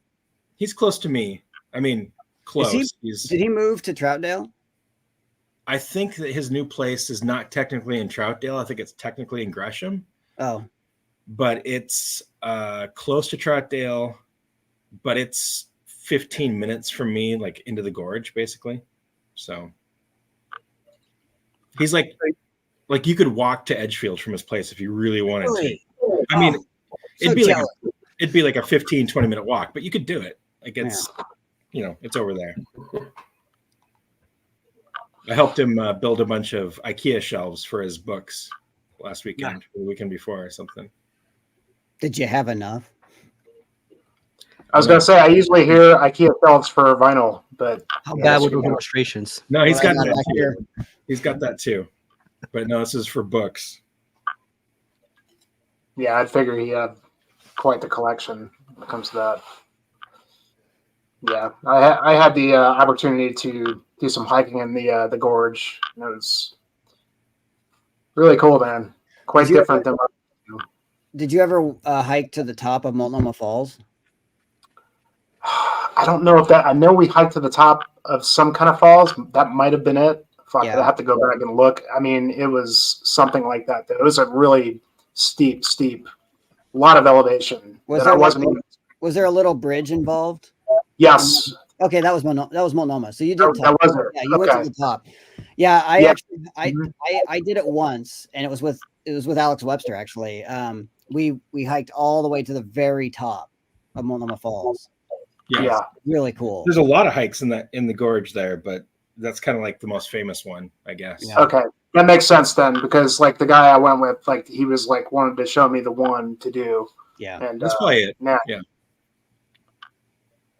It was just interesting for me because it's so like dry here that like I was like sweating balls because it was just so humid. It's just like, yeah, man. It Like was, today. It was hot as fuck today. Today's been awful. Look at me. Like I never look like this. It's terrible. Yeah, it was 85.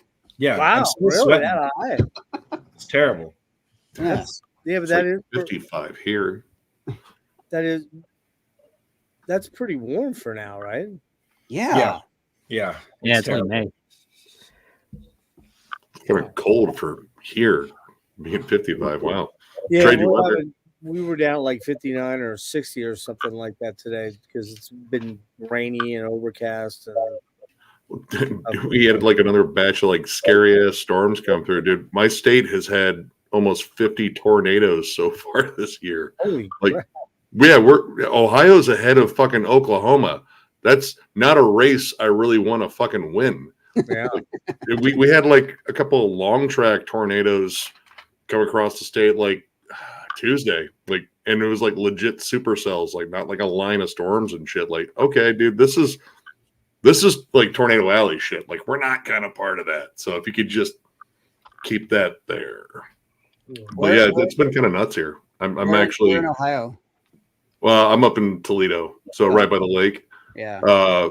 And we generally don't get tornadoes, but I think it was last year we got one that ripped through northern Toledo, just kind of out of nowhere. So it's a little bit scarier when storms kind of roll through now because we're not really sure anymore. Yeah, I mean, was that was last year that all those tornadoes hit the one that hit the Morbid Angel? Yeah. Oh, show? yeah. That was terrible. Yeah, we saw the show after that because that one was in Illinois where the roof collapsed. Illinois, that was it. Yeah. We saw the show the following day in Fort Wayne, and we actually got to like talk to like skeletal remains because we kind of know those dudes, and we talked to Pierce a little bit, and he was like, "Dude, it was insane. Like, I don't think I've ever been that fucking scared." And he said, "Like, don't if you run into Chris, don't bring it up. He's still really rattled by it." But we knew the guitar tech for Morbid Angel, Sonny. He used to play in Incantation, and he told us, "I was like, dude, it was 1 second we felt like the building rattling and like saw the roof come off. I had to dive down a flight of stairs to fucking like save my ass and shit." Yeah, it's crazy. I watched a lot of the stuff about that tornado outbreak, like I think when we left, and dude, there was like just some insanely strong tornadoes that ripped through that whole system. Yeah, weather's a little fucky this year. That's that force of nature shit too, man. Like if you've never seen a real tornado in, like up close in real life, it's probably like you think nature is fucking crazy. Like when you see one of those things up close, it's something else, man. I've never seen a tornado in real life. Of course, like I'll fucking binge watch tornado videos because I'm just fascinated by them. But I did have one experience a few years ago. I had a wall cloud pass directly over my house, and I was outside on my back deck like an asshole just watching it. Like literally straight line like this way, and it was swirling like a big swirling dark butthole in the sky. Like I'm an idiot. I should be inside.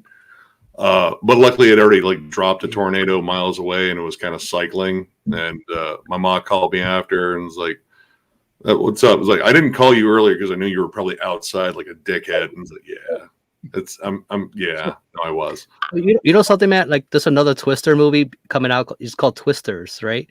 And I'm like, okay, we already had Sharknado. It's just like, where do we go from there? They're like, no, let's just do another Twisters. I don't know. Maybe because of the fascination with like people intercepting tornadoes now. I don't know. I saw the trailer. I was like, dude, this looks stupid. Again, like the first one's stupid, but at least it's kind of fun. Like this one just looks stupid. Well, it's like when it's self-aware and just bad, it's just with the CGI and all that shit. Like you're like, okay, but it knows what it is, But with Sharknado, but with Twisters, I don't know. It's just Sharknado's pretty great though. Like at least the first two are pretty great. Yeah, the first one was great. The first one was fun. Like I think it got too self-aware. Like it's laughing at its own jokes. Like kind of self-aware, like dude, maybe this one wasn't as funny. Like I know it's kind of brilliant how they had like the first one and it was like silly and very self-aware, and then it was like all of a sudden it's like all these like massive movie stars are there because they're like, yeah, this is ridiculous and we want to be a part of it, and it's like all these cameos of people you'd never think would be involved in something like that. I show up for a day, they give me money, and I get to say I was in Sharknado. Yeah, and then all of a sudden it's like Sharknado in the Jurassic period, and it's Sharknado in space, and Well, you get in space. That's when jumped the shark. Beverly Hills 90210. Like that dude, a whole new lease on life. I mean. Oh yeah. What was his name? I forgot. Ian Zerling. Yeah. I don't know. Like, I mean, generally when you hit in space, it's like, all right, we're done. That's it. Yep. Leprechauns went to space, and then Jason it was good before that, but it wasn't good here or after it for sure. Jason Voorhees has been in space. Pinhead's been in space. Like everybody's been fucking in space. Like there's one scene from Jason X that I will watch, and it's the whole sleeping bag beating against the tree. Then the rest of the movie is just terrible. That's kind of why you watch those movies, is like just for the kills, and then otherwise it was. Yep. I mean, I love the old Friday the 13th ones. Like, there's some good suspense, and it's fun. But yeah, like after a certain point, it's like now just get to the part where like I just want to see how creative they are in terms of like murdering the hell out of people now. Well, we've kind of deviated pretty far off the Maryland Deathfest. That's metal. It's about the Maryland Deathfest? No. Oh shit, is that going on? You guys going? I might go live. I think I'm going to sit this one out, actually. I heard the lamp's lame. It is. It's very lame. Well, I get. Can you believe it? My Dying Bride's not going to make it. Like, who are they going to replace? Come on. Some lame band. They probably should get on that. Some band from Portland, Maine, I'm sure. Yeah. Oh yeah, there is another Portland. Well, they definitely seem to ruffle some feathers with that whole thing. I mean, there was like they took a while before they actually gave the festival, the notice that they truly were canceling, and then they've had to kind of like answer for it, and they've been very vague on what it means for the band and like what's going on with them. Yeah, there's messages about people who said they were traveling all the way from like different countries for this. I'm like, oh, that's going to be the worst feeling ever for that. Well, I think we're just going to play As the Flower Withers in its entirety. There you go. Pretty cool. That would actually be kind of cool. I was going to do Angel in Dark River. So. Shit, I rehearsed the wrong stuff. No. Some people may not get the memo. They may not know. You just play that set. They think you're My Dying Bride. Like, it'll work. Mix it together, you'll be fine. Yeah, you guys can pull that off. I've seen a lot of people commenting, like on the MDF Facebook, like, "Oh, maybe next year you can get My Dying Bride," and they're like, "We're not even going to try again because it was so fumbled, so mismanaged. Yeah, like we're not even going to try again." So. Yeah, it didn't go well.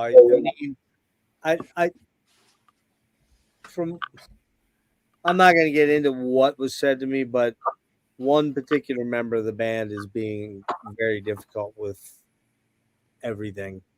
And unfortunately, that guy's kind of the pivotal guy. Oh, I have some guesses. Well, you just gave it away, dude. Yeah. Yep. Well, it's John Hall. He's always difficult. So, I mean, he was willing to play all of As the Flower Withers. Hold on, let's just pump the brakes on that. He's that guy. He's that guy in the band that has LSD. Let's be honest. Well, then we're definitely hanging out.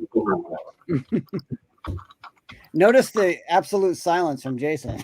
Yep. Like, this guy knows exactly what the fuck I'm talking about.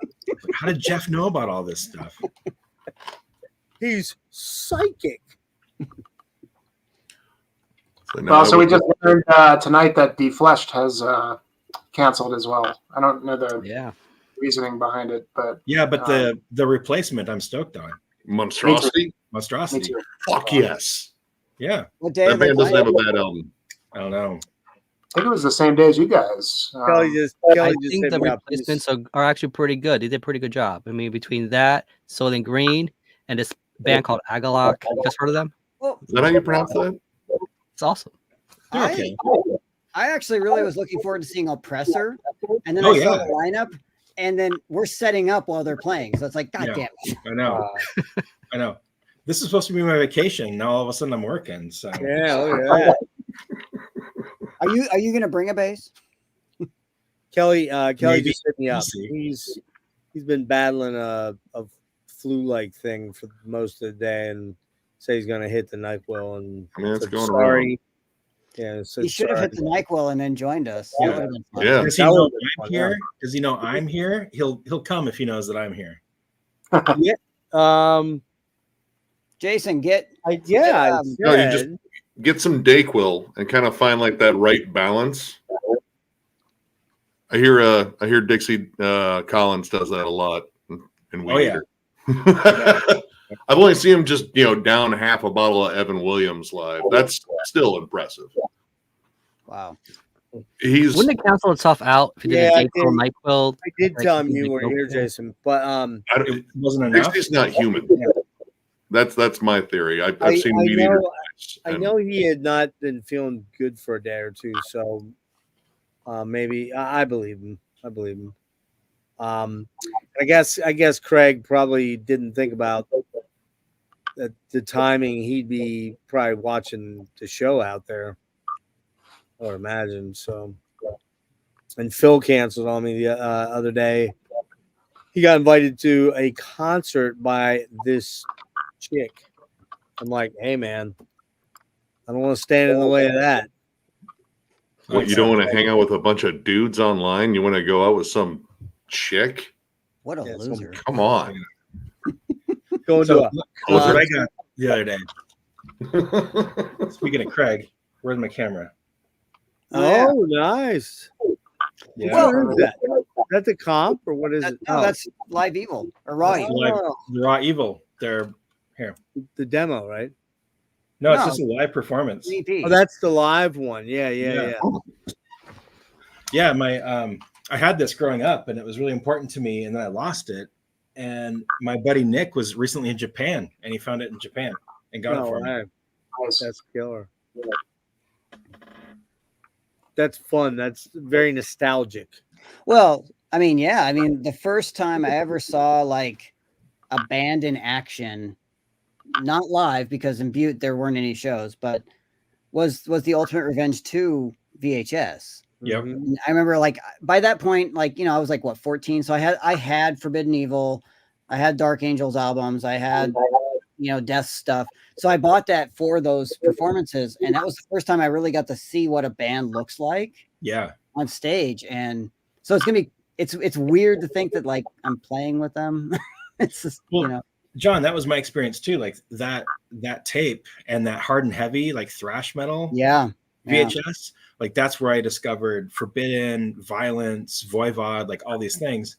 And so that cassette was like this weird, like kind of like blueprint for my life. And I told Nick about that at Hell's Heroes. Like I've never seen Forbidden, but like here they're going to be. And like, this was like a huge thing for me. And he just happened to find it in Japan and bought it for me. So I was really hoping that Craig would be here because I've never talked to him before. But yeah, sorry, man. Whatever. It's fine. Well, I don't think when I talked to him the day before, he said, well, I'm probably going to be walking around Seattle on the phone. Is that all right? I'm like, yeah, sure. Yeah, just checking in from the road. But he probably forgot. So. Yeah, it's fine. We could have got Matt on here. We got who? Matt Camacho. Camacho, yeah. Yeah. Matt. I don't really know Matt. I know I've met Norman and Contos, so I don't really know Matt or Steve. Although I mean- I've met Steve.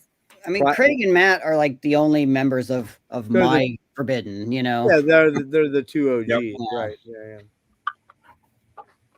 But like I've met Steve Smythe before when he was playing with Forbidden. He was actually a really nice guy. But yeah, I haven't. Wait, no, he was in another band. Who? Nevermore, right? He was Nevermore. Yeah, Tim Calvert. What did I say? Steve said Smythe. Forbidden. Tim Yeah, Calvert, right? Well, actually, I think Steve Smythe might have played Nevermore too. Steve Smythe Yeah. was in Nevermore. Yeah. Yeah. But Tim Calvert was in there for Dreaming Neon Black, and then He was in Nevermore for Dreaming Neon Black. Yeah, and he was Yeah. also on Twisted into Form. Yeah, Right. and Twisted, yeah. And the one after, Distortion. He was on that too. I think he was also, I think he might have even been on Green. Which other I've never listened to anything past Twisted into Form. No, haven't you really? Green's an odd one. Distortion's pretty fucking Yeah, good. Green's where a lot of people kind of stepped away from the band. And I don't, man, I kind of like Green. I'm not into that. It's like Melvin's kind of weirdness, but also like you can kind of hear like I don't want to say new metal, Yeah. it's a little but I feel like it would be kind of accurate. Like I don't know, like weird groove metal, I guess. groove metal. The 90s, everybody was hopping on Yeah. that bandwagon. Yeah. Like I mean, you know, sometimes you go and get a pair of Jinkos. We know John. We That know album's- John loves Pantera, right? So he likes. Yep. only when I'm drunk in Belgium. Show me your Pantera tattoo.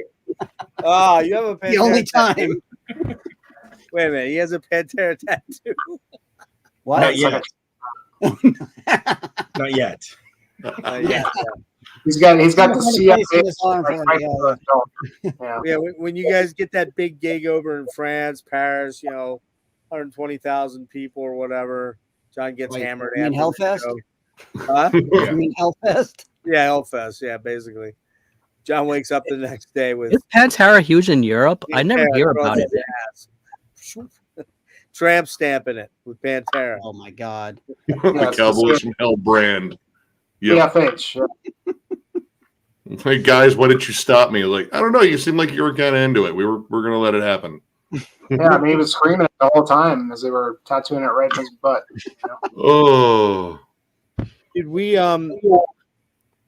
finish off? I don't think Sunday? Yeah, we we talked didn't finish the last day, but the last day Yeah. that much. All right, we'll do that and then we'll wrap up. How's that sound? yeah. All right. Let's see here. I don't want to keep these poor guys here too much longer. All right, so Sunday, first Yeah, band we up, started with Ripper River. at 4 Yeah. o'clock. It was pretty killer, actually. Is this the Chilean? Yeah. Okay. Death Thrash? Any good? I don't know. Yeah, I've it's never like- heard, but It's just I like their you know, logo. metal. Very cool stuff, Yeah, actually. they're pretty good. I got some of their stuff. Then we got Daiva. That's the female band, correct? No, that's the band we just saw in Philly. Oh my God, that's the band in. Remember, you're like, dude, this band's just fucking riffs. It's fucking awesome. You weren't even that many Yeah. beers into the day. I sorry. Got the Crip Storming guys. Yeah. It's Chris guys. Yep, And, yep. and they're also in they, a grindcore band called Unrest. they're a fucking killer. Daiva's killer. I might be going to see Necessary Death just because I saw. Oh, piss on you. No, I don't. Well, we know those guys. They're from fucking Indiana, and it's just grind D beat, but it's like extra fucking brutal. Like those dudes absolutely love Disrupt, and so do I. And they're like super solid dudes, and I really want to see them again. I think they were just here in Toledo. Well, that's all right. That's cool. That's cool. Then we've got what? Artificial Brain. I've never seen these guys. I'm still on the fence about this band. Are you? Yeah, I mean it's technically Pretty very weird. impressive, but it's more about the atmosphere than I don't know. I bought the last one. I thought it was decent. It's just hard to get into. Yeah, it's very. Yeah, it's just a more disorganized Gorguts. Like I always Yeah. hate, like comparing every dissonant whatever to Gorguts, but that's what I get out of it. Yeah, very technical diss-death. Plus, I think their vocalist Will Smith left, and now he's just still in Afterbirth. So I don't even know who the hell is fronting them anymore. All I know is like one guy from Revocations in it. And, like, Yeah, Revocations like another mess of a band. But I'm honestly, I like their stuff though. Yeah. I'm a little more intrigued by going to see Spirit Possession. Yeah, that's the band everybody's talking about right now, right? Oh, definitely want to see. Yeah. The one band on Sunday that I'm looking forward to, and it's like the band that I'm probably the most excited for, is Mortuary Drape. Yeah. Oh yes. That'll close the show. That closes. Yeah. Another then it's going to end on a high note. It's going to end on a high note for me because that's like, and right before them is Archgoat, so I'm set. Yeah, Archgoat. I love that, but I'm not going to be there. I might dip out after Bloodbath to go see Poon Tickler, just because I know that band and they're fucking hilarious. That's that name. It's ridiculous. That name is just so beyond fucking stupid. Oh no, you should check out the song titles. Oh, so actually, I mean, if you looked up a picture of the band, you'd also see it, and the reason why I wouldn't mind seeing them again. Are they like grindcore, or is it grindcore? I mean, kind of porno grind, but like not the shitty kind. Like Eric Marotti is actually the drummer for him, the drummer from Suffocation. Really? We saw him with just the drum machine, but they're quite entertaining and they're hilarious. They joke around on stage quite a bit. Well, I mean, like for me, Sunday is all about Sinmara, Yes, Gorguts, and Mayhem and Bloodbath. I mean, but I really am looking forward to Sinmara. I think they're going to be. I think Mayhem's going to be stacked, man. It's going to be such a packed venue. I just know it's going to be. Oh yeah, I mean, I'm actually kind of stoked to see them. Who did Mayhem replace? They replaced Carpathian Forest. And thank God, because that band sucks so hard. There were a lot of people fucking like super pissed about Carpathian Forest dropping off. I have some of their stuff. I think it's all right, but I think Mayhem's kind of an upgrade.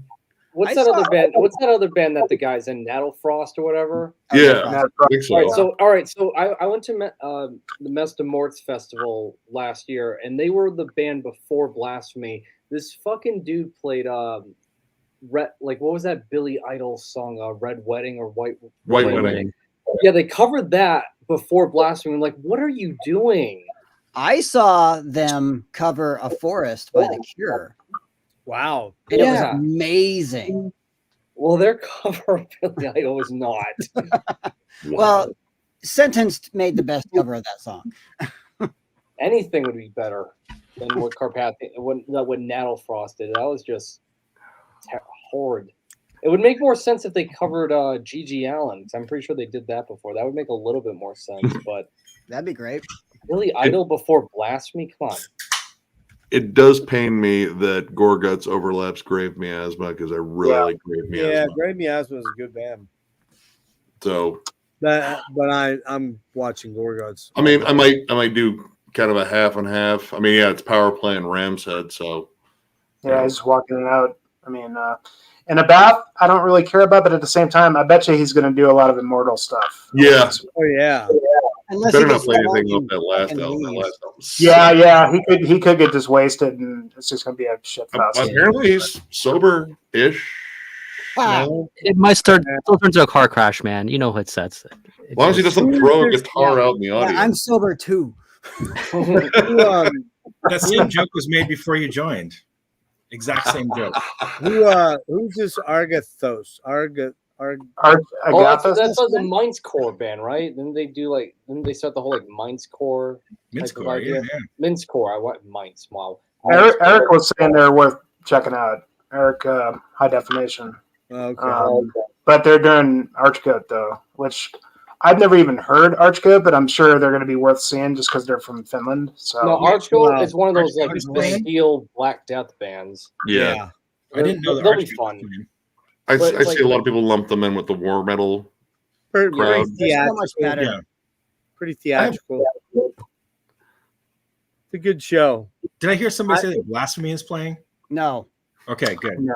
I mean, not good, but I would love to see Blasphemy. But that would be Yeah, that's another bucket list band. Yeah, for I me. was referencing Yeah. them when I saw them at Mesta Morts last year. Ross Bay Cult. Yep. Yep. Every song sounded the exact same, but it was worth it. Of course it did. Yeah. Have any of you guys seen a grind band called Goodalox? Oh God! Yeah. Why are you bringing them up to this? The French poo poo band? Yeah. It's funny because it's like we've played so many festivals in Europe where they're on the bill, Really? and it's like I don't understand why they're so popular, but they always get an amazing response. And even Nergal from Behemoth was, it's saying their amazing live things shows. about them. Yeah. If you see their live shows, it's I like have everyone dresses several up. And times. it's like Yeah. it's like a car crash of like Yeah. It's a people. European thing. I still have no idea how the fuck he does those vocals. either. No, I know it's so cool though. It's legit like a frog burp, Yeah. but it doesn't sound like he's. I don't. It doesn't sound like he's. I don't know. It sounds like he's legit burping on command. Like it's amazing in a way. They're one of the most entertaining bands I've seen that I will never buy albums from. Yep. Yeah.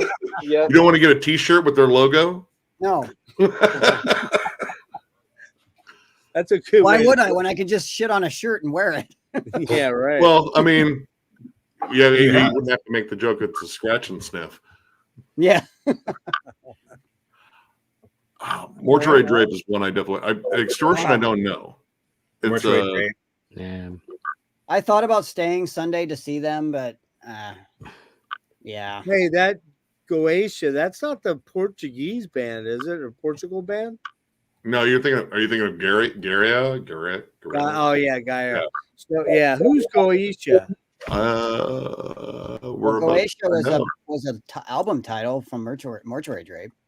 They No, from are black Mystifier. metal from. Mystifier, I think it's They're from called. Italy. Or Mystifier. I'm sorry. Yeah, you're right. Yeah. You're Mystifier. Yeah. Yeah, apparently they've been around for a while too. Where are they from? Poland. They formed in 1996. What kind of band? Black metal. If it's the one that is on here, it's Polish black metal. It says their status is unknown though. No. It's the same logo as Oppressor. Or were you just on Oppressor? Because that looked. Yeah, I was just on there when we were talking about them earlier. Is this it? Okay. Right I here? was Yeah, confused. that's the one I'm looking up. Yeah. Dude kind of looks like a young Isan. Hmm. I don't know. That might be worth checking out. I mean, I mean, all the black metal stuff that I don't know, I kind of want to check out on this. But that's at Angels Rock Bar, though, which is interesting. yeah, and that's like right during Bloodbath, and I'm not a second of that. Yeah. Wait a minute, who's in Bloodbath now? So Jonas is in Bloodbath. Yep. and Nick is that- Holmes. Nick Holmes. Yeah. Yeah, I'm still in Yeah, it. both the main dudes from Catatonia. The lead guitarist is the main dude behind Lick, Lik. Yeah. Really? Yeah. I love that I know band. That that. band's fucking awesome. Yeah, they are. Yeah. Nick's singing. Nick is singing, Yep, Nick Holmes or Old Nick and then and Axenrot. the axe is drumming still. Okay. Yep. Yeah, I love Lick. I heard one of their songs and I ended up buying all their fucking albums at the time. I was like, yeah, I'm an HM2 slut. I don't care. Oh, me too. Yeah, give me that tone all fucking day. Yep. Metal Archives credited me with a guitar solo on a Bloodbath record for a long time. What?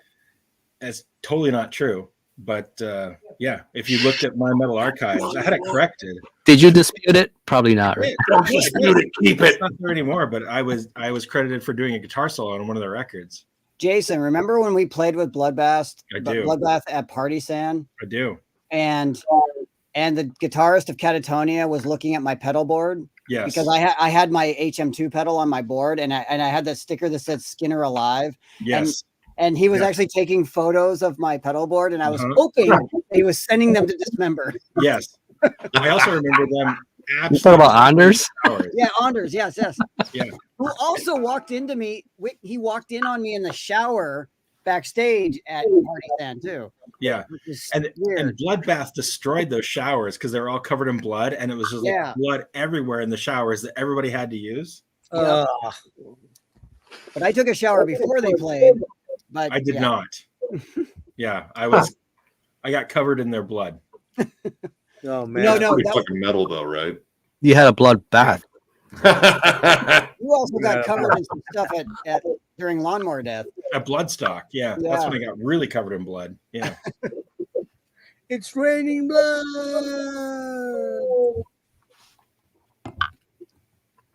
That's funny, man. Any other bands to? I mean, that's pretty much the lineup, guys. I mean, I think we went through pretty much everything. I'm probably gonna, just after Poon Tickler, I'm just probably gonna head to the fucking Rand's Head and close out with Mortuary Drape. Oh yeah, I definitely want to see more. Anybody want to speculate for next year? What do you think would make the bill? I mean, I know it's a year out. Bring back Cephalic Carnage. Cephalic Carnage was the ultimate closer in 2022. They had so much fun. They kind of just partied it up, and X Order came on and did that little sludge metal jam with them on stage. I mean, that was a moment. I fucking loved it. The best thing I've seen at MDF ever was Cavalera last time. Yeah. Totally. Oh, I was right up there. We were standing right next to Steve from Immolation, like the entire time. Like, oh shit. Yeah. Cavalera, they fucking destroyed everybody. Yeah. And they played like all the songs even faster. It was like insane. Yeah, it was pretty good. I only wish they had more time to finish up Arise because they didn't do Altered States. I was really butthurt. Dude, I was ready for it. I was fucking stoked. But I mean, all of Beneath the Remains I'll take any day. Yeah, it was one of the best performances I've seen ever. It was incredible. They need to convince the Dismember guys to get together with and do the Carnage Dark Recollections album. Oh, dude! That was awesome. That's what they need to do. Yes. Yeah. I'll take them aside and I'll talk to them. Okay. That would definitely be like the closing track for their set. With like the encore. I'll be able to convince Max of that. He seems like all about the old school these days. I mean, they're doing Schizophrenia right now. It's about to come out. Yeah. Those are like the only re-recordings that I've ever liked. I hate re-recordings. So but are they going to dare do Beneath the Remains? No, I don't think so. I think they should stop with this one because that's the last one I would say that was kind of poorly recorded. Like the rest of it's like Scott Burns stuff. At least, the next two. I hope no reason to really mess with those. I mean, I actually like the original recordings of Morbid Visions, though. Of course. But like, re-recordings are great. They're really great. Yeah. And I never really liked Schizophrenia. See, I love that album. I just hate the way it's recorded. There's something with like the bass drums where like one is louder than the other, and it's the same on the remaster too. It's like, fuck. So I'm actually on board with this. Like, dude, Inquisition Symphony is like one of my favorite thrash metal instrumentals. Like, it's just such an amazing song. So I'm kind of hyped, and plus he's got a really good lineup for this too. Like, so good. Daniel Gonzalez, that dude can shred. Is that the dude that was in Absu too? Yep. He's also in Possessed. Yeah. He's amazing. Yeah. Next year, MDF should have Status too. Yes. I want him to have his Niflheim. I'm still bummed that they. Yeah. That would be a really wanted to see Niflheim. I mean, how about an Emperor? Are they still a functional band? Who? I think they're still active, Niflheim, are they not? I've never heard. I know there's like that stupid drama that they kicked out a guy like years ago because he had a girlfriend. That's always like the joke with the band, but I'm pretty sure they're still active. I want to see Sonia. Well, you just missed them. They were in town with Wayfarer. I know. Yeah, I'm seeing them Monday night. Yeah, we were talking about that earlier. That's she was in Absu, right? Originally. Yeah, that was one of my favorite records last year. Well, she did fucking great records with Absu. I mean, those And two Crossspitter is fucking insane. So good. Yeah. You gotta check that stuff out, man. So I didn't even know who it was till you got into the lineage thing there. Yeah. Well, there's a prediction for MDF 2025. Not a prediction, but would be cool, and actually maybe doesn't really fit. But Summoning does the first live performance of their career. Oh, shut up! That's a fever dream. That is a fever dream for me. I that would be a fever dream. Spark some controversy. So yeah, but that would be cool. I don't know. If Summoning were to ever do their first show anywhere, I would go to it. Be in fucking Antarctica, and I'll try to make it. It probably wouldn't be MDF, but it would be cool if it was, though. You know. Would you welcome Dark Throne ever coming down doing a fucking live show? I know that's not a thing they do. Now they shocked the world. First ever Burzum show. Yeah. I don't know if that one's gonna happen, but I take the Dark Throne one though. Like, I heard from a rumor they actually tried getting Titan Blood to play. That would have been insane. Okay, but I'm down for that. They tried, but they're one of those like we don't play live shows apparently, but that would have been insane. You can get a Triumvir Fel. That's kind of Titan Blood-ish. I take that. Yeah, they're like a death metal, war metal. It's like I know it's like so nerdy to say, but like they sound like they were listening to Titan Blood and Pseudo God and thought, well, let's just make it death metal though. We don't have to go that extreme. It works. I agree with Maze of Torment here. Maze of Torment, Diabolical Masquerade. Oh shit. Yes. Oh yeah. Diabolical Masquerade would be like another. They never did live shows, sadly, but that would have been. That's one I want another record because the last one was so weird and out there. I'm like, this is where they're ending. This was their ending note. Like I wanted. He keeps teasing that he wants to do something else, but he's like so focused with Catatonia, right? Yeah. Yeah. Well, but he hasn't even been with Catatonia for the last 8 months or so of touring. I don't know what's going on there. Nystrom, I'm talking about. Yeah. Andrews, really? Andrews hasn't been out with them for. You can't have Catatonia without Blackheim. Yeah, I was gonna say. I'm not lying to you.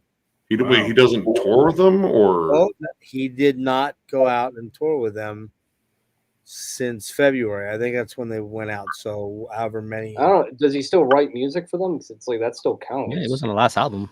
Yeah. No, he didn't say he's out of the band. He just said, "I'm not going to be on tour with the band." Wow. For this run, and it's been like 4 months. I think Snow should do a Pandemonium performance at MDF. That'd be awesome. That'd be awesome. Or you could have Limbonic Art, who I think is about to release a new record, apparently. Shit, yeah, that would be pretty good. Abigail would actually take Brutality again. They were at MDF 2019. Oh yeah. Fantastic set, but that band has broken up more times than I think they've actually written albums. Oh yeah. Like I hear they are kind of really diffunctional at this point because they just broke up and reformed again like a couple of years ago. It reminds me of Terrorizer, like one of those kind of bands too, man. It's like, what's your status? I don't even know half the time. Yeah, well, I mean, Terrorizer's together for at least live shows, and Dave Vincent's back in it, which is it's interesting. Vincent's back in Terrorizer. Yeah. I just saw the promo pictures, and they're all wearing like camo gear and shit. Oh my all God. Right. What about Despel Omega MDF? They apparently tried doing a live show on like their YouTube page. I was like, how are you going to pull that off? They tried that it. last Despel is like one of the most amazing. For me, it'd always be Paracletus. I think. Yeah. Oh yeah. Paracletus will always be their best. I love Paracletus. Yeah. I like the Demontementum was my favorite. What was the last one? The last one's The Long Defeat. Right. Okay. Yeah, I need to go back to that. What's interesting, they had all different vocalists, right? They had the dude from Marduk, Funeral Mist, Magua on it. Like they had That's interesting. a great fucking record. Yeah. It might be uncool for me to say this, but I would like to see Deceased again Oh, definitely. Oh hell yeah, man. That's totally cool. I fucking love Deceased. Since back in the day, they're a band that's just been great all the way. Intestine Balsam. That would be like the band for me. We didn't bring up any Japanese band. My god, that would be perfect. Embryonic Gas Reunion. I saw Deceased twice last year because they played Heavy Hell in Indianapolis, and then they were at FTA. And yeah, dude, King is such a consummate fucking front His storytelling and theatrics. It should just be a King set. He could do that October 31st, maybe some Doomstone. Like I would take it all, man. Just fucking. About to release a new record too. Yep. And the last one was fucking awesome. Ghostly White was fucking great. He was so much fun to just hang out with too. I mean, like when we played with them once, it was just he's like an encyclopedia of metal. It's it's nuts. Yeah. God. Yeah, and that's such an underground dude, like the full underground experience with Deceased. Dude's hilarious. But he's kind of, when he gets going, man, he's holding court, Oh yeah. I only got to talk to him briefly about where to find some good food, and it's like, oh, this place has got like breakfast burritos. This place has got fucking sandwiches and shit. And I was like, all right, man, it's good talking to you. And then I heard him later. He's like, when you get a breakfast burrito, that thing couldn't be fucking any drier. Like if it rained on that burrito for a day, it would still be dry. I actually Blood of the Corpse cassette, and this album fucking rules. Still, it's still a whole, futuristic doom. Dude, Fearless Undead Machines. That's the one for me.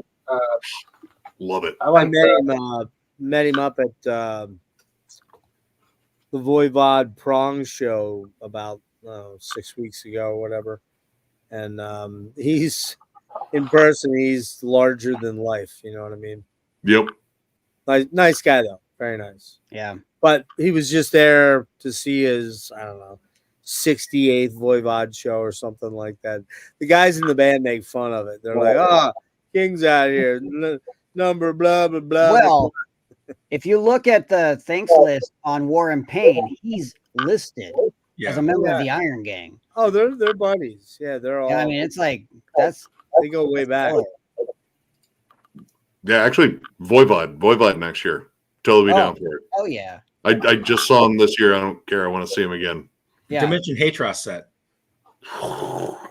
Voivod is one of those bands like Rush where it's like when I finish seeing them play, I want to see them again. Yep. I mean, it's just like I can see them again every day. Dude, there's so many albums I would be like just happy if they played the entire thing. Like, I mean, I'm still a big fan of Outer Limits if they played that entire album. Angel Rat, dude. Angel Rat. Dude, Angel Rat's, dude, everyone shits in that album. Like, all right, it's kind of like a low key, like, Rush worship album, but it's good. That was my introduction to the band. Those who like Angel Rat and those who don't matter. I think Angel Rat is celebrated now. I think it used to be the redheaded stepchild, but I think people celebrate it now. I mean, they say it's their Terry Brown, the Rush album. It is. Yeah, I mean Terry Brown. Yeah, I would love to make an album with Terry Brown. And it, what? Let's do it. Right, it does sort of sound that way, but that's why it sounds so amazing. Yeah, so good. It's catchy. It's fucking like. I mean, I like Outer Limits a little bit more, but I still like that one a lot. Man, John, dude. MDF next year, Thought Industry reunion. Holy shit! There's no one will show up. I mean, I mostly only like the first album because that album's fucking bonkers. Yeah. But yeah, dude, I never got a chance to see them. Hell, I just found out about them a couple of years ago. I just picked them up as a random blind buy in a used bin and read up on them. I was like, holy shit, this band's from fucking Michigan? Yeah. I used to follow them around the Midwest when I lived there. I've seen them dozens of times. Dude, like, honestly, when I listened to it, I was like, dude, I think Between the Buried and Me listened to this band a lot. Like, then they just haven't told anyone. That was a good one. For sure. That'd be cool. All right, then here's one question then, because I remember in 2016 they had Mobb Deep close out the first day. So what would be like the perfect, like, I guess, non-metal inclusion for a Maryland Deathfest? So I always it always sticks out of my head, like when they had Mobb Deep. that one time. That's so cool. Yeah, Amazing. 26. Would you count over? I mean, at this point, I mean, Or if they exclusively play like the later stuff, then yeah, I guess that would kind of count.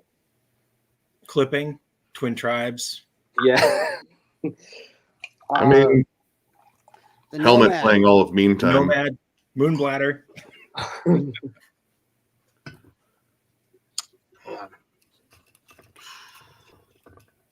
I'll do my my entire like autopsy song. Oh, Which means nothing to you guys because you probably haven't heard it. no, but that made me think of Beyond Dawn. Right. Yeah, they did that cover of Severed Survival. Yeah. Jesus, on Frisch. It's amazing. Yeah.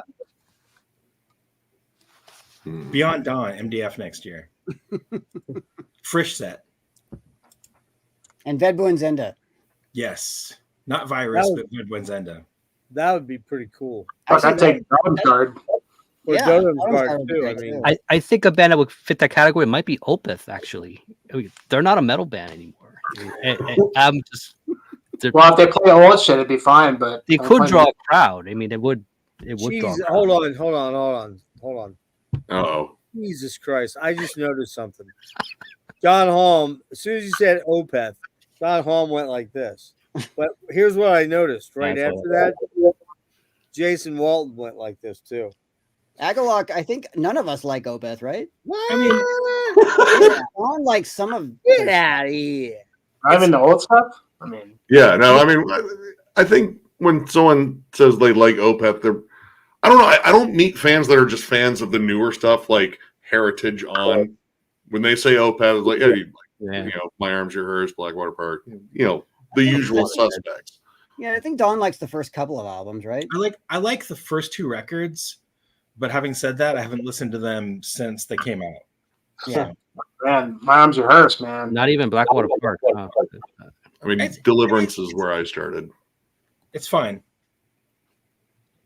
Go Is back it- to it. I think you, man. My Arms Are Hers. I mean, that's The Candlelight Fucking- Years.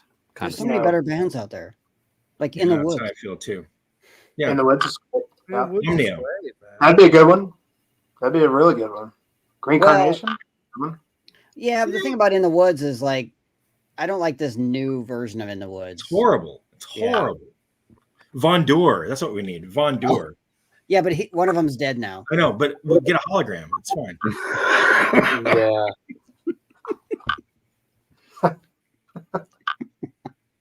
Get a whole day of I'll holograms. do a Corthon Von Doer, hologram. Dissection, Yeah.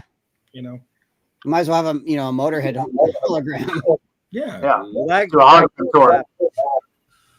How many people would show up for that? Not us. Actually, it's funny. Brutal Assault has a little sort of in one of the corridors of the fortress that it takes place. There's this candlelit room that's kind of an altar to Lemmy. I don't know. Did you ever see that, Jason? No, where? It's a Brutal Assault. I saw it in Oh, 2018 when no. Florian Oh. played it. But I think they have it. It's like a constant thing now, and it's like this altar to Lemmy.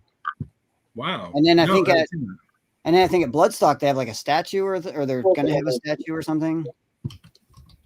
Or no, they're gonna have his ashes. That's right. Oh shit! Yeah, I they're gonna just have his looked up the ashes. image. It's like a stained glass window of Lemmy. Yeah. What the fuck? This This It is was- cool. It was really something to see in person. I'm telling you.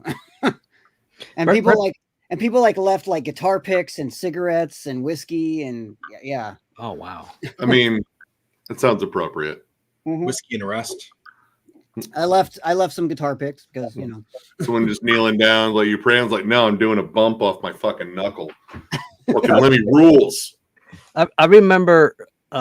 So right now in my Discogs, right before I hopped in the stream, I had looking at this picture disc for freaking Airheads, and it's got it's the one with Lemmy, Whitfield Crane, and Ice-T. Did a single for Airheads, and Yeah. I remember that line where they said, trick Born to question, Raise Lemmy, Hell. Lemmy is God. Great flick. I might just have to snag it. I have that soundtrack still. God, let me Yeah, on. I got it like not too long after I saw the movie. Yeah. So, Jason, while we're here, since I don't have to text you and ask you this question, are we meeting up on Wednesday or what's going on? Let's do some business like live. Might as well. Let's do it. Wednesday. We're gonna meet up on Wednesday. Okay, let me check my calendar here. Hang on one second. Let's You heard it here, guys. this right here, folks. What you're seeing in action is the brain trust of Agalok at work. This is The how shit mastery gets at done. work. Behold this. Yeah, where do you want to meet? I need to get a moonbladder tape, and you need I to get know. the devil's coil. What the fuck? I know. Where do you want to meet? Soundgarden.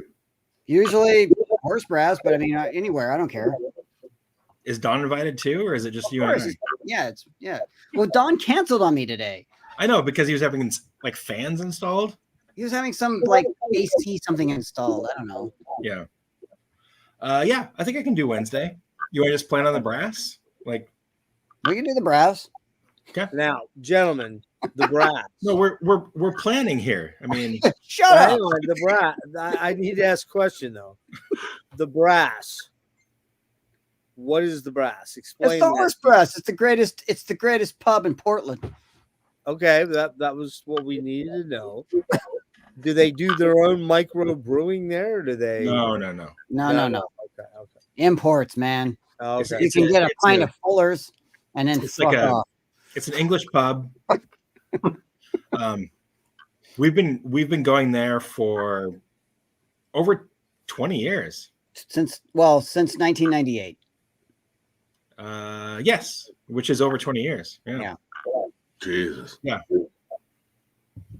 That's great. We've done a lot of Agalok business there. I've gotten so drunk there so many times. Yeah, same. There was the one time, and it was after an Agalok meet. I was being carried out, and I was singing, "I love the horse brass." Remember that? Yeah, I don't remember that. Yeah. Damn. I do remember one time, I think it was you and I and Dawn and my wife Erin, and you were like, okay, Dawn, Jason, I have this idea for our second record. And I'm thinking about this and I'm thinking about that and blah, blah. And then you turn to me and you're like, do you want to be a part of it? And I'm like, yeah, of course I want to be a fucking part of it. And that was the mantle. Yeah. Yeah. Wow. Like, I'm thinking Death in June meets doom metal. What do you think? Yeah. Let's call it dark metal. Right? It worked. So, Jeff, if That you would ever come to Portland, you got to go to the brass. Yeah. That's Like the the rite first of passage. album. Is that Yeah. kind of the rite of And passage? then we'll take you to the Edgefield. And Edgefield. Yes. Yeah. Yep. Where's the place that's in the mantle or on the mantle? It's not there anymore. The elk statue? Yeah. No. Isn't there a bunch of like ornate woodworkings like on the inside? You thinking about Pale Folklore, maybe? Yeah, maybe I am. Yeah. Oh, The that's- doors at the That would Timberline. have been the Timberline Lodge. That's it. Yeah. That's what I was thinking of. Yeah. That's on Mount Hood, which is great because you'll see that skeleton on a motorcycle. Yeah.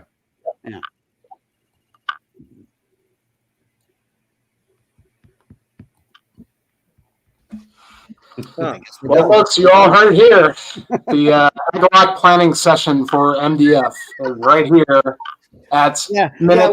We're not gonna rehearse for MDF, but we're gonna go No. drink at the horse brass. Meh. Yeah. Immediately before the set. On the off chance you do a grindcore set, that would be awesome. Oh, that would make Yeah. Jeff day. Because I'm Jeff is like working on the this. biggest grindcore fan. I'm working on this new folk thing. It's porno folk. Or they're going to do My Dying Bride, you know, Porno. turn loose ones. Porno folk. It's it's like porno grind, but porno folk. So it's like all acoustic. You play it like on mandolins. Yeah, all acoustic, super inappropriate for any audience. I was gonna say, can you give us some lyrics, sir? But on I second, haven't gotten there yet. Of lots of we'll have lots of film samples, but they'll be of like Tarkovsky and Lars von Trier. Grainy, Yeah, black and white.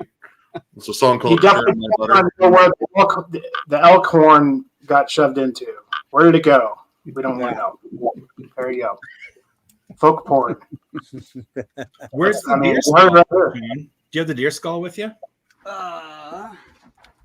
Yeah, I do actually. Is this the one you held in front of your face, Jason, for the picture? Yeah. Yep. There Yeah. it is.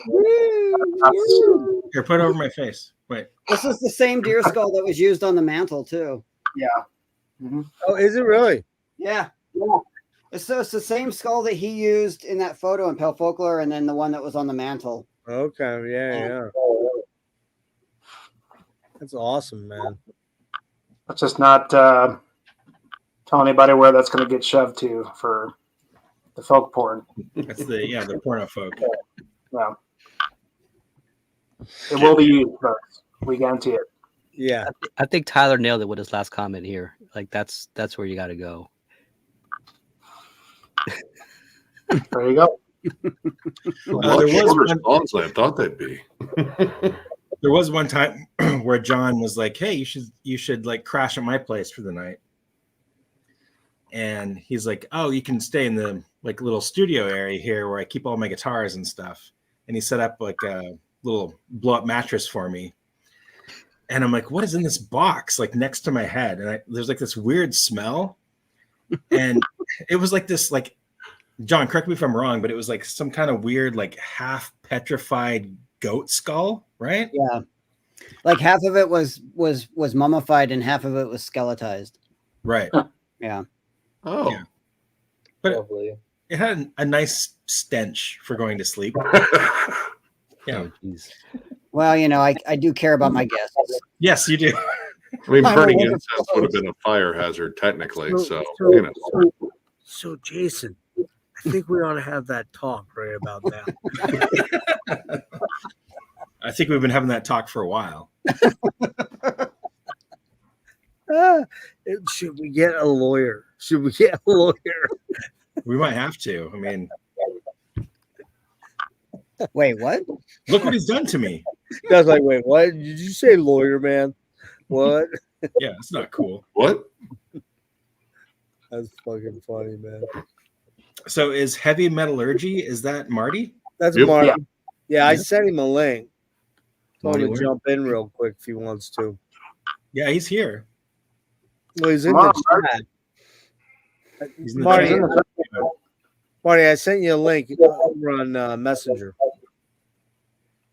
If you want to jump in quick and say hello to Jason and Mr. John. Mr. John. Is he? But yeah. So I don't know, man. Like I'm thinking about this, and it's like pretty much most of the days are almost like 8 hours worth of or more, right? Probably more. Yeah. 8 to 10 That's what we're hours bringing worth up. of either standing or walking and focusing and probably Drinking. like I was gonna say drinking, but I don't think I'm gonna be drinking a lot of booze when this stuff goes on. I'm gonna find that nice level where my feet don't hurt and I Yeah. just feel kind of just like a little loose, and kind of see if I can stay there, because after a while, like that walk back to the fucking hotel after a long day, like this sucks. Why do I do this to myself? This fucking Where you All horrible. right, kids. When you go into a fest, this is what a group of over 40 people talk like. I was You'll gonna say, suffer like we do eventually. Nick, when you find that zone of you're in that zone right there, is that before or after you unveil the mankini? What? The The what? mankini. Is this before or after you unveil the mankini? Mankini. I'm not that bold. It might be a cold day too, It could be a cold day in Baltimore. I hope Yeah. it is. or it could I get hope. fucking God. rained on again, and then I don't know, maybe talking to going to a bar all night. That would suck. I mean, we were hanging out with a couple of dudes from a Texas band called Cathexis, and I didn't even see the bar tab because one guitarist was kind enough, just like, "No, I got it." Like, you're making a horrible mistake. We're from the Midwest. We don't have anything to do but drink. That's why the entire region is a collection of alcoholics. But yeah, we ended up just partying our asses off, and God, man, I think it was the only one that wasn't hungover. Surprisingly, I escaped that one. At least we won't be like roasting in the sun, like in the parking lot this time. That was so rough, man. Like, why was corner? Like, while the sun is beating on you, it's not right. It's not right. I had to like go under the bridge like a few times and miss shit because I was just like overheated. Yeah, I got I wasn't even. Noonan John, he got fucking eaten alive, but it was because the sun was at a certain angle. It was almost kind of just like one half of his face, so he kind of had this two-faced thing going on. Like, he had one ear that was like absolutely scorched, and then the other one was just slightly pink. Cheers, Marty. We'll catch you. Bye, Marty. Around, Speaking of Marty, your shirts came in. Killer fucking shirts. The gas mask and hearing aid shirt here. Look at this. Thing is epic with the stylized. Actually, this piece was drawn for this shirt. Let's see if I can get it to. It's gonna take it off. Ooh. Look. Ooh. Throw dollars at the screen. I thought this was a no bosom stream. I don't know. You're in the twilight zone. Anyway, yeah, man. The back says gas masks and hand grenades where music melts your mind, and it's got killer artwork as well on the back. So I have these. Marty, thank you so much. You did such a killer job, man. Really appreciate it. Speaking of shirts, don't I owe you some shirt that I have to bring with me to MDF? You were just gonna bring me a shirt that was in the bundle. Oh, the Nomad shirt. Yeah. What size? Large. Okay, I gotta write that down. Well said, Marty. Yes, man, some marital aids. Well, that's right. T-shirts now. Marital aids, that's probably the next thing. I have that's the cod piece, right? A licensed gas mask and hand grenades dildo. Oh my god. More bang for your buck. Or something like that. Where music melts your something. A literal do like a mock, deer skull kind of thing. We can incorporate the ago porn, I mean, that if you're going to go the porno folk route, I think that's absolutely a must. Ago porno folk. But just the deer cod piece, like, that's it. Maybe socks. Yeah. Well, you have to wear the deer skull, with nothing on in the cold. Tube socks too. I'd say, dealer's choice on where you want to put the deer skull.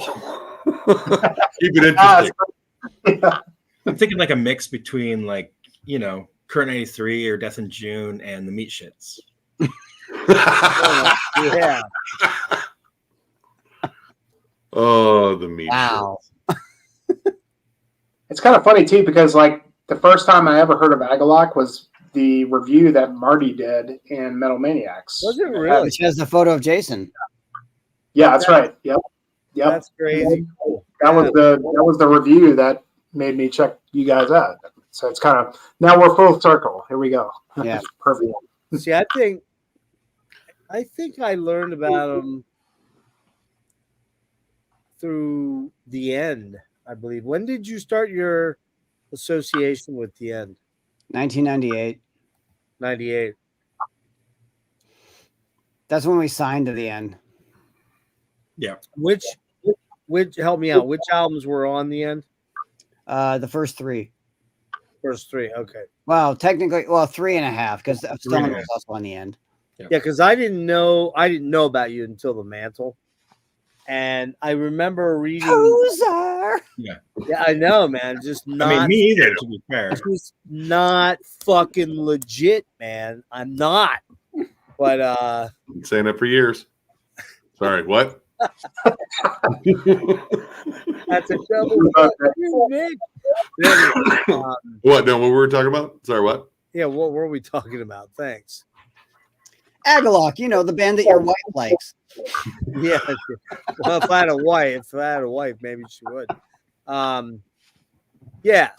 So I used to buy other stuff, like Opeth had some connection to the end for a while, right around that period of time. I don't I don't know whether, huh? I don't know what that would have meant. They weren't on the end. They might have like the distributor. They distributed stuff from They them. did, yeah. Yeah, because I got my Deliverance picture disc there, and I know it came from them because it does have their imprint on there too. So anyway, I just took a flyer on it, got the mandolin, and man, I mean, I'm not gonna lie. I mean, that fucking CD didn't come out of my CD player for probably at least 2 to 3 months. And that's only because it was stuck in your CD player because you're it was like I kept being like, all right, man, I've had enough of this fucking fairy dark folk shit. Right. I'm over it. Pull it out, I put it down, and then a melody would be in my head from that album, and I'd be like, fuck, I gotta hear that again. And that was it, man. Because then I grabbed the first stuff, and Andreas, he sold it, right? He sold the album. He is out of the music business and nowhere to be found. Yep. Really? He retired from the music business. Yep. Wow. Well, how old is he? About your age, guys?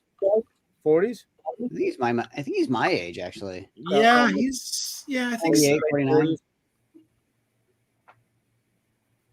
Something like that. But I think he had enough of the music business and he left it. I think it was because of you, John. Well, I would hope so. Yeah. Yeah. Well, no, BMG absorbed the end through all these different, complicated agreements. And then he worked with BMG for a while, and then he just completely retired from the music industry. And he is a mystery at this point. We actually invited him to say some things on the books, the reissue books, and he declined. Yep. Oh, he actually declined. Yeah. Wow. He came to my wedding. Did he really? Yep. Was it back when things weren't weird? That was 2003. Yeah. Oh, way back. Okay. Yeah. Yeah. Yeah. Yeah, because you guys. But I don't think anything was really that weird with Andreas, ever, really. Well, there was weirdness between you and Andreas. I don't know. I mean, I didn't think anything was that weird ever, really. Well, I guess you're right. There was a period of time where things were rough, for sure. When he relocated to New York, everything went really strange, and he had some strange requests for us for Ashes Against the Grain that I was not sure happy did. with. Yes, I was not happy with that either. Yeah. Yeah. Really? And literally that's why we left the end after our contract was up, because we only had a 3-album contract with them. Right. And then he was like, do you want to resign? And we're like, nope. Well, he was. What did he suggest, Mike? What kind of things was he requesting? Can you talk about it?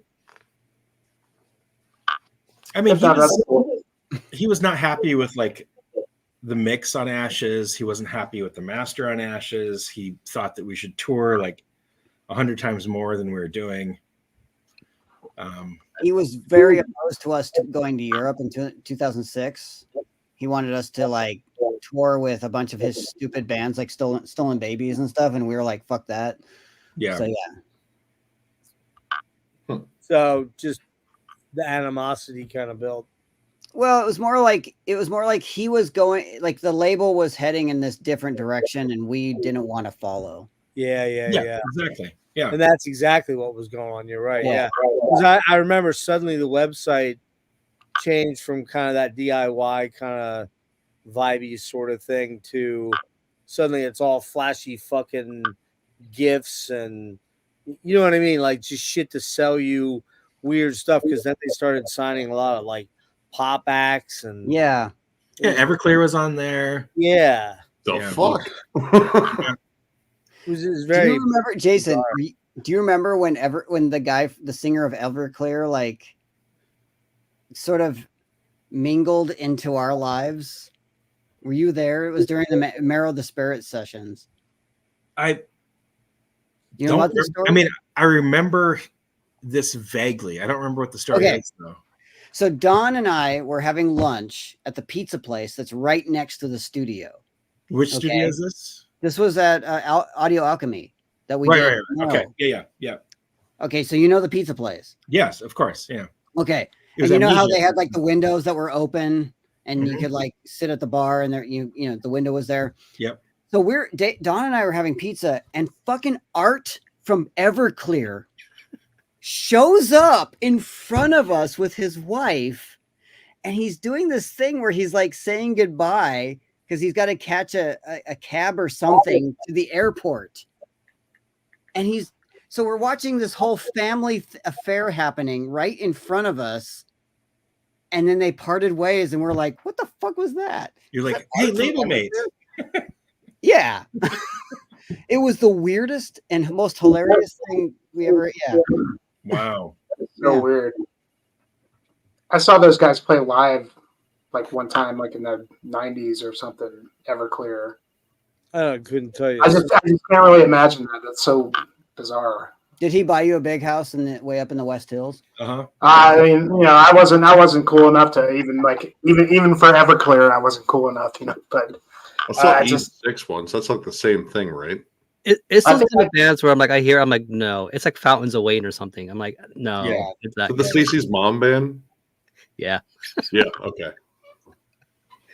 Joe Mendez is asking if we're still signed to Profound Lore, and that would be a profound no. No. Yeah. And we were never really signed to Profound Lore. We haven't been signed to Profound Lore since 2014. Yeah. It was funny. You guys called Jeff a poser, right? But I discovered you guys also through the mantle. But Poser!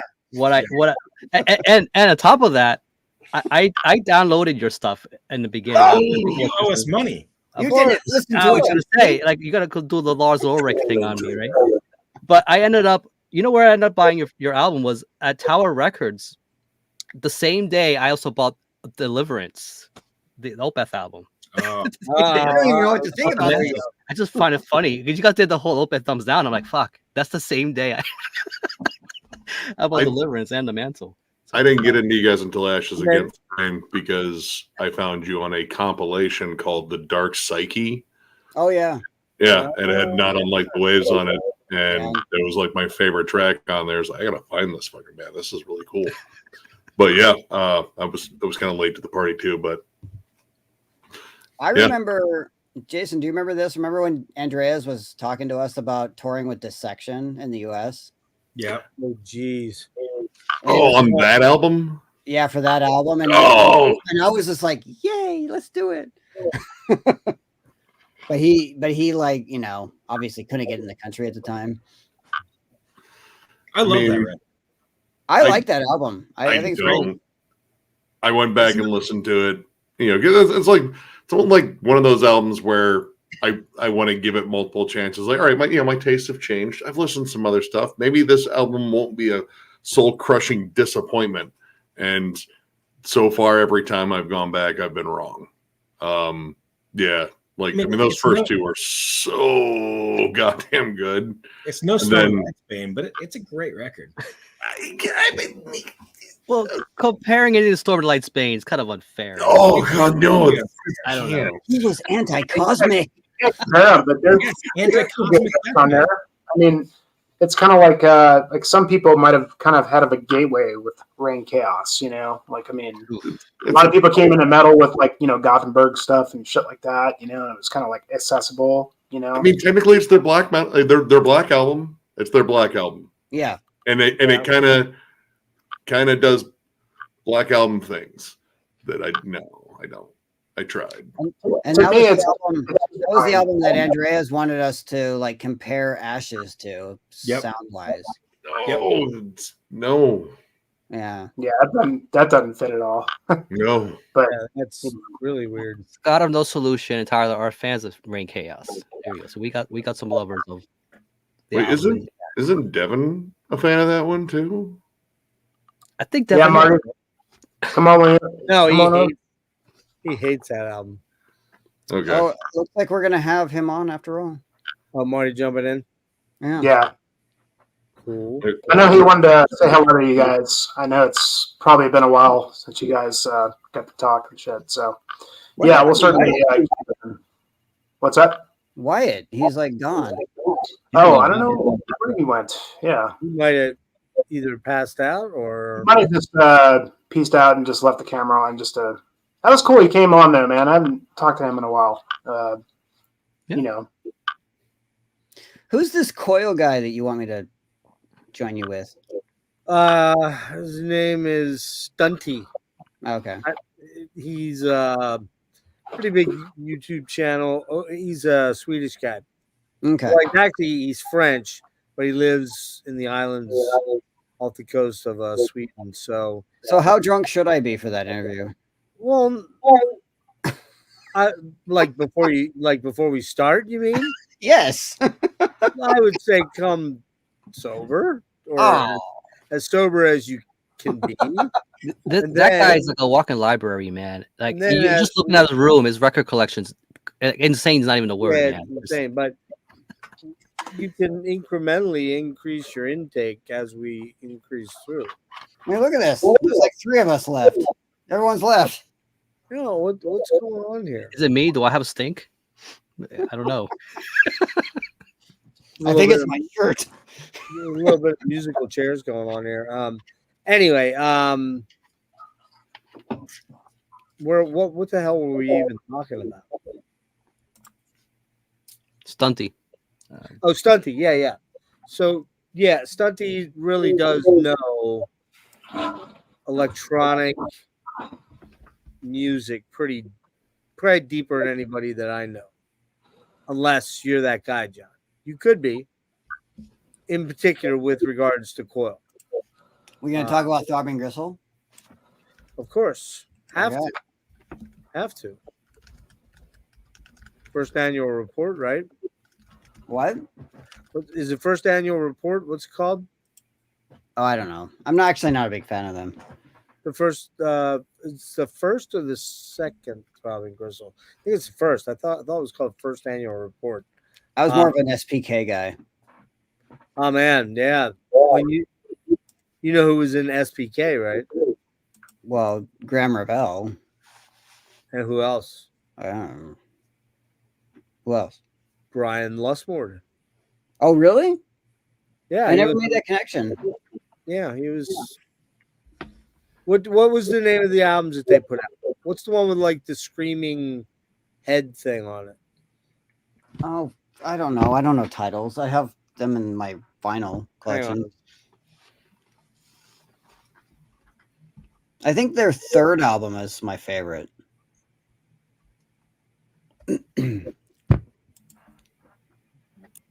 Maybe I'm mixing my bands up. Maybe. Didn't think I was though. Yeah, there it is. The album is called. Oh, I don't know how to read German. Leichenschrei. Yeah. Yeah. That's a great one. Yeah. Let's see if I can pull the artwork up here. That's 82. I forget exactly where Lustmore is involved, but he's definitely involved. I mean, I love Heresy, but I'm not a big fan of Lustmore. You say again? I like Heresy a lot, but I'm not a big fan of, in general. I kind of view Lustmore the same way that I view Nurse with Wound. You know. Okay, what's that? I'm curious. I like some stuff, but I don't own anything. Like I love Heresy by Lustmard. Yeah, Leichenschrei. Yeah, that's a great one. How do you pronounce it? Leichenschrei. Leichenschrei. Okay. And it has something to do with that screaming face on there. It means something like face of terror or something like that, I believe. That's what that allegedly means. But dude, that is a harrowing listen. Yeah. And this shit was around before Skinny Puppy. Oh yeah. So, sometimes, and I love Skinny Puppy, don't get me wrong, but sometimes I think people feel like they invented it. Well, not exactly. How do I get this? Well, there's always the thing where it's like, you've got the innovator, and then you've got the second ripoff, the first ripoff, and the first ripoff is often the one that's seen as the innovator. Yeah. Yeah. Yeah, I mean, there's a lot of that with the grunge scene. What's that? There's a lot of that with the grunge scene. Yeah, for sure. You've got a lot of people who are like, this band X invented this genre when they don't even know about the band that that band ripped off. You always have to be the first rip off if you're going to be proto band, right? Yeah.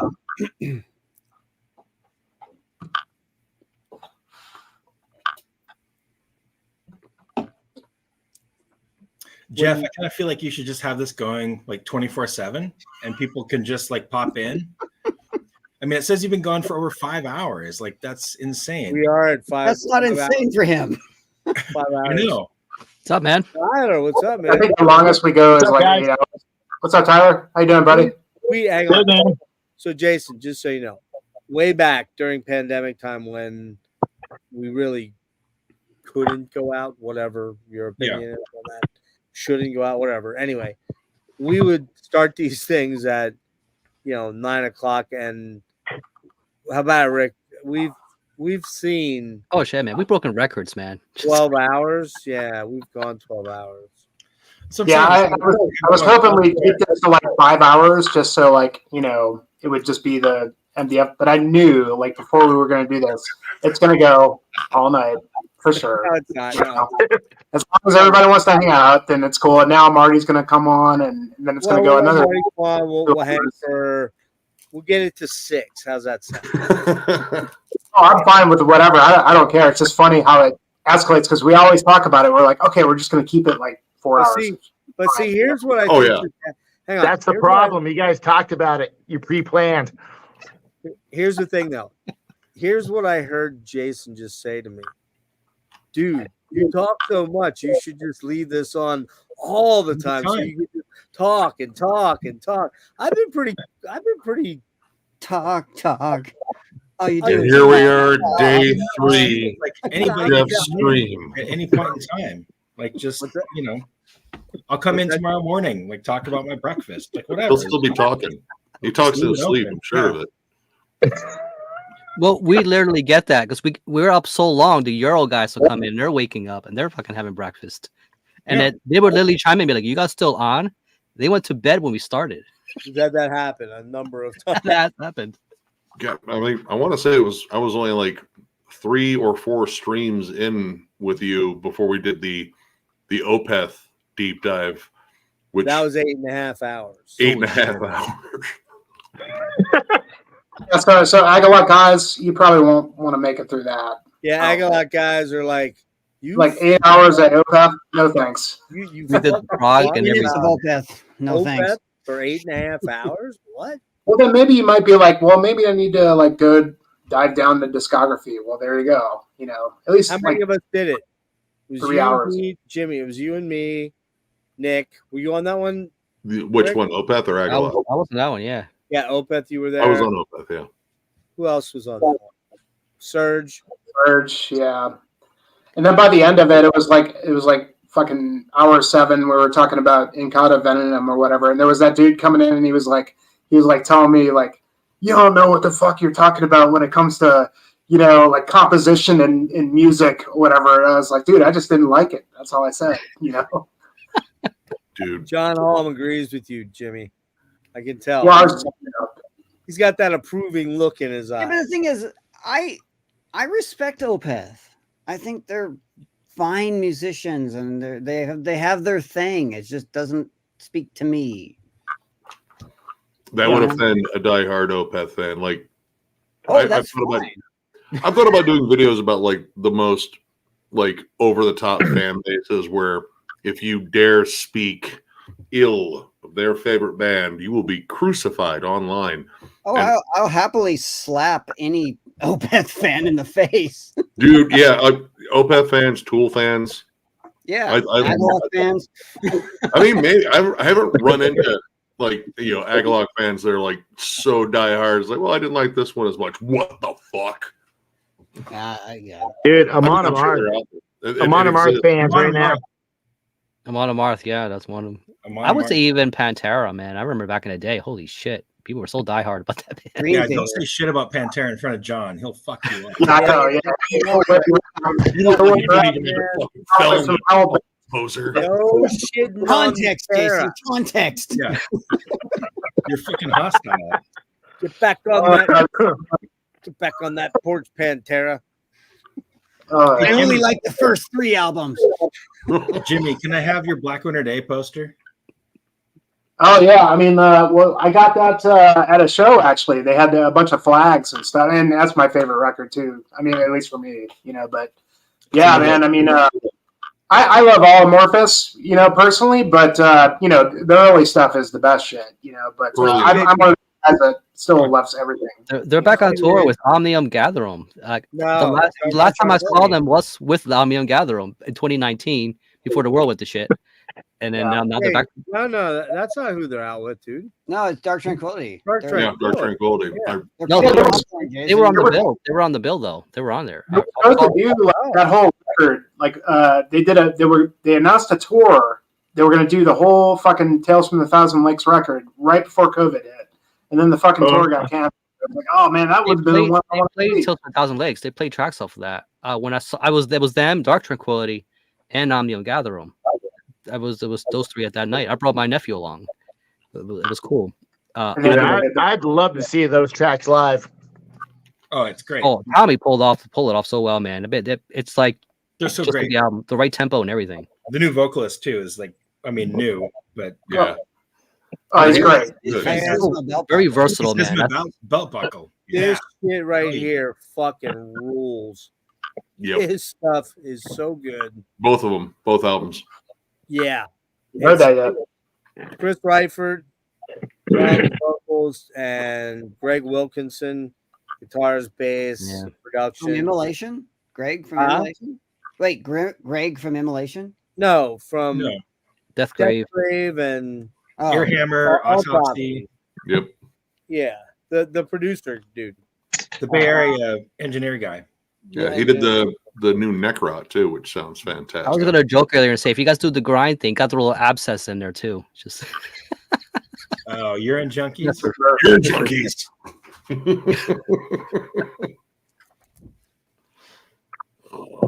Yeah, that was the thing. I mean, seeing Amorphous, like my first time was like with that new dude, And well, I mean, he's not new now, but man, he was great, dude. It's like he fucking pulled off all the old shit. He's got a weird like that two-handed.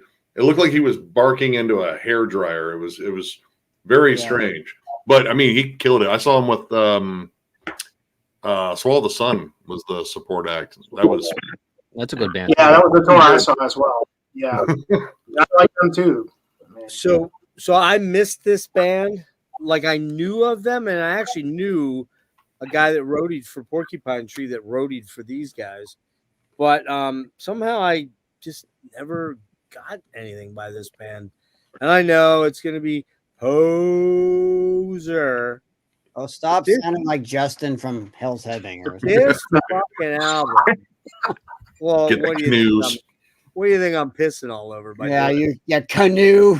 You douche canoe. Anyway, this band and this fucking album are killer. Hell yeah. Oh, yeah. Dude, that's a killer album, dude. Man, this is the fucking riff on Rain. Yep. Yes. Oh my god. I thought that was Moonskin, Ramstein the dude. first time I heard it. Moonskin. That's like a fucking 10 jizz worthy 10. That fucker right there is insane. I love that record. Moonskin is like one of Samael's best. Dude. Honestly, I like this album best of all the first four. Oh, No. wait a minute. No. It's Ceremony of Opposites. Ceremony still Worship him. Yeah. I have Hey, them. Hey, Jeff. Hey, Jeff, is that the 2-disc? Or is that the What? 1-disc? Of what? The passage. Zitrus. Passage.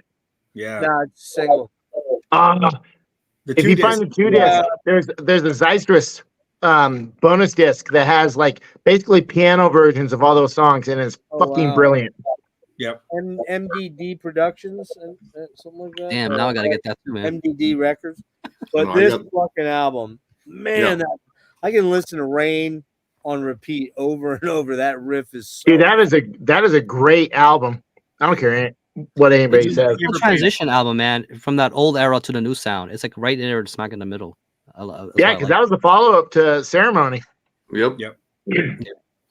I saw him with Carcass in like 2007, and yeah, they didn't touch a lot of the earlier stuff, but that was like one of the highlights of that set for damn sure. I think they were, God, what was it? For when they were actually touring on, but yeah, killer fucking band. One of my all-time favorite bands. I got a couple more. We talked about this one. Man, this album just blows my fucking Tribulation, mind. yeah. God damn, John, you know this? Mm-hmm. Oh man, just so good, so good. I don't think that band has a bad album, honestly. I dig all their shit. These are some recent pickups. That's the reason I was just throwing them out there until Marty jumps on. But man, dude, this fucking album, the riffs on this album are insane. Oh, the Chasm. We played with them. Insane. Oh, yeah? Corchado. MDF 2019. That's where Classic. Goddamn That's a monster. classic album. That's their best one. Oh man, Jason, you like this one? I've never heard the Chasm.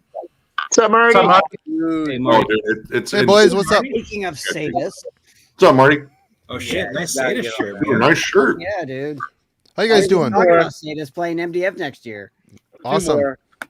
The last one. Marty, I don't think I've seen you since Scott's wedding. Scott and Nora's wedding. Yeah. I was just telling Terry, I was helping her get to bed, and I said the last time we were all in a room together was Scott and Nora's wedding. I didn't talk to you, John, because you looked like you were miserable and didn't want to be there. That's me every day. I know. Well, I just wanted to come on here and show some of these posers some relics. Oh yeah. Yep. There's That's that little right there. Agalog demo there.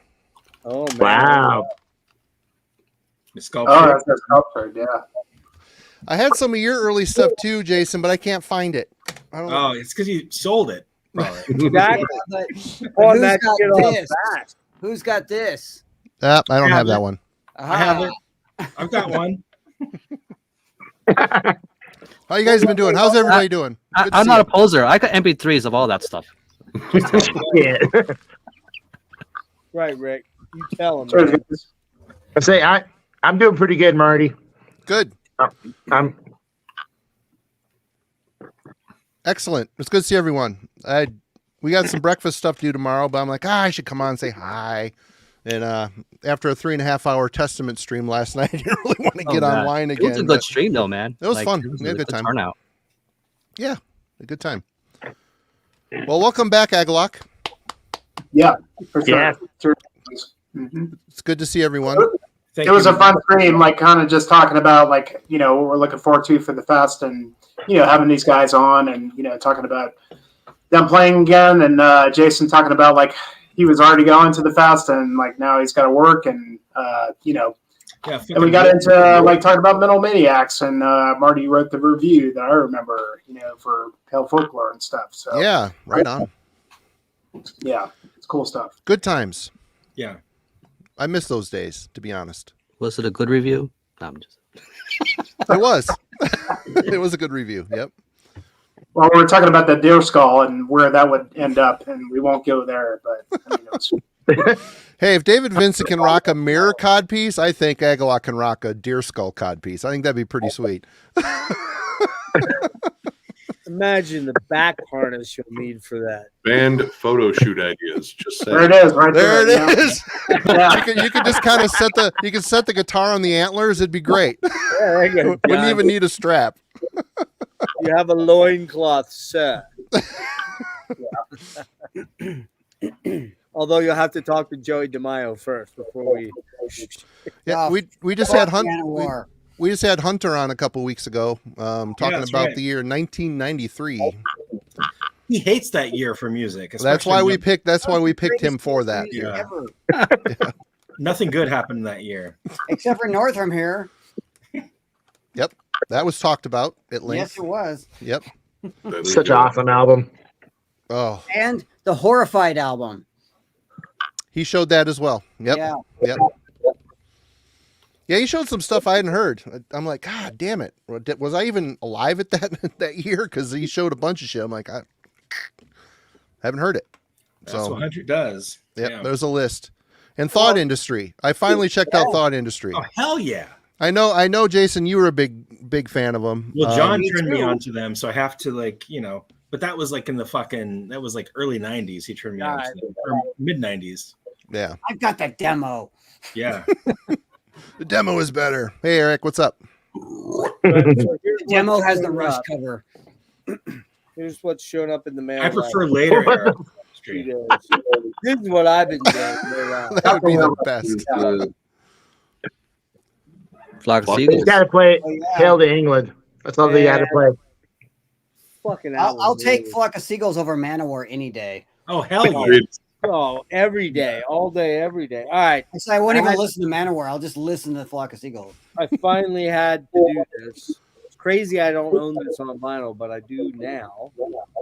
Really nice music on vinyl issue of 1500. It's actually stamped on the back, man. Oh, one of the masterpieces of all masterpieces. Great record. That's a great It's album. also behind you on your flag. Yeah. Yes, it is. It is. I think they were Crimson Glory were very underrated. They were what? They were underrated. I think you said overrated. No, under. It's weird they just didn't break out a lot bigger. And then I got my copy, my good copy of this, my second copy of this, because my first copy of this, Man, that record rules. I love it. looks It's like fucking killer. my first copy that was sent to me looks like this. Doesn't look too bad, does it? Oh wait, how about I show you? Oh shit! How about I show you Ooh. that side right there? Oh, It's extra cult. Yeah, I'll take so it. there you Send it go. to me. I'll take A it. little I've under heard mint it, condition. All right. So did the you piss off interesting your thing UPS dude? yeah, was somewhere out in Kentucky, no lie. But yeah, I bought another copy. So now that and thankfully it wasn't a dude that was flipping them, man. He did exactly what we bought it for, though. All right, and this one, another Flock of Seagulls. Oh, that's a great record. That's very Oh man, so good. the song on here, Nightmares. Oh, dude. I've been having nightmares. Show me your Abigor collection. Come on. Abigor. Oh, I can show you mine. Yeah, show me. Yeah. Didn't they do a split? Show me yours, I'll show you mine. Jason, I've got the re-releases for the Abigor early catalog. Shit, I'm getting drunk. I now. think Jason is calling me out as a poser. I think that was an assertion of poserdom. I do believe. Not poserdom, more like let's move on to the real shit, like Abigor. Sure, the Abigor. I don't own I am any down. Abigor, man. Oh, But I man. know them, and I've listened to them. And First really two wanna- albums. I want to get. No, they're one of those bands that gets better with age. Yeah, The newer stuff. I Is better agree, than but I always go back to the first two. Everything I've listened to, I totally dug, though, man. Time is sulfur in the veins of the saint. When they started employing trigonometry to write their riffs, I kind of stopped following them. Oh, man. No, I'm not really into their new album. no, it's so the new stuff's so good. One last one. It's like Deathspell. They keep getting better. Yeah. This album. Fucking I saw them in a parking lot in Butte, Montana. nice. OG Really? got Jeff the Jeff Thorpe, who also spells it with a G. Thank you. Yeah, signed the inner for me. So very cool, very very cool. And I tell you, man, they were great. They were super fantastic. I wanted to like Raven more than I did, and I remember them from back in the day with Wacko, right? It wasn't Wacko. Screw loose. Yeah, it's just that constant like, like just that voice, man. I'm just like, yeah, it ain't. I feel real bad for that band. I mean, I do applaud the fact they're still kicking ass. Oh, hell yeah. You look at it. You look at their tour footage when they go Nice through the guys, U.S. too. They're playing in front of like 15 people, but they're kicking ass. Yeah. And they've always kind of been that band that people just like. There's people that love them, but there's not many of them. You know, it's They're like the British. weird. They're like the British Anvil. You know what I mean? Yeah, except good. Whereas Anvil was not. Yeah. Agreed. They're good. Right. They can actually play. Anvil was one of those bands where the documentary actually made me hate them more. You know? It made me depressed when I saw it. They're still getting mileage out of that movie. Hell, they just redone it with bonus footage or some shit. I don't know. The big thing about Anvil is they had an amazing drummer and a guy that can't sing in a band where you should have a singer that sings. Ever, really. Yeah. They have some good albums, but I mean, I can't tell you the last time I willingly wanted to listen to Anvil. Yeah, ever. Exactly. Who does that, right? Yeah. It's like, let's just throw on the latest Anvil, man. I always hated how literal they were. Like, literally, like they would have an anvil on their album cover, and it was called Anvil. Anvil. Yeah. Or it had strength of steel, and it had like a fist, a guy with an arm with the fucking, I don't know, man. And like, a little too obvious for you. documentary, Anvil, the story of Anvil. It's just like so bland and dumb. I think there was even I had weirder. an Anvil tape on like from years ago, and it had a song about hockey on it. Yeah. Like, dude, like you don't need to be that Canadian. We know you're Canadian. It's Right. Only no means no can get away with that shit. Right. I think that band, Bathory did it. they were missing an Bathory had a song element. about hockey. They weren't doing what Riot were doing. They didn't have like a cool seal on their cover on all their stuff. Like, I mean, that would have got them some attention. Yeah. God, Just saying. Was this after worst Twilight fucking of the mascot Gods? ever. Yeah, John, it was on Destroyer of Worlds. Yeah, they had see, they had a Bathory whole ass died for hockey me. song. Sudden Yeah, Death is what it was called. No, Bathory died for me after Twilight of the Gods. That's it. Hell yeah. The Nordland albums are really good, though. Come on, Norland, yeah. I don't even know about that. Blood on Ice, dude. Blood on Ice. Well, that was Oh, I love that technically one, yeah. before Hammerheart. So he says, but is it Technically, true? Yes. Is it true? No, I'll probably take not. it because it's Yeah. got the Probably. lake on it. Got the Lake, the Wood Yeah. Woman, two of the best songs you ever fucking wrote. Yeah. Yeah. I'll take that record, but Actually, Twilight was the first album I actually ever got from Bathory. So I got that's a great Twilight record. I and love Jubilee and Volume 1 were my Oh. two intros to Bathory back in the for me day. it was Under the Sign of Black Mark, but Yeah. yeah, I mean, Bloodfire Death. That was Bloodfire the first Death is still my favorite, but Under the Sign is like one. Yeah, no, that's right that's there. my- But Twilight and Hammerheart, like I have a really, really, really big soft spot for both those. yeah.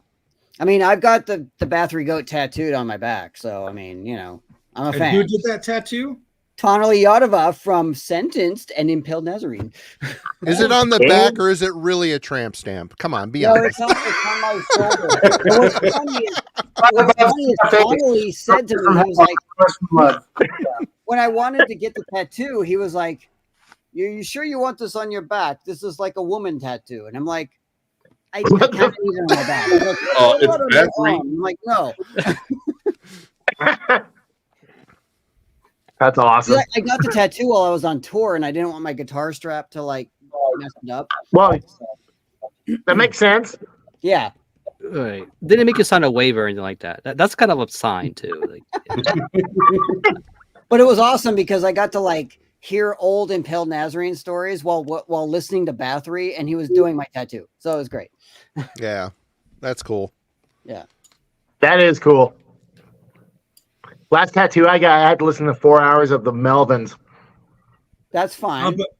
No, That's not a bad thing. it was like 2 albums over and over and over again. Oh, all I right, got well, fucking sick of it.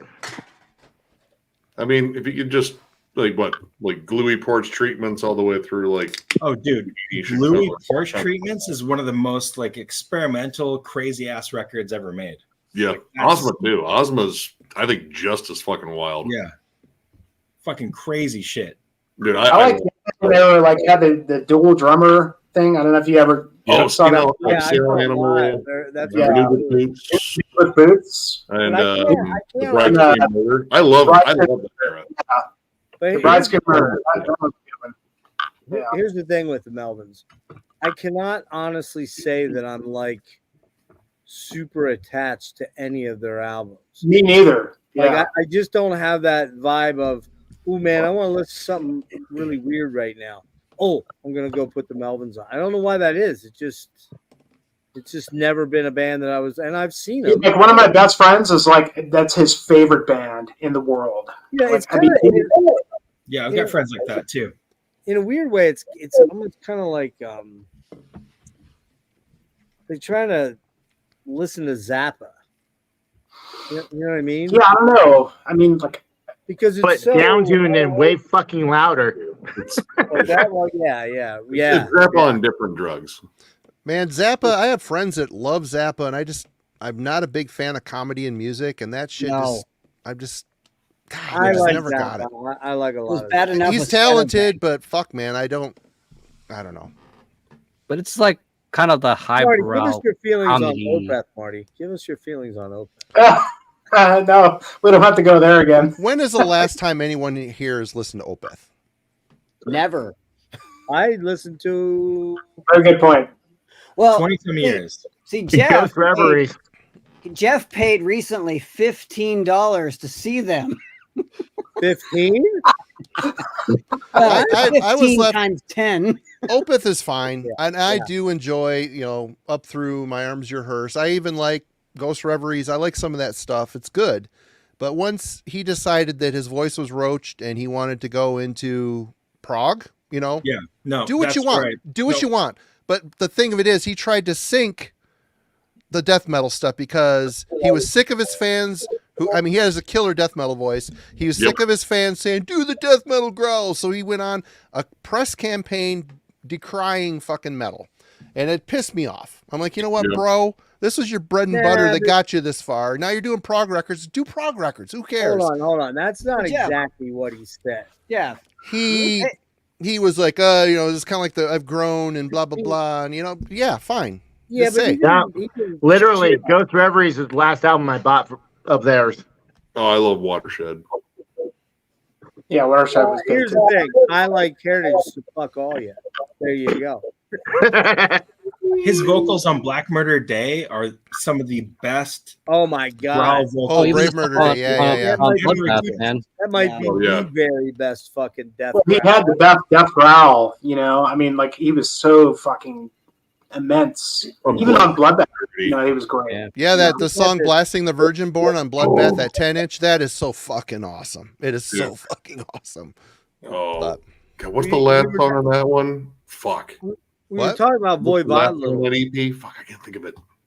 Unblessing the Purity. Unblessing and purity, right?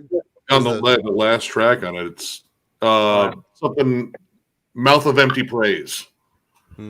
Yeah, he sounds fucking amazing on that one. We were talking about Voivod, and these just came in this week too. And people don't talk about these albums, but man, they are fucking. They're bangers. great records. Those are both great. Yeah, They are bangers, Phobos is especially a better one of the two. Phobos is so heavy. Phobos is man. amazing. Yeah. They picked good when they picked Eric Forrest. He could do the snake stuff, and Well, I always he's think. good. So I don't know about you guys because you're younger than me, but when that breakup happened, what album had come out? Outer Limits, right? Yeah. So when they kind of reconvened or whatever, and Snake wanted out and went and did that. What the hell did he do? Do you remember? Union Made. Union Made, yeah. What a And he also opened a restaurant. Yes. Yep. That's right. So, but when he left, I'm like, well, fuck it. no way. It'd be like Rush without Getty. There's just no way. Right. And so when these came out, I gave Phobos a very quick like skipper type thing through at the music store. And I'm like, nah. Man, was I ever super wrong. It's a great record. Holy fuck. Negatron is good too. But Phobos is the winner there. I did this thing. So I was interviewed by Jeff to do for his Voivod book, Jeff Wagner. Yep. And I did this thing where I listened to every Voivod album in a row and took notes. So in preparation for that interview. Yeah. Yep. And it's funny because it's like I discovered just how underrated those albums were with Eric Forrest. Phobos is really good. The other one, not so much. But Phobos definitely, they were onto something there. I would actually say that Phobos was kind of on par with the early Voivod. Yeah. Yeah. It sounded like it could have come out after Dimension Hatros. Yes. Yeah. Exactly.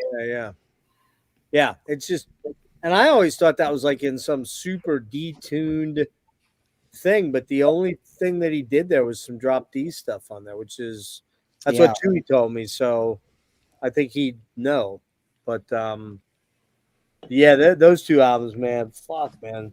Been playing. Yeah, I think they're better than ever right now with Chewy. I think the last two records have been unbelievable. Yeah, he was the spiritual successor to Piggy. I mean, they couldn't have picked a better dude for the fucking job. Awake is amazing. Yeah. Okay, so Awake is so good. Yeah. Oh man. We could. Fuck. But I really love the production on Synchro Anarchy. Like, it's just so fucking loud and fucking bass heavy. Yep. Fucking punch in the face, just technical and fucking like weird, and it's everything you want to. Snake sounds great. I mean, it's like really like one of my favorite records by the band at this point. I mean, it's that show back at I caught the last show with them and Prong. I gotta say, man, I remember, smack your finger, step your neck, that stuff like that. And I believe I owned The Cleansing. I may have owned one other Prong album. So I kind of got it a little bit, the groove thing. Man, they were fucking great live. Like, wow. Really good. About a month ago, I put on Beg to Differ. I used to like that album back in the day. I put it on, and I'm like, huh. There's a bit of nostalgia connected to it for me, but I'm listening to it. In fact, I was going to bed listening to it. I'm like, man, this shit's really fucking simple. Really, I've forgotten. I mean, Cleansing was Beg to Differ is one of my top metal records ever. It's like Helmet before Helmet happened. Yeah, I love Beg to Differ. Flawless. Beg to Differ had produced the Headbangers Ball theme for the longest time. Yeah. Yep. Oh, Ted Parsons on drums. Yep. Swan. Beg to Differ was next level. They kicked off that alternative metal thing that became really big with all the other bands. But okay, so Voivod came out, and this happens every fucking Voivod show I go to. Every Voivod show where they're the headliner. About half the fucking crowd leaves after the opening band. It is like the most baffling. It's been the bane of their existence. It's so stupid. I'm just like looking at this going, what? Like, are you fucking stupid? Like, those two guys and Chewy, who really revitalized them. And by the way, Rocky, what a sweetheart of a guy. Really super cool. I do miss Blackie in the blower bass, though. I miss it. I miss it. Well, hey, Marty, did you see what I sent you? Remember our Voivod deep dive that we did? You, me, Matt, and Devin? Yeah. Oh, that you were going to get Blackie on? Well, no, he put a bunch of comments in that episode. Oh, it was him. I said, hey man, anytime you want to come on and talk, let me know. But no response. So I met him at Roadburn. He was really a nice guy. I don't know. There's bad blood there though. I was gonna say I think there's some bad blood and some legal shit. Yeah. Yeah, legal stuff. Because that's the one thing I'm never allowed to ask when I talk to Dan. I saw Voivod for the only time I've seen Voivod. Is it? Yeah. 19 Fucking 90. Yeah, with the Faith No More, Soundgarden. Oh, dude, I went there. I didn't know shit. I was at that tour too. I didn't know shit about the first two bands, but Faith No More were fun. Soundgarden blew everybody off the fucking stage. Just ate everybody's lunch. No, they ate everybody's ass in that show. But it was in Detroit, my first ever show out of my sheltered town of Traverse City into the big city. And I was shocked at how amazing Soundgarden were. And after Soundgarden played, everybody fucking left. And Voivod, I walked right up front of the stage. There was like 13 people there. Same here. It was for nothing. It was a Nothing Face tour. So I'm like, what the fuck is happening right now? Legendary tour. Soundgarden. It is legendary, man. I know it's crazy. I was an add-on show. Sorry, Jason, say again. No, that's it. I'm just like, that's like one of those tours where I'm like, those are three of my all-time favorite bands right there. Yeah. It's truly weird. Insane. It's truly weird how it went down. I mean, speaking for myself, when I got there, I don't even remember how I found out. I'd only found out about Voivod 3 or 4 weeks before then. And well, wait a minute. I think Nothing Face came out the end of October. So it might have been out about a month and a half. And I kept hearing Astronomy Domine over and over and over. Like MTV was rotating that video a lot. So I went out and got the CD, and man, the first time I popped it in, I'm like, what the fuck is this? Like, what is it? It literally took me 3 or 4 spins of it to even grasp what I was listening to, because it just sounded so different, you know? And yeah, that album, so critical, man. That's my favorite Voivod record. Yeah, it's mine as well. It took me a minute to wrap my head around it. Really? I mean, Dimension Hatros to this day is like one of my top 5 favorite. Me too. Yeah. And when Nothing Face came out, it was so fucking clean, and it felt so proggy, and you know, a lot of listens. I finally got it and loved it, of course, but it was like, they're just pushing the ball forward so much on that record. And listen, we did a Voivod dive as well on the channel, and or we do it on your show. I don't remember. We did one on ours. Yeah. But listening again after not hearing the album in a while, is just hearing Blackie and Piggy interact, like the call and response and how the riffs were it's different and interacting. It's like mind blowing how fucking advanced that shit is. I'm like, I play guitar like I'm wearing a pair of mittens, you know, and hearing these guys do this shit, it's like, holy shit, this is fucking crazy. Yeah. It's like from another dimension. From a dimension. Hatros? Yeah. I was gonna say, can we do that? Can't. Yeah. You know, you're talking about how, you know, people bounced out before the headliner, technically, right? They still do that. I experienced that. So I mentioned earlier in the chat, you know, the last time I was in Portland, I saw Typo Negative on the Life is Killing Me tour, and Nevermore opened for them at the was it the Roseland? Yeah, the Roseland, and everyone left after Nevermore played. There's like 5 of us from Alaska. They were like fucking like going bonkers for weird. Typo Negative, and like 10 other people are like literally standing like this, and I was like, "Life is killing me." Yeah, seriously. You know what? I've heard reports of that from other people too. I've heard people that's kind of dude. Nevermore bored me to fucking tears. I hated that shit. Yeah, they're every song sounded exactly the same. Yeah. What? Warren Game was like, "Here's a faster one." It started off fast and then it goes into that same fucking mid-tempo groove bullshit. Who let this fucking guy in? Agreed. Boo. I agree. Fuck that. Out of here. Anyway, so Typo Negative gets on stage and they start. Tyler, hang on. This Tyler guy, he only likes fucking music if it's made in an outhouse in the middle of fucking Sweden when it's 15 degrees below zero with a fucking zither and a fucking one of those washboard things. A zither? What the fuck is a zither? I'm sorry, and an HM2. Like some Norwegian beast that comes out at night and feasts on children. A zither? Anyway, That's what he kind of Let meant. us know. Point is, like, I was very shocked because, like, it was a packed house, and then after Nevermore played, everyone bounced, and I was like, dude, it's fucking Peter Steele. This is Typo Negative. Like, where the fuck did everyone go? That's very weird. Where was that at? At the Roseland in Portland, Oregon. Wow. But Nevermore, they're from Seattle, so they were like the local heroes. So Well, that's who everyone was there to see. But I mean, I get that, but it's kind of weird that, like, Typo was pretty big around that. That might have been their height of. Well, Life is Killing Me. That was kind of their comeback album. Like, they hadn't released an album in a few years before that. No, World Coming Down was the one before that one. Yeah, 99. World Coming Down, there's nothing better, in my opinion, in Typo's discography. That is the most bummed out, just downtrodden, beautiful. That fucking album just rules. Every love note October of Rust, it. I mean, October Rust's great. I love that album too. October Rust. Like But dreary love songs. But anyway, that's what shocked me, though, is like literally people left after Nevermore, and I was like, fucking really?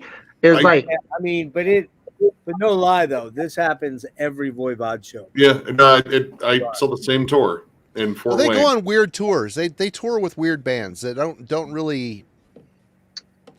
I mean, sometimes Prong, I guess, is a good fit, but it's going to be people, I think, drawn to see Voivod more so than Prong. You know, I don't know. Prong's the one that had singles, so I mean, looking at the crowd in Fort Wayne, like. The opening band was a new metal cover band, so I got to hear not great versions of they did a Korn song, they did a Perfect Circle song, they did a Seven Dust song, they did a Snot song, which actually was kind of cool. So between Prong and the new metal guy, there's probably a total of 32 teeth in the entire entire club. It's Fort Wayne, 2014. 2014. I was being generous. Sorry.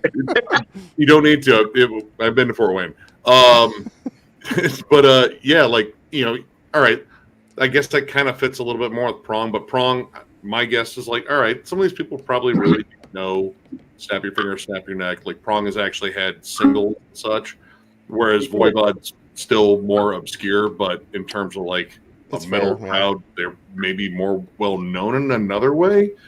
But yeah, the whole thing. Well, all right, about a third of the crowd just fucked off as soon as Voivod went to the stage. I was like, dude, you guys are missing. Even Noonan was looking around like, what the why? I was like, I think they still appeal to a different kind of listener, people that actually really pay attention to music and appreciate it, as to like, hey, Prong, fuck yeah, snap your fingers, bro. You know.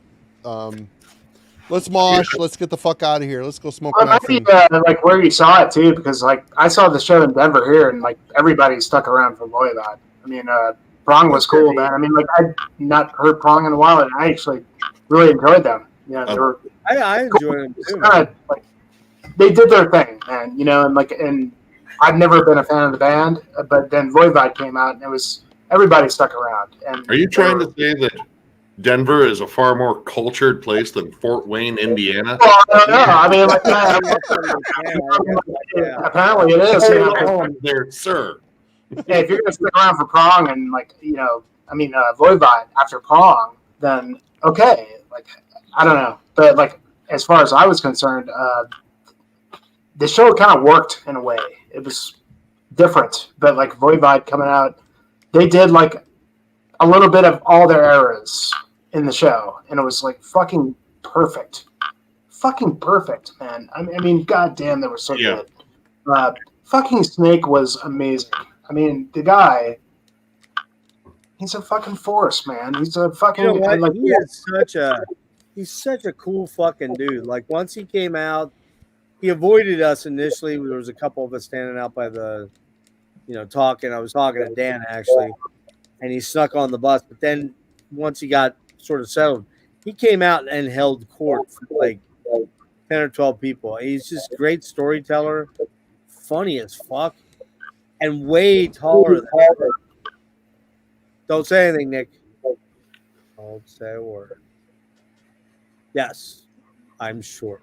Yes. I still credit Dan Mongrain for fucking saving that band and fucking taking them to where they are now. Absolutely. If it wasn't for them, dude, like they probably wouldn't be doing what they're doing now, and they all sound as amazing as they ever have. You know, I mean, they had a good turnout, Philly, man. They were on a Jeff. You were with me when did the decibel thing. You know, they had a pretty good crowd. Oh yeah. Marty, I have a question for you. John Hall. 3 inches. Oh, sorry. What? Come on now. The Finnish hammer. The Finnish hammer. John Hall, the ghost of John Hall, would like to know what your opinion on Rush's Roll the Bones is. I know John is a fan of Roll the Bones. I know you are as well, but I'm not as big as after Grace Under Pressure, I stopped caring. What? Moving Picture. If I'm gonna listen to Rush, out of all the early Rush stuff, it's Moving Pictures. I don't care. It's got the paranoid hits, you know, the shit you don't ever want to hear again. But I love that fucking record. It's Permanent Wave too. What? Signals. Good. Signals, bro. Signals has got its moments too. Okay. So does Signals. I will let in.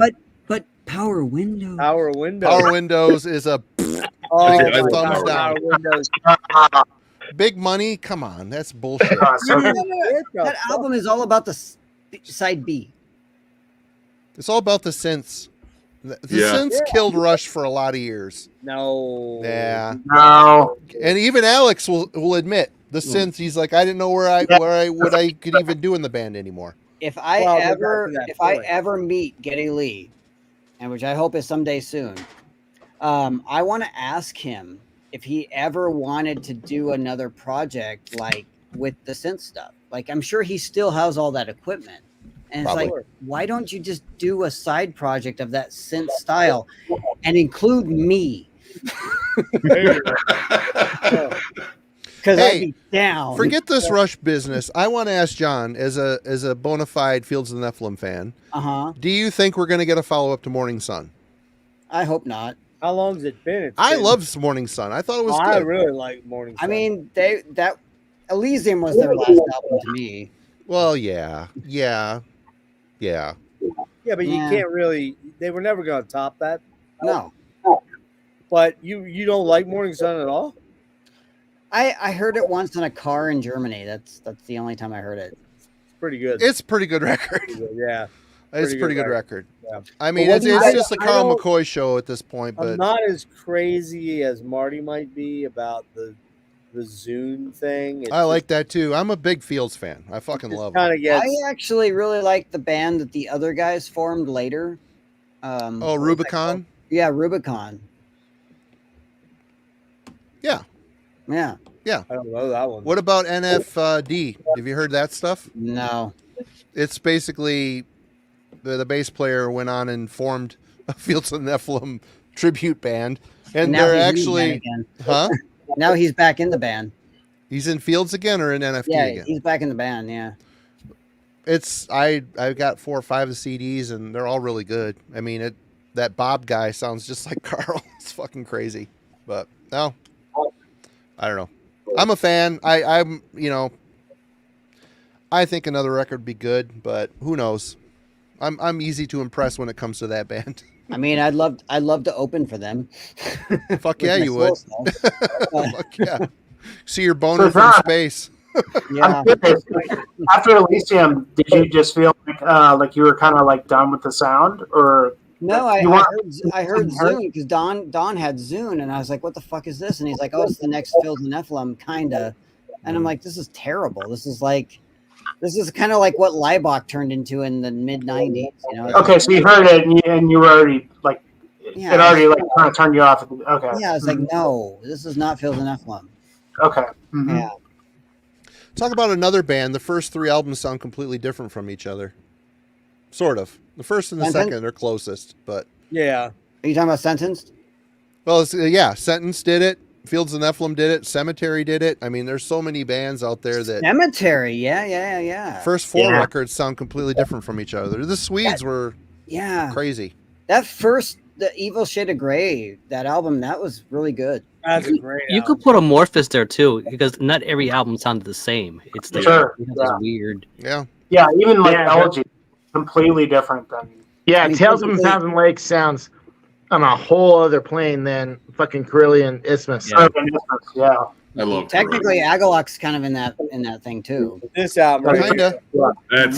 That's the goat. That's my favorite. That song. is not the goat. It's It is. north from here, north I from. love that It's north We'll from get here that with a muck nipping at its heels. I Man, love no, a muck. this album is special, man.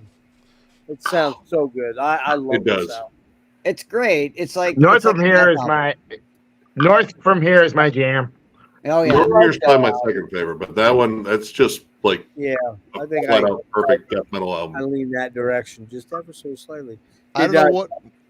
That said, I do love a muck okay, though. or I love a muck. I love Yeah. it.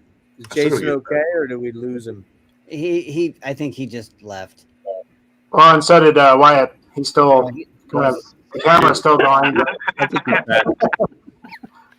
Cheers, Wyatt. I'm glad you joined. Wyatt's the youngest kid in here, and he fucking couldn't hold with the old ducks. Yeah, he bounced out. I Dude, brought up. he the bounced out boomer like an stuff. hour ago.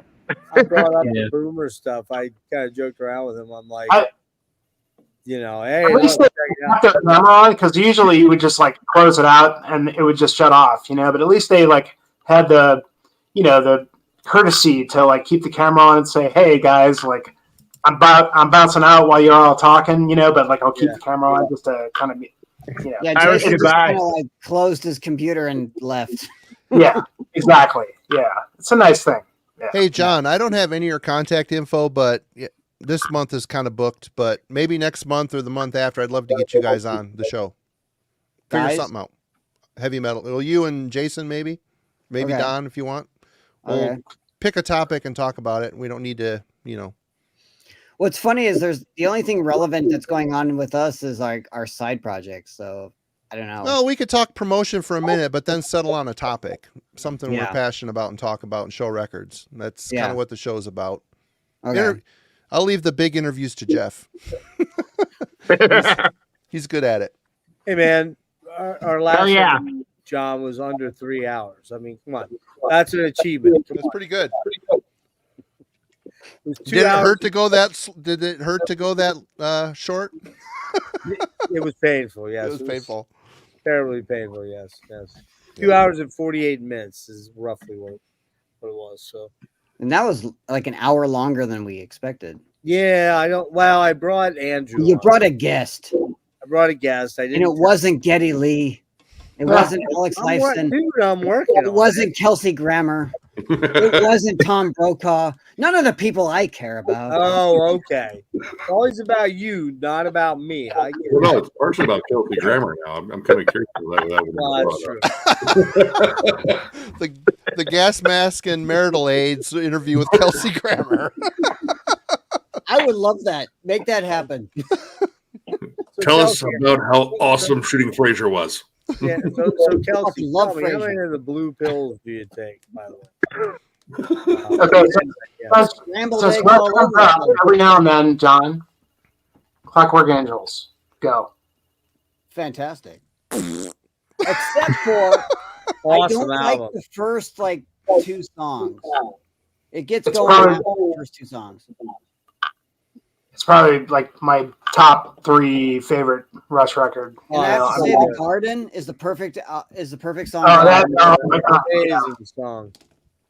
Because here's So the thing. unlike, so unlike anything Rush ever really did. That song. Well, I really appreciate bands that end with an amazing last track, That i.e., is it.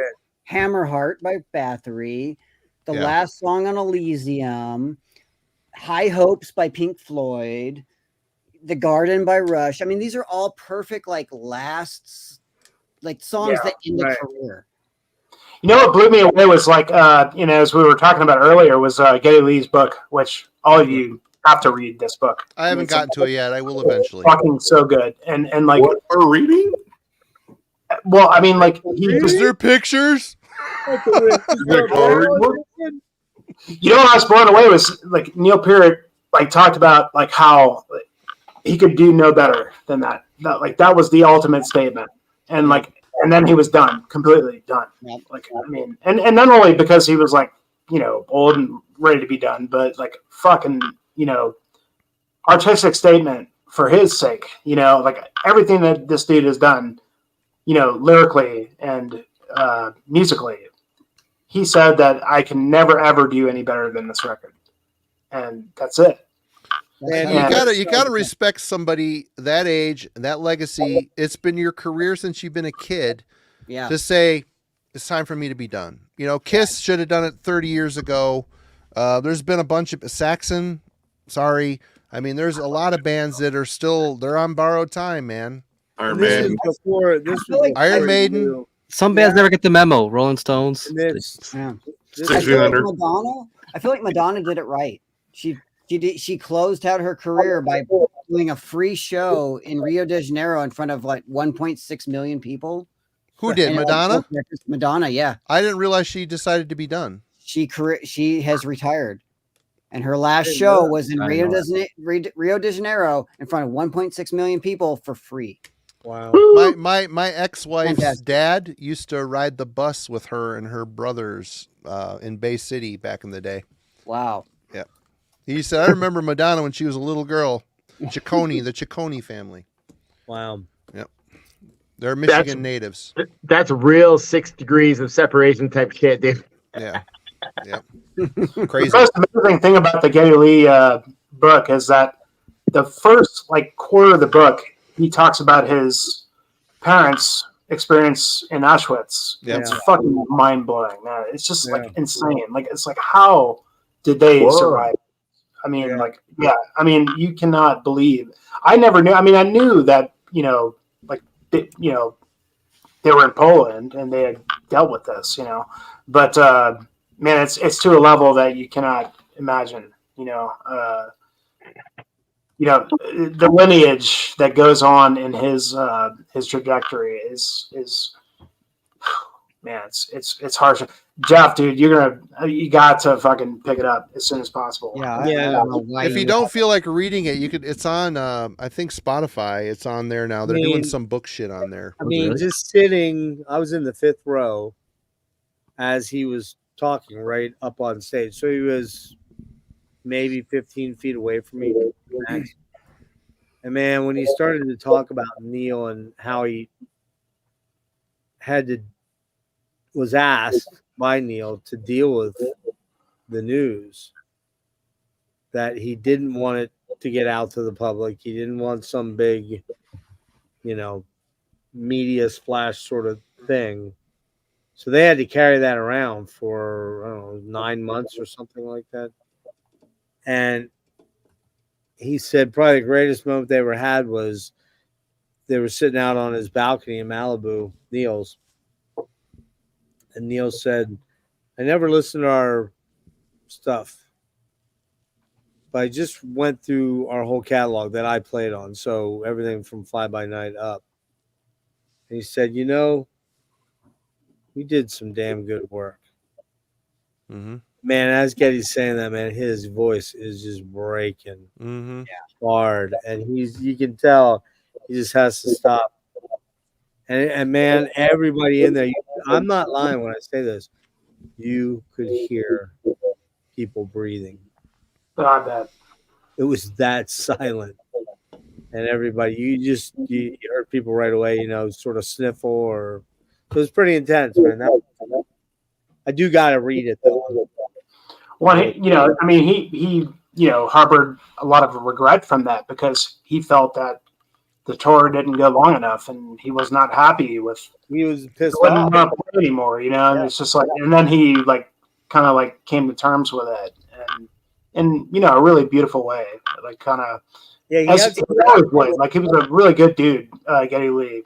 Just always would finally realize that he wasn't. He was too far ahead of himself, and then he would think about his bandmates and realize that he wasn't the only one. Rush was bigger than he wanted it to be. I don't know. It's just you get the impression just in interviews and just the way Getty and Alex talk to each other if they're doing a dual interview.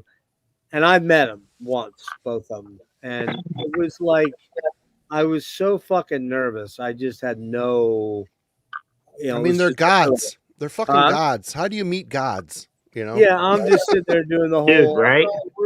I'm not worthy. And Alex is laughing. He's probably like, what the fuck's he talking about? I don't know what he's talking about. But it was just like, oh my God, man. And then I'm like, Alex, you're the reason I picked up a guitar. Him and Ace Frehley, that's the truth. And you know, although it happened a little before them with an acoustic, but those were the two guys, the template guys. And yeah, you're like, wow, you know, that was still almost like a dream. Well, the one thing I realized from the book was like, you know, we always looked at Neil Peart being, you know, he was the lyricist, he was the bookworm, the reader, you know, but you know what? He was fucking, you know, he read way more. I mean, a lot of books, and he's a great writer, you know. Never realized that at all until I read his book, and it's like, man, his prose and his way with words, genius. You know? Yeah, so good. And just say, like, I think my point I was trying to make about Getty and Alex was that they're just very relatable human beings. They're just good people, which you sometimes when you meet some of your heroes, you're kind of like, oh man, boy, was that depressing. It's kind of like when I met John. Yeah. It's been nothing but misery ever since. Right. It's usually how it is with me. Well, no, I don't know whether it's you or me. It's one of us. It's not you. It's me. It's not you. I feel for you, John. I met Jeff too. So we all suffer your pain, bro. You know. So, who saw Rush's last tour? I did. Okay, so I did. I saw it 3 times. Yeah. I don't know about you, but I was in tears at the end of their show because I knew it was the last show. It was hard. Yep. Yeah. Is that the one where they like had the stages like go back in time and then they ended up in like a gymnasium type of thing? Yeah. That's so fucking cool. It's so good. Yeah. It's so good. Yeah. Man, I mean, those guys they put on the most professional shows, yet they're always having fun on stage. I mean, they love each other, which was really a special kind of thing. Because how many bands like go for almost 50 years where all the members actually respect each other and love each other? Yeah. Not many, man. Not many at all. Not many, but the thing of it is, being in a band, it's like a brotherhood, you know, and you hope you can carry it along. It doesn't always work for some bands, but you know, I get it. It's also a marriage because there's a financial obligation once something becomes big enough, right, John? I mean, once you have to get across that threshold, then you're like, oh, money perverts everything, man. Money's the fucking become devil. Partners. Yeah. And you know better than anyone, John. There was some difficult years there, right? Kind of relative to that, right? Yeah. And so, but yeah, I mean, I don't know where I was going with it. It was so fucking profound, though, bro. you were on the precipice. So profound. So close, yeah. So close. So profound. I got to that one moment that bulb your own brain. Maybe you should have left a trail of breadcrumbs when you started that tape. I mean, I should have. Yeah, clearly. Had to settle for the layup instead of the 3-pointer. I had a little bit of Merlot.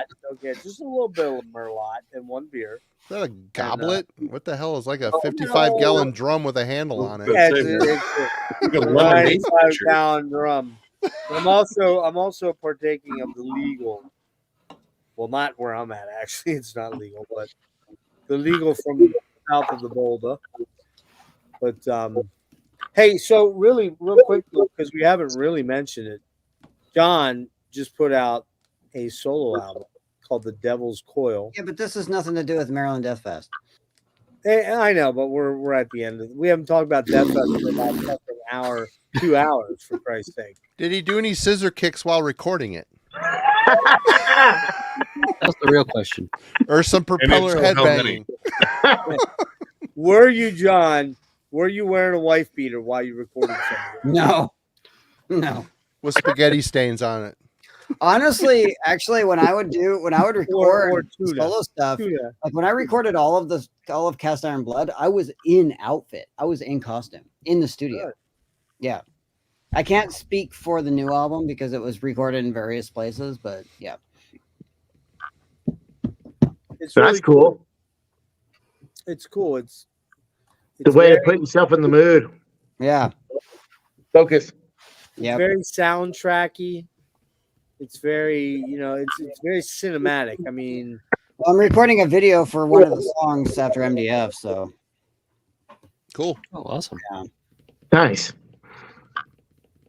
It's one of those things that it's like, oh, it's the guy from Agalloch doing this eccentric Old West thing. That's cool. I'm never gonna listen to that. Yeah, and fair enough. Fair enough. I mean, I get that to an extent. It's funny. Who were we talking to earlier? It was talking about cold meat. Was that was Jason? Jason, right? yeah. Jason, yeah. So when Jason was talking about cold meat, it got me to thinking about stuff like cyclic law. And, the dude Simon, I don't remember his last name, but Simon something or other, and he's the guy behind like City's Last Broadcast and just like all this dark ambient stuff, found sound ambient stuff like that, which you can really go down a rabbit hole in that stuff. Yeah. At the end of the day, like, is any of it really now? Probably not. Yeah, my favorite cold meat artist was actually Raison d'Etre. Love Raison, and very good. Still French guy, right? Yeah. Is he? Are they still? Is he still? There he is, old Grandpa Walton. What happened, Jason? I thought he went night.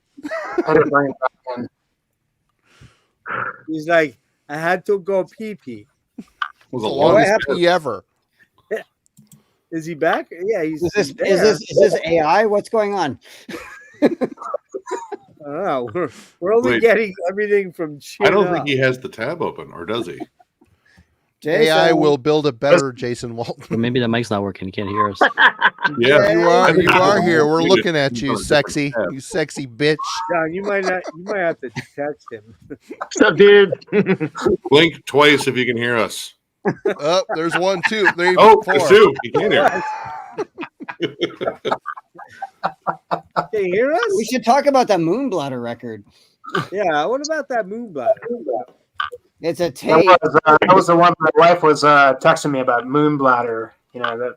Wait, is Earth and Sound? That's not Jason? That's Jason. That's Jason. Oh, it is. I was saying, is Jason frozen?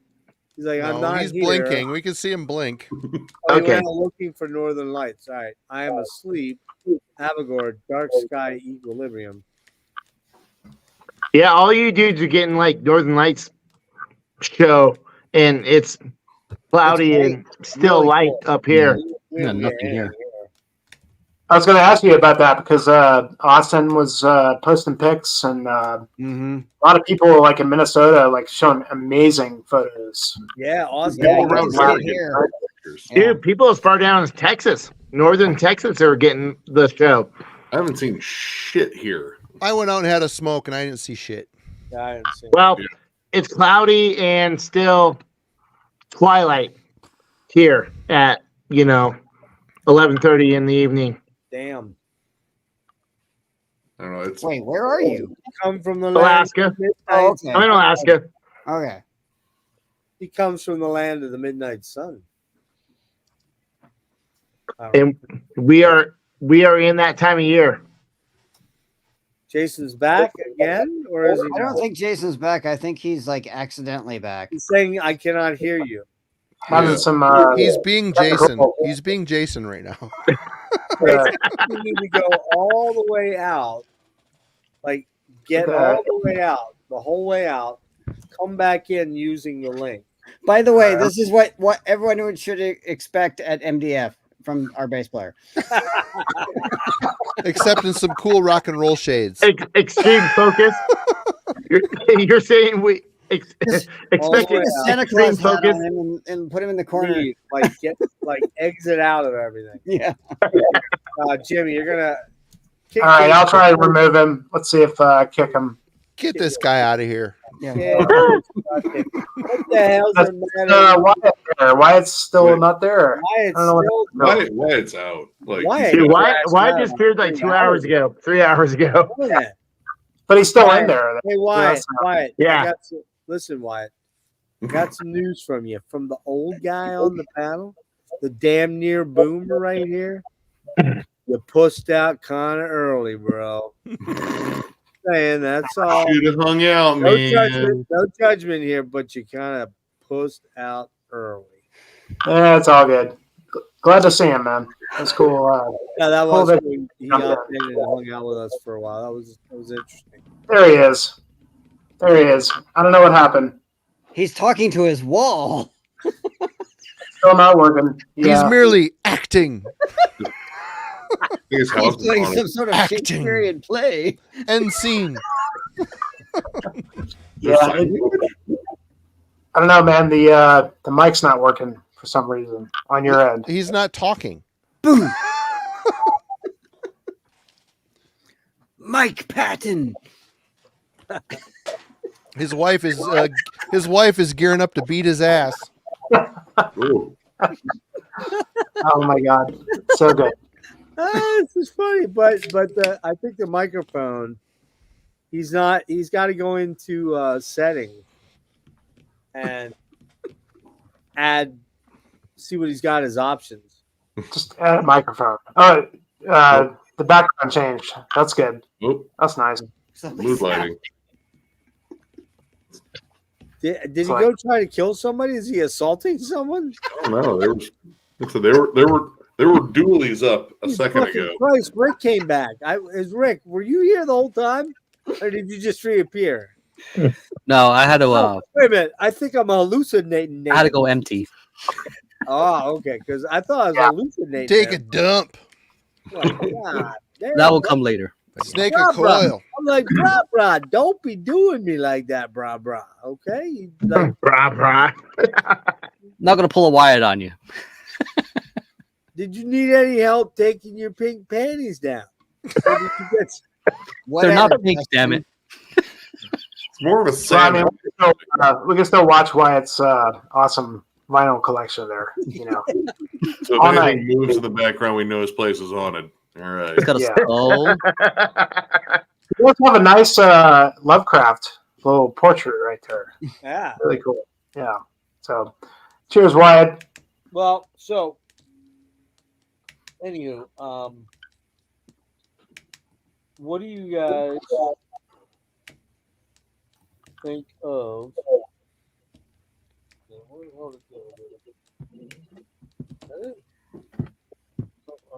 Hold on.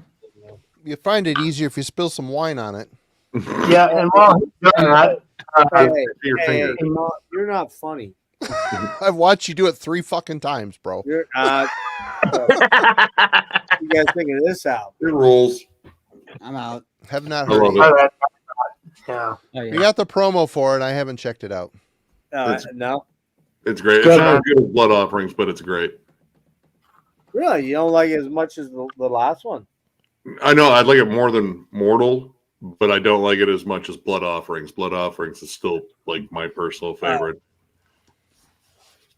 That one's like pretty much untouchable as far as riffs, but that new one's awesome. I dig it. A lot of great riffs. Oh, tons. Hoping to have Luca on shortly. I got a cool novelty picture disc. If anybody's interested. Oh boy, what's this? Today, the first Night Demon EP. Nice little cutout. Little cutout shape.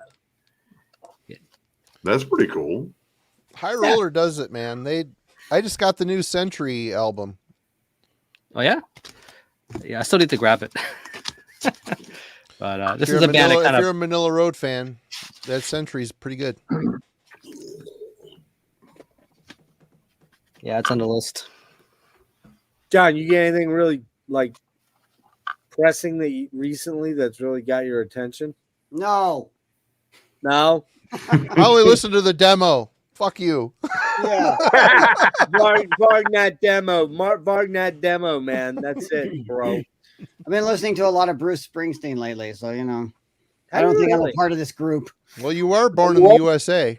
There you go. Springsteen did go to my local community college No. growing up. I don't know if you guys knew that. Asbury Park. Are we sure that John Holm wasn't born in Kenya?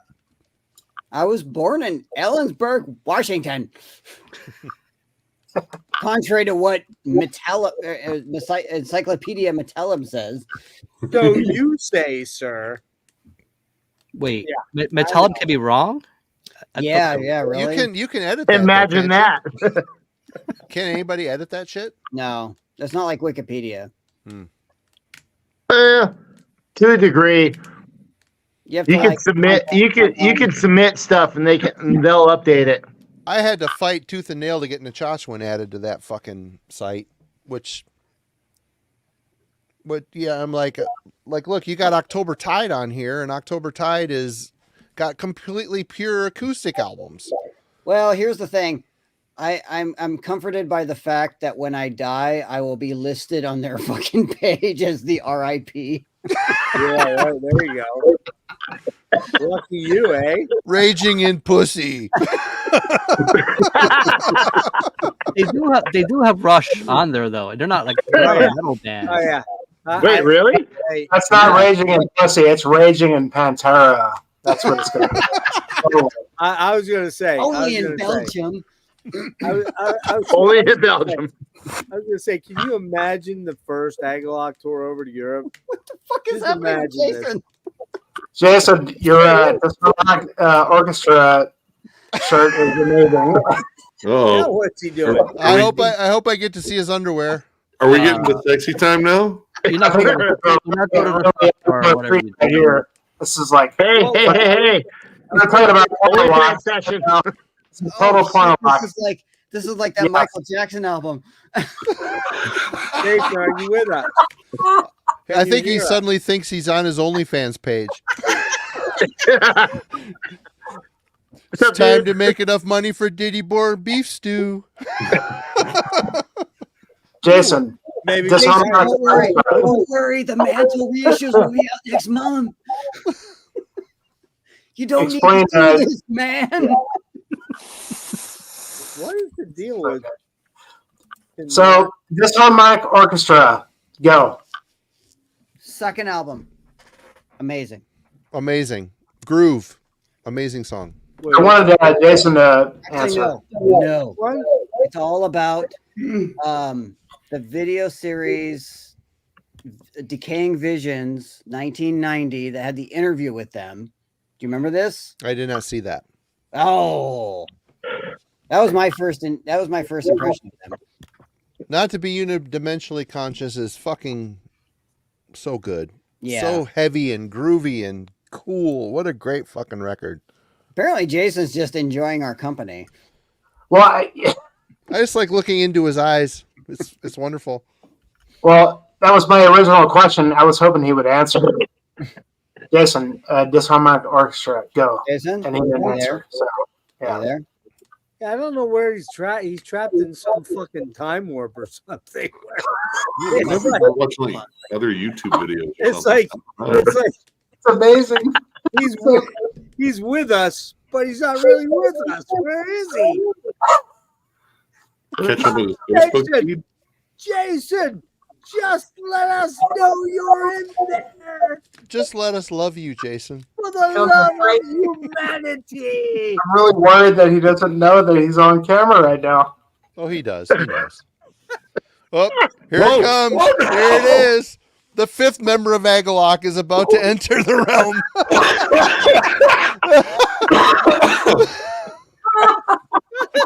The fifth member, the littlest member. The man behind the curtain. Oh my God! Such a tease. Whatever. Wait, bro. Is Jason with us? Does he have his phone? I'm don't going know. to text him right now. Did you or didn't you? I'm going to right now. He's All right, sending yeah. John a dick pic right now. Yeah, please don't tell us he said. Oh God.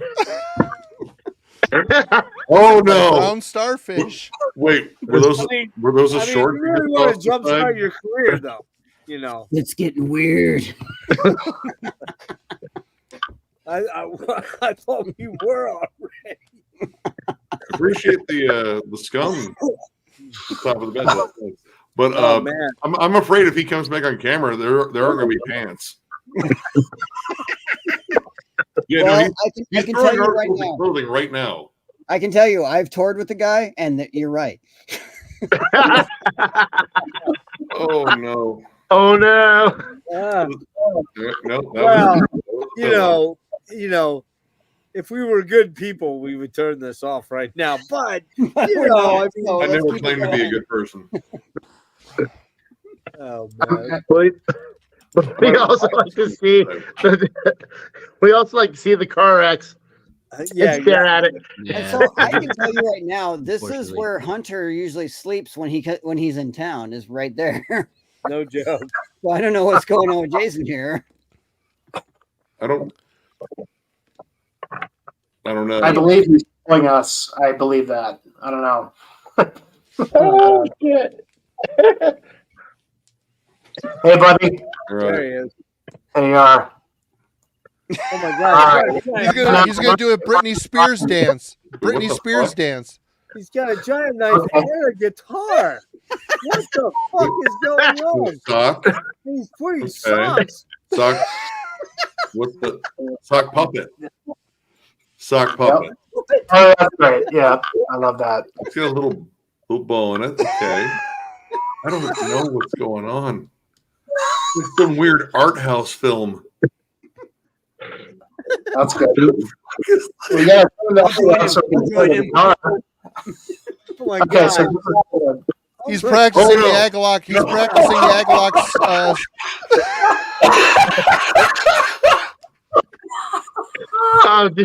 There are no words for what I'm seeing right now. Everybody at MDF, you're getting a little sight of what the climax of the show is going to look like. Yeah. Man, I already climaxed. Shit. I'm a little too faced for this shit. Jason, Oh my keep it. god. God. Knock knock knock knock knock knock knock knock. Let's say who's there. Oh boy. Knock knock.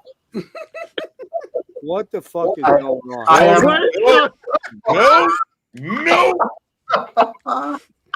Is this how babies are made? Is this how babies are I made? think this is how we This is just every day on tour with us. Man, there's a lot going on with that right hand. Oh, man. And then it ends. Found footage. Oh. What a tease. We just don't Wonderfully done. Oh my god. That was hilarious.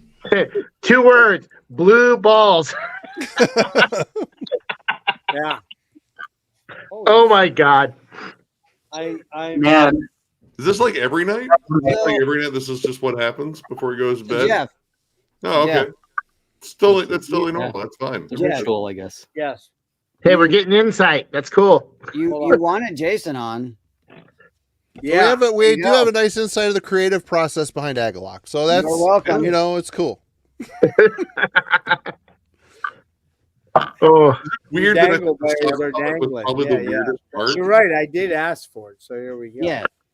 Yeah, the funniest thing is like my wife was asking me earlier, ask them how they, write their music and stuff, and I was like, oh, okay. Now I'm gonna show We just seen well, it. so Just tell her it's like it involves a sock puppet, a knife, Involves a sock puppet. and maybe a dick. And Maybe. potentially a felony, at least a misdemeanor, 3rd class. That's what I'm thinking. That was wild, man. That was great. It was hilarious. Oh my god. Jason is It's so sad that nobody's probably watching this. Yeah. No, the views went up all of a sudden. I don't know. There's 20 people watching right now. I mean, but I mean, well, they'll all probably ask in the comments. So what happened with that? I don't know. There's 20 people watching this show right now. I'll ask him, like, when I see him at the fest, I'll clip it if you want me to, and like throw it in like a, but I would never do that, but like, what was this? We don't really know what was going on there. I'm not sure I understood what was happening. There's a lot to analyze there, but it was great. John knows I'm surprised by far nothing. more than we do. What's that, John? I'm surprised by nothing. Okay, Well, so the rest of us are like, This is a guy who around used like to Blair every Witch day all the take a time. picture of his feet on tour and post it on Instagram. So, wow, yeah, a little bit of a foot fetishist. It shouldn't be giving that away for free. I'm just saying, like, save Yeah, why? that for other time.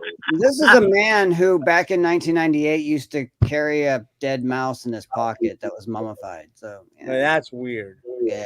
Yeah, that's a little weird. Like not as a Just snack, like right? dead. Kind of, yeah.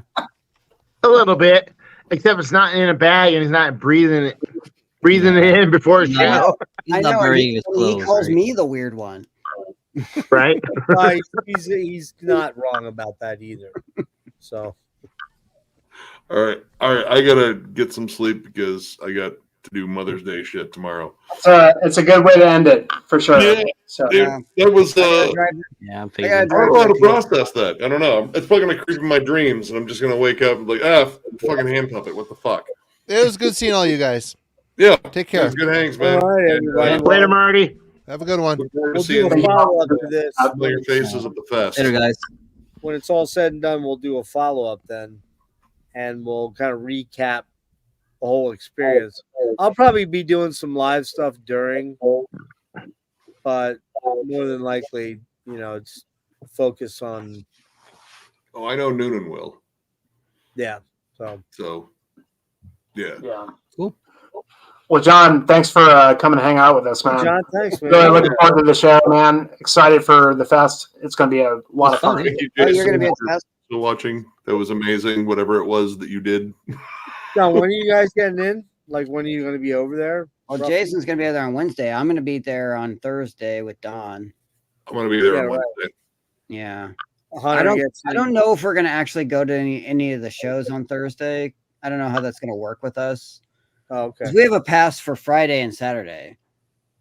Oh, I got you. Yeah.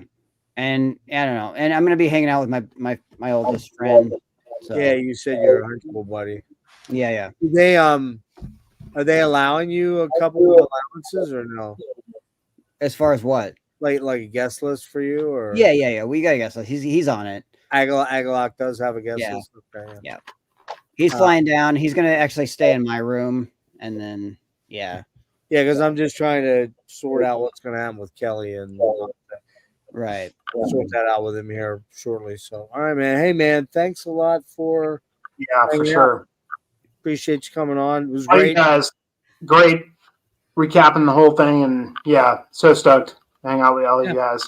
Tyler, thanks for coming on. All you guys. Hope you all have a And, blast, man. I'm and sorry that, I missed it this year. Just really quickly, Jason, you rule. Thank you so much. Jason, thank you. You will, Jason.